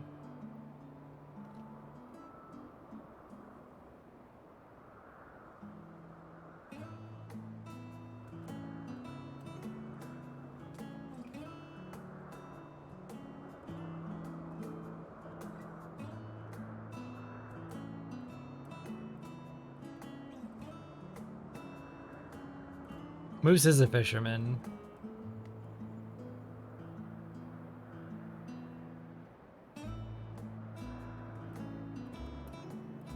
Less so these days. Like, I imagine he started there and will end there, but I don't imagine he does a lot of fishing right now. But yeah, I don't want to have to explain to Medion what fishing is. Like, can you imagine trying to explain? So, like, the ocean is full of these creatures called fish, and we trick them and kill them with a hook in their face. I don't want to break her little heart.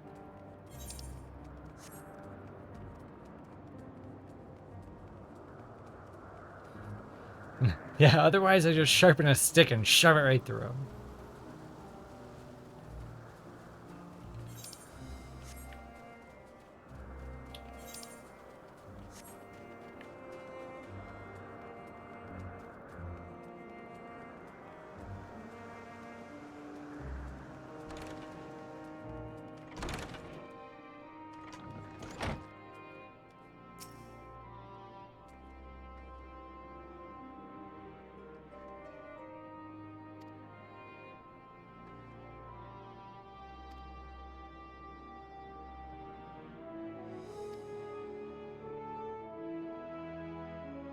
The ancients invented candied apples.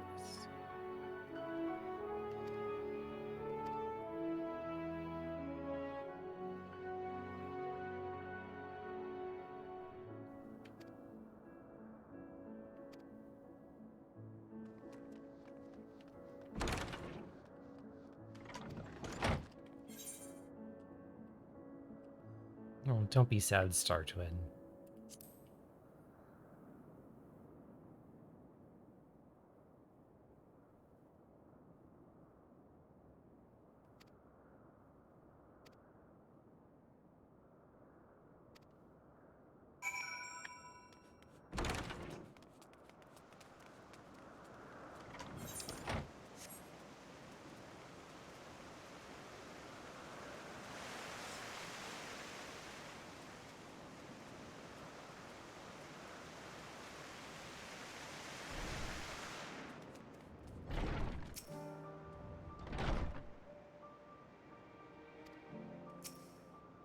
Wrong one, no.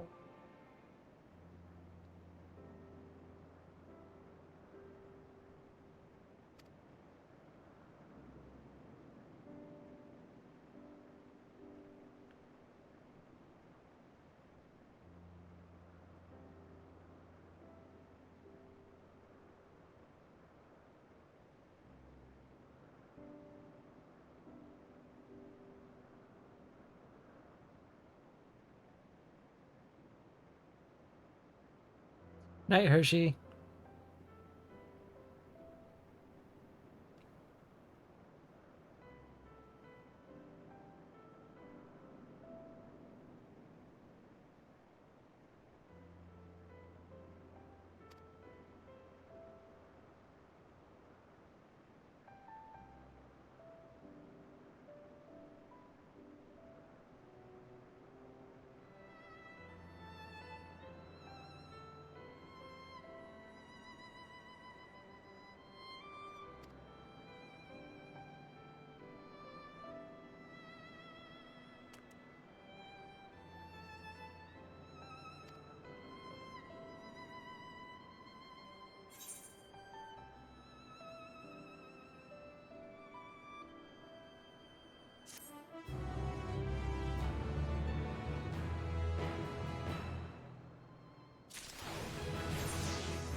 All these side quests.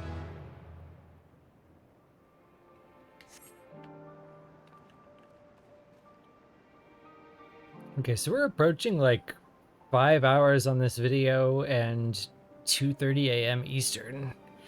When is a good place to like call it a transition period? Is this a good one? Because I think people are probably gonna start going to bed soon, and I don't want to drag everybody along for like a 10-hour ride. Is this a good place to cut it and then pick back up tomorrow with all the side quests?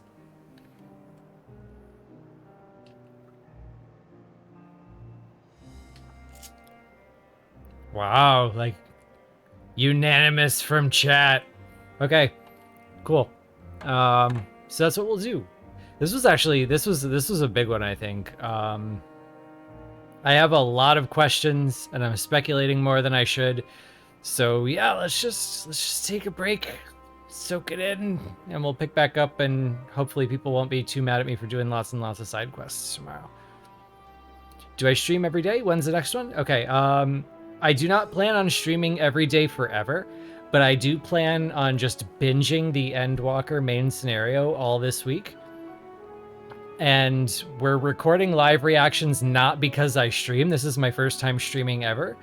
We're recording reactions because I was asked to. Like, a lot of people were just like, hey, I'd love to see your reactions to the end of the story live. So that's what we're doing. We're learning how to stream while we do this. I have really no idea what I'm doing.